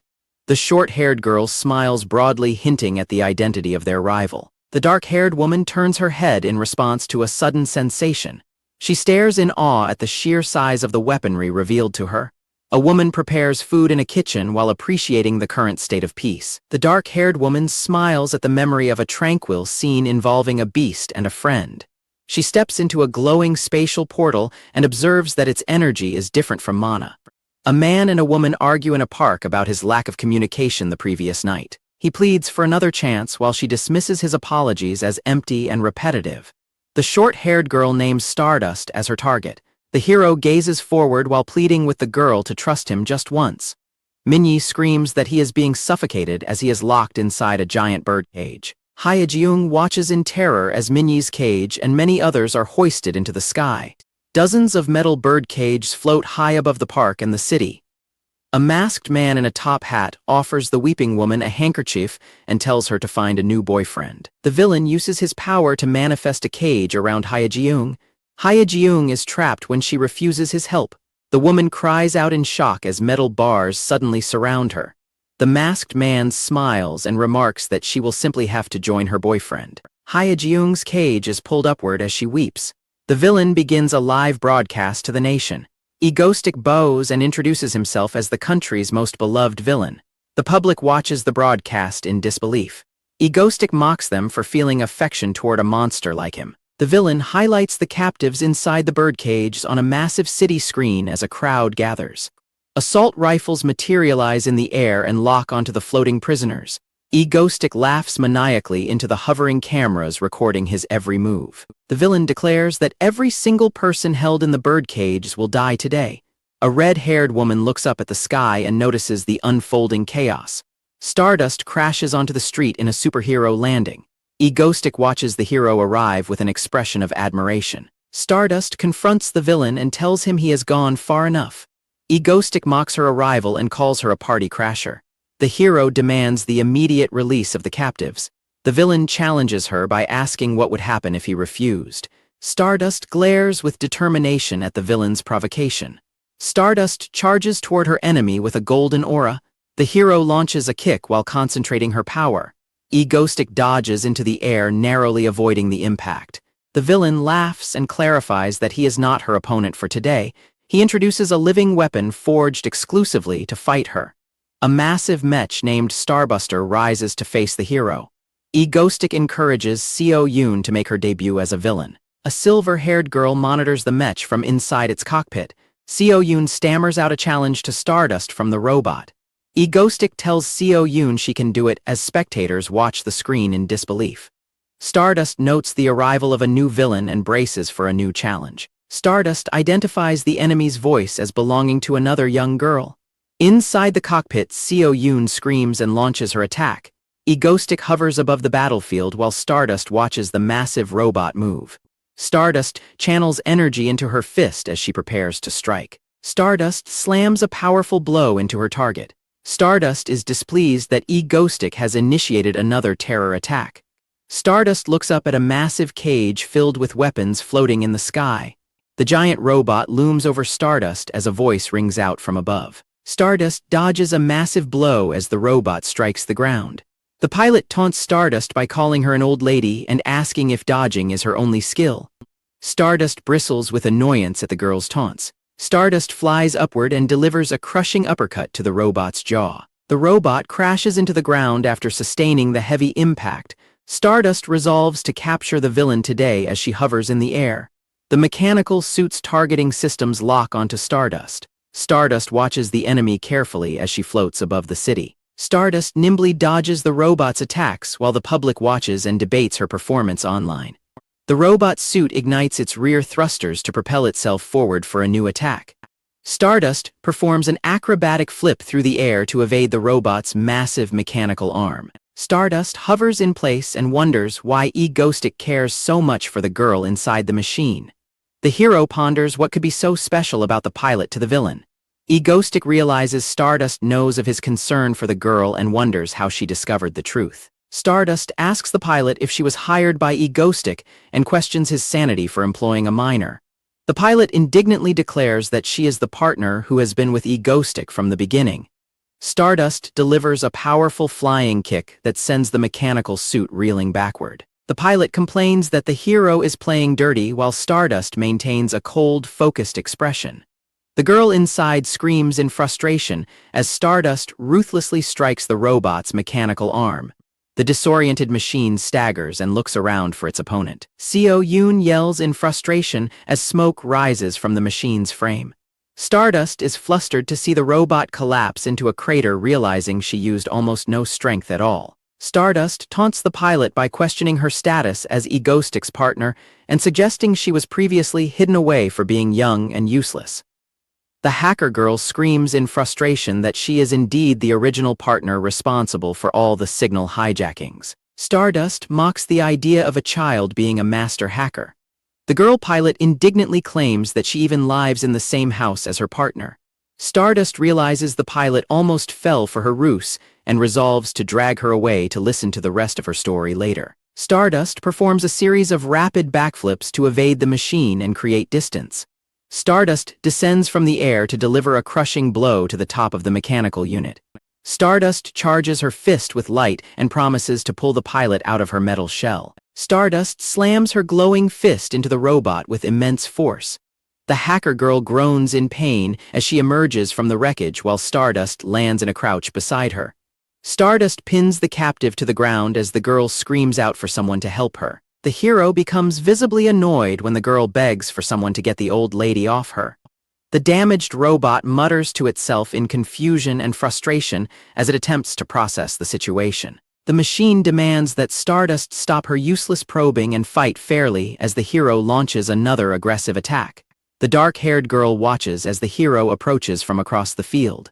Stardust charges forward and declares that she will capture everyone at once. A surge of red energy flares around the girl as she prepares to face the oncoming hero. 𝒩𝒂Ⅎℰ arrives on top of the vehicle to rescue 𝒟𝐿 as she begs to be taken away. 𝒩𝒂Ⅎℰ surveys the ruined park and tells 𝒟𝐿 that she worked hard on the terror attack. Stardust stares in disbelief as 𝒩𝒂Ⅎℰ accuses her of attacking his family. 𝒩𝒂Ⅎℰ confirms their bond while Stardust remains silent in his presence. Stardust looks on as a bright light fills the air. The villains announce the end of their date and prepare to depart. Stardust screams for the villains to stop as they make their getaway.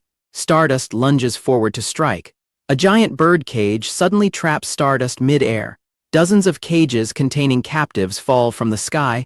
Stardust grunts while struggling against the bars of her cage. The dark-haired girl slams her hand down as more cages rain over the city.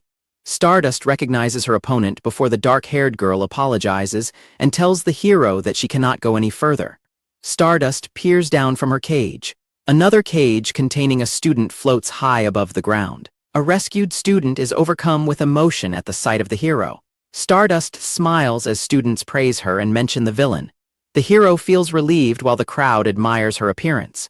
The man restrains 𝒟𝐿 as she screams that she will kill the hero. The man sighs over his food with a look of concern. 𝒟𝐿 shows him her phone screen while he asks if she is happy. The girl shouts in triumph over her successful social media post. She runs off to celebrate her successful post. The man tells her not to run during her recovery as she rushes away. A viral post claims that the villain 𝒩𝒂Ⅎℰ is actually a hero with 0 casualties. The man worries that his villainous identity is failing due to overwhelming public praise. He searches for criticism against himself and spots a concerning result. An online video appears questioning if the villain is secretly righteous. He watches a video accusing 𝒩𝒂Ⅎℰ of trampling society's rules. He selects a content creator who criticizes his materialism as his target. He smiles as he decides that this person is the one he should go after. He resolves to manufacture the negative public opinion he currently lacks. She falls to the floor in total exhaustion and defeat. She finds her latest video buried in dislikes. She notices that the content only received one supportive like. She rages against the public for treating egoistic as an untouchable figure. She cries over her lost job and her inability to pay rent. The creator remains hunched over in despair, feeling that her video was her only hope. A direct message from a user named DH appears on her mobile device. She picks up her phone to check the notification from the user. The user encourages her to continue attacking egoistic's reputation. She stares in disbelief as the message asks her to keep making videos like this. She drops her phone in total shock. She finds a massive 10 million won donation attached to a request for more anti-egoistic videos. A blonde woman exits the shower and dries her hair. The blonde woman sits at her desk and stares intently at the computer monitor. She navigates the interface with sharp clicks while a video on the screen labels egoistic a brutal psychopath. She maintains a serious expression as she continues to study the digital content. Her gaze narrows as she comes to a sudden realization about the information displayed. A trending video with billions of views brands egoistic a villain while bot accounts finish inflating the numbers. She watches a news broadcast that questions if a villain with 0 casualties can truly be considered good. She remains focused on the screen, listening to the critical analysis of the villain's public image. The reporter calls for egoistic to be locked away and executed as the country's worst criminal. A hand clicks the mouse while the broadcast concludes that egoistic is a heartless psychopath. She reviews a flood of hateful online comments demanding the villain face the death penalty. She works late into the night, her silhouette illuminated only by the glow of the monitor. In another room, the man smirks and remarks that the hero Stardust will finally realize his true villainous nature. He closes his eyes in satisfaction, pleased that his manipulation of the public narrative is succeeding. New notifications chime on the screen as the online discourse intensifies. He sends a message accusing the content creator of bias against him. Satisfied, he prepares to take the next step in his overarching plan. Egoistic stands on a rooftop overlooking the city and notes the presence of 3 A-class heroes in the country. He prepares to initiate his plan against the city's most prominent heroes. Stardust of Seoul is identified as the first A-class target in the region. Icicle of Busan serves as the second high-ranking hero on the list. Shadow Walker of the Night completes the trio of A-class targets. The hero possesses absolute power, but his strength is limited to the cover of darkness. A blonde woman walking alone is identified as the key to the hero's tragic path. The hacker assistant grows weary while monitoring the surveillance feeds. She reacts with alarm as she witnesses the abduction occurring immediately. Masked assailants seize the woman and drag her into the shadows. Egoistic smiles as his predicted sequence of events begins. He vanishes from his position and teleports toward his next destination. Egoistic arrives at a private residence and knocks on the door. He phases his hand through the glass to bypass the lock and enter. The young man inside is stunned to find the villain standing in his home. Egoistic tips his top hat and offers a polite greeting to the Shadow Walker. Egoistic asks the Shadow Walker if he has a moment to spare for a chat. The Shadow Walker sits on his couch in a daze, looking physically and mentally drained. A violent eruption of pink energy shatters the structure and sends debris flying. The force of the explosion hurls a figure backward through the air. A blue-haired woman stands her ground amidst the swirling remnants of the destruction. A man caught in a dark cyclone screams while being attacked. He is completely overwhelmed by the magical power. The Shadow Walker broods over his defeat, wondering how he was beaten during the night when he is supposed to be the strongest. He let out a heavy sigh while sitting in his apartment. He looks down at his tablet to check for updates. The device screen shows that it is late Tuesday afternoon and there are still no replies to his messages. A sudden knocking sound from the direction of the window startles him. He wonders who could be trying to contact him at this hour. He freezes as he hears a noise coming from outside. He turns his head sharply toward the glass balcony door. He walks over to the balcony to investigate the sound. He slides the glass door open to find out what is happening. He stares at the unexpected visitor in shock, asking himself if he is currently dreaming. Kim Ya-won asks if the visitor is real and why he has come. The visitor reveals his plan to recruit 2 heroes into his group. He identifies the first target as Icicle on a nearby screen. He then names Kim as the Shadow Walker, shocking him with his knowledge. The visitor warns that Kim's girlfriend is in danger, sparking an immediate attack. He blocks the strike and urges Kim to listen instead of fighting. Kim expresses disbelief, while the visitor observes the hero's unexpected lack of composure. The visitor demands Kim stop wasting time and go save his girlfriend. He insists that they don't have time for back and forth. Kim catches a card thrown by the visitor. He silently stares at the information in his hand. The visitor disappears in a burst of dark energy. A car travels through the city at night. The visitor joins a woman in the car who notes his rapid return. He admits the task was finished sooner than expected. The driver laughs and follows the navigation instructions. The vehicle accelerates and disappears into the night. The woman notes her rare feeling of nervousness as she drives through the night. Egoistic encourages the driver before turning to greet Shadow Walker at the construction site. Egoistic praises the hero for a perfect cleanup while Shadow Walker addresses him with suspicion. Shadow Walker asks why a villain would offer help, but Egoistic tells him to think nothing of it.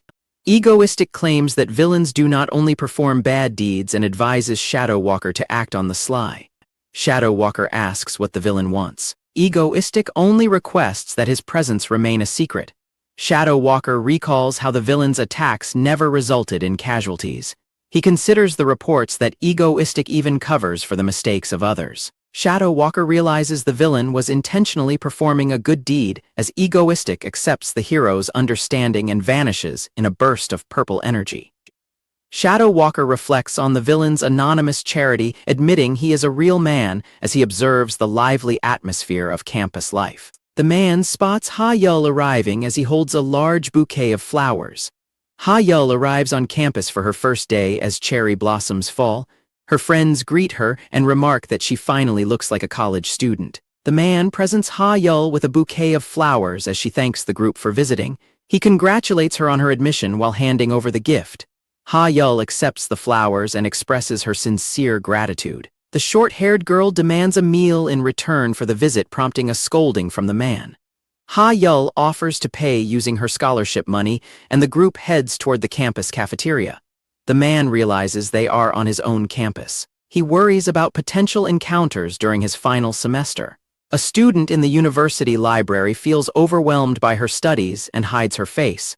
The student decides to leave the library. She heads out to find something to eat at the cafeteria. The short-haired girl notes that the cafeteria food tastes like school lunch. The man mocks her observation since she never actually attended school as the four friends a meal together. The girl wishes for a group dinner at home, and her companion promises to make it happen. A friend questions why Haru is eating campus food today while Haru claims it was a sudden whim. The friend mentions the influx of freshmen before stopping mid-sentence. The girl tells Haru to look in a specific direction. She wonders aloud if the Ego Stream members would look like the group sitting nearby in normal life. She identifies one woman as the terrorist kidnapped by Egoistic. She guesses that the woman sitting next to her is the ex-saint. She notes that the small girl resembles the one involved in the latest terrorist attack. Finally, she claims that the man with them is Egoistic himself. Haru freezes when her friend asks if her observations are accurate. Haru abruptly stands up, leaving her friend bewildered. Haru marches toward the table where the suspected group is dining. She reaches her hand toward the man. Haru looms over the seated man while he continues to smile. A sudden flash of red light envelops the cafeteria. The monitor flickers with red light as the word moonlight appears. Haru stares at the screen in confusion. A white-haired man appears on the broadcast and identifies himself as the Moonlight cult leader. The leader laughs and offers salvation to the foolish ones who follow his path. He declares that death awaits all apostates while a red moon rises over the screaming city. A dark creature looms outside the window as the woman watches in terror. High-pitched screeches force everyone in the cafeteria to collapse and clutch their heads. The purple-haired girl recovers and asks what happened. Haru recoils in shock as the screen addresses Stardust directly. Haru apologizes to her friend and sprints away from the cafeteria. She pauses to peek back from around a corner. The man realizes he must prepare quickly. For the escalating situation, he curses the cult leader for appearing much earlier than he expected. The girl desperately asks her brother if he knows what is happening and if he has a plan. The man realizes they are doomed because the final boss of the Moonlight cult appeared much earlier than expected. The monstrous final boss emerges under the red moon and unleashes a roar. A witness excitedly films the creature on her phone while other civilians flee in terror. The monster extracts the life force from the screaming crowd. The beast absorbs the stolen energy and bellows as its power grows.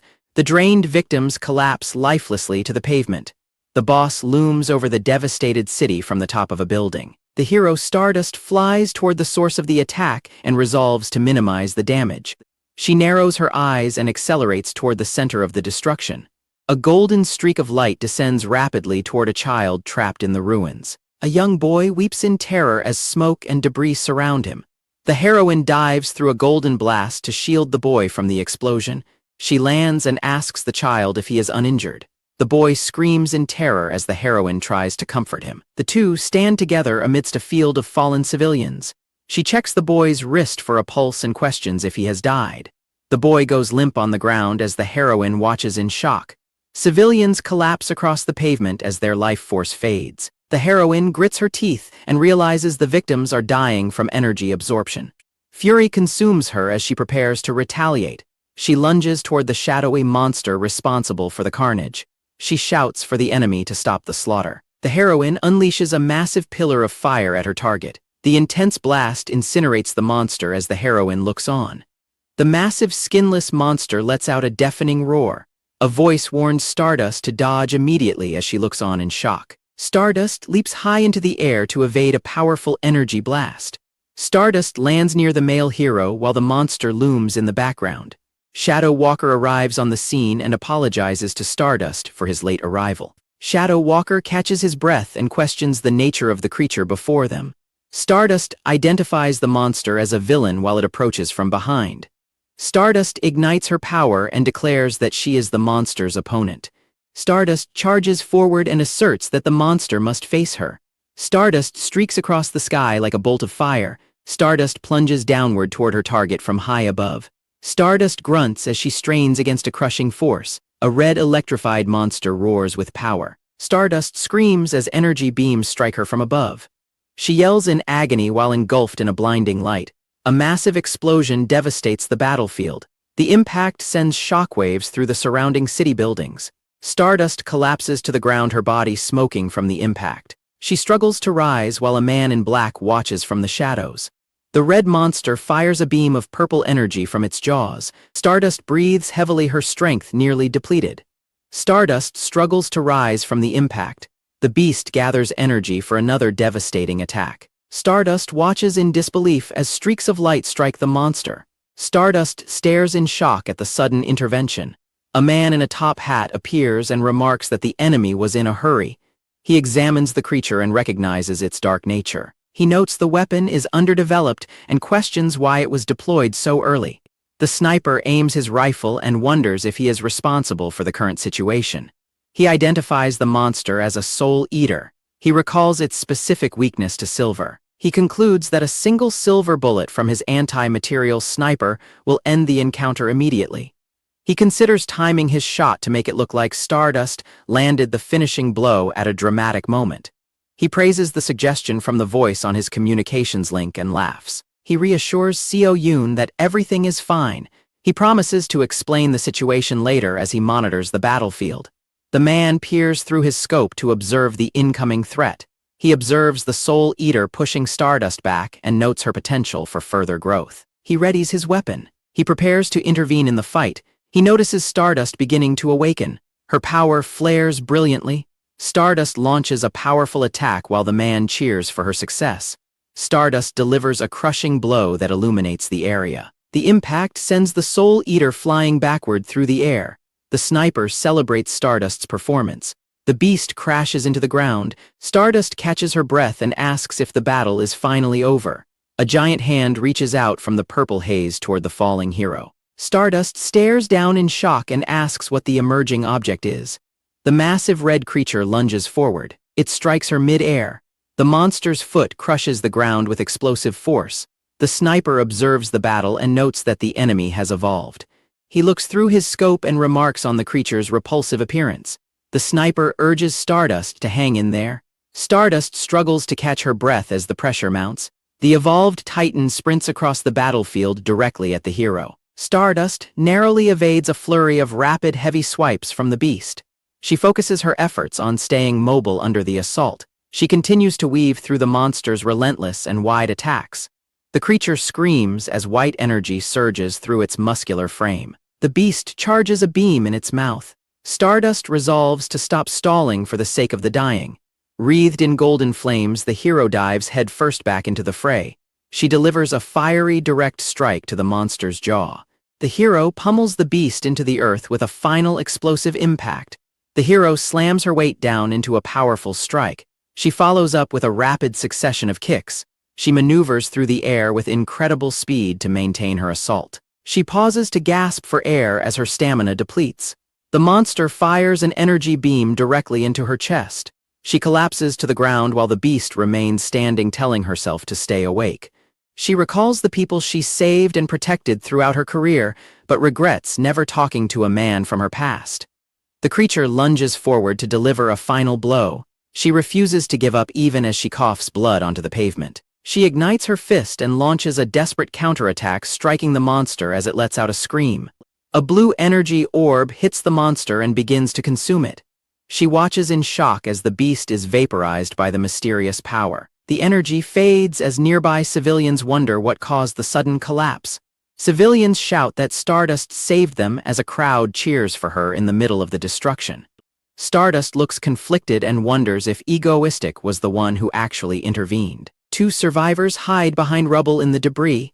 The man suddenly collapses onto the woman, who gasps and calls out for her deputy. She trembles in fear and pleads for help. She clutches her head and cries out for Stardust. A red monster looms over the terrified woman. She screams as she is engulfed by blue energy. He struggles to his feet while suffering the backlash of a reckless teleport. He spots Shadow Walker and wonders why he is there. Shadow Walker claims he already knows the truth.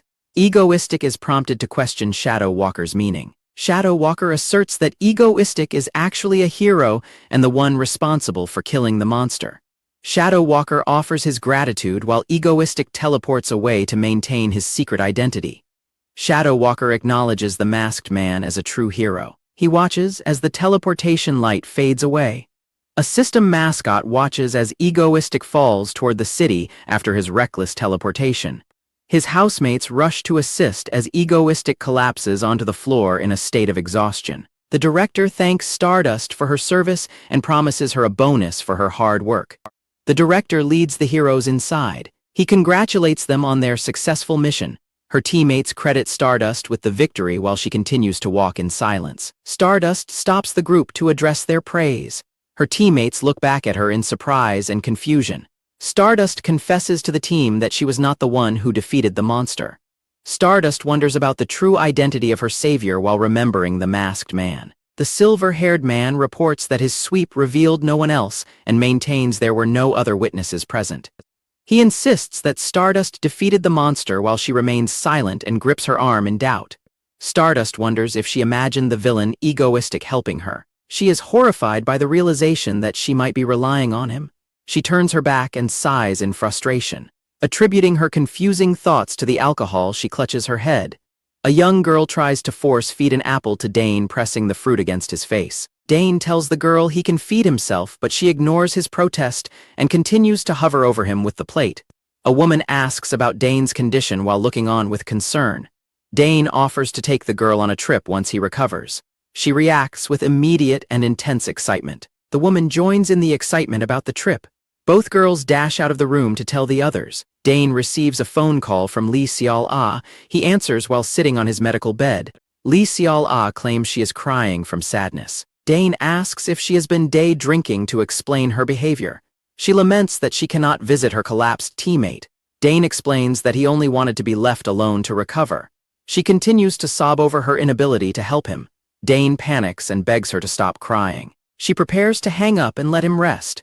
Dane relents and tells her to come over, promising to send his address. Dane hangs up the phone and wonders if he was just baited into giving her his address. 𝒩𝒨𝒂 giggles to herself, delighted that her manipulation worked perfectly. She walks through the office building with a confident stride. She enters a private dressing room filled with luxury dresses and accessories. She selects an outfit and prepares to head to Dane's home immediately. The female teammates startle and question who could be at the door so unexpectedly. Dane casually announces that he has a female guest arriving, much to his team's shock. The brown-haired roommate opens the door and gasps at the sight of the beautiful visitor. 𝒟𝐼𝒮𝒞 introduces herself as 𝒟𝐼𝒮𝒞, a friend of Dane's. Dane realizes he completely forgot to mention his living situation. 𝒟𝐼𝒮𝒞 notes with interest that the person greeting her is a woman. The roommate is taken aback by the visitor's stunning appearance. The roommate leads 𝒟𝐼𝒮𝒞 further into the house and offers her a polite welcome. The orange-haired woman glares with intense hostility as the visitor enters the room. 𝒟𝐼𝒮𝒞 maintains a mocking smile as she ignores the cold reception from the team members. 𝒟𝐼𝒮𝒞 walks past the dining table as the other team members watch her with suspicion. The dark-haired woman watches the visitor with a sharp sidelong glance. The guest and the roommate walk down the hallway past 𝒟𝐼𝒮𝒞 as she leans against the wall. The roommate introduces the visitor as a guest of 𝒟𝐼𝒮𝒞 while 𝒟𝐼𝒮𝒞 glares in silence. 𝒟𝐼𝒮𝒞 scoffs and turns her back on the pair as they pass. 𝒟𝐼𝒮𝒞 is startled to see the blue-haired woman who claims she had to accept his invitation. He looks on in bewilderment, surprised that she actually arrived at his home so quickly. She questions the presence of multiple women in the house, asking if they all live together. The visitor maintains a calm smile even as a chilling aura begins to emanate from her. 𝒟𝐼𝒮𝒞 asks if she is using an ability as the temperature in the room suddenly drops. 𝒟𝐼𝒮𝒞 laughs and says it happened naturally while he begins to shiver from the cold. 𝒟𝐼𝒮𝒞 shivers as the guest presents a gift bag filled with a ballon porridge for him. He notices her silent smirk and wonders what she is truly thinking. She mentions that his other cook might make her gift unnecessary. 𝒟𝐼𝒮𝒞 is shocked by how she knows this. The woman admits she researched his living situation on her way over. 𝒟𝐼𝒮𝒞 accepts the porridge and welcomes her as his very first house guest. His warm gratitude causes her face to flush and her heart to race. The silver-haired girl asks if Ms. Icicle is a friend of 𝒟𝐼𝒮𝒞. 𝒟𝐼𝒮𝒞 looks on with a skeptical expression as 𝒟𝐼𝒮𝒞 continues to maintain a pleasant, bright smile. Ms. Icicle confirms that the two of them are very close. The girl asks if they have ever traveled together and boasts about her own upcoming trip to the Southern Sea.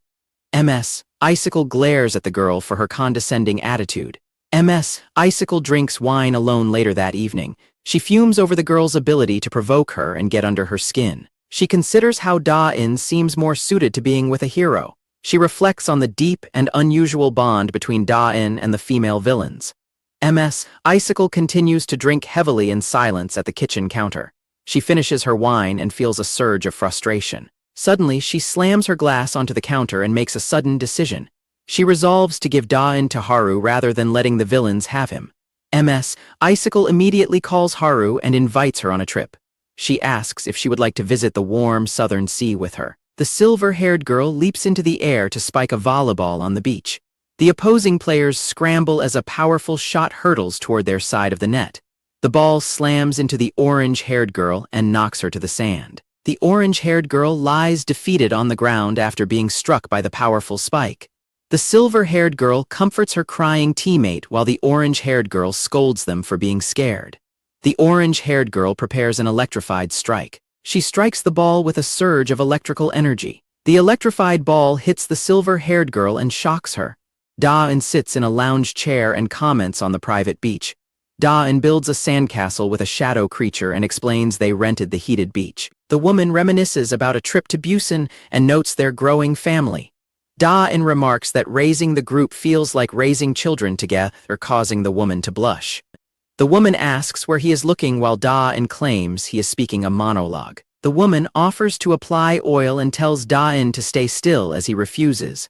The woman pours oil onto the man's back as he panics that the nature of their situation is shifting. A car screeches to a sudden halt along a coastal road. The car door swings open with urgency. Haru's companion encourages her to enjoy their trip as they walk through the beach area. Haru experiences a sudden fluttering premonition deep in her chest. Haru smiles in anticipation of something good happening as the man waits nearby.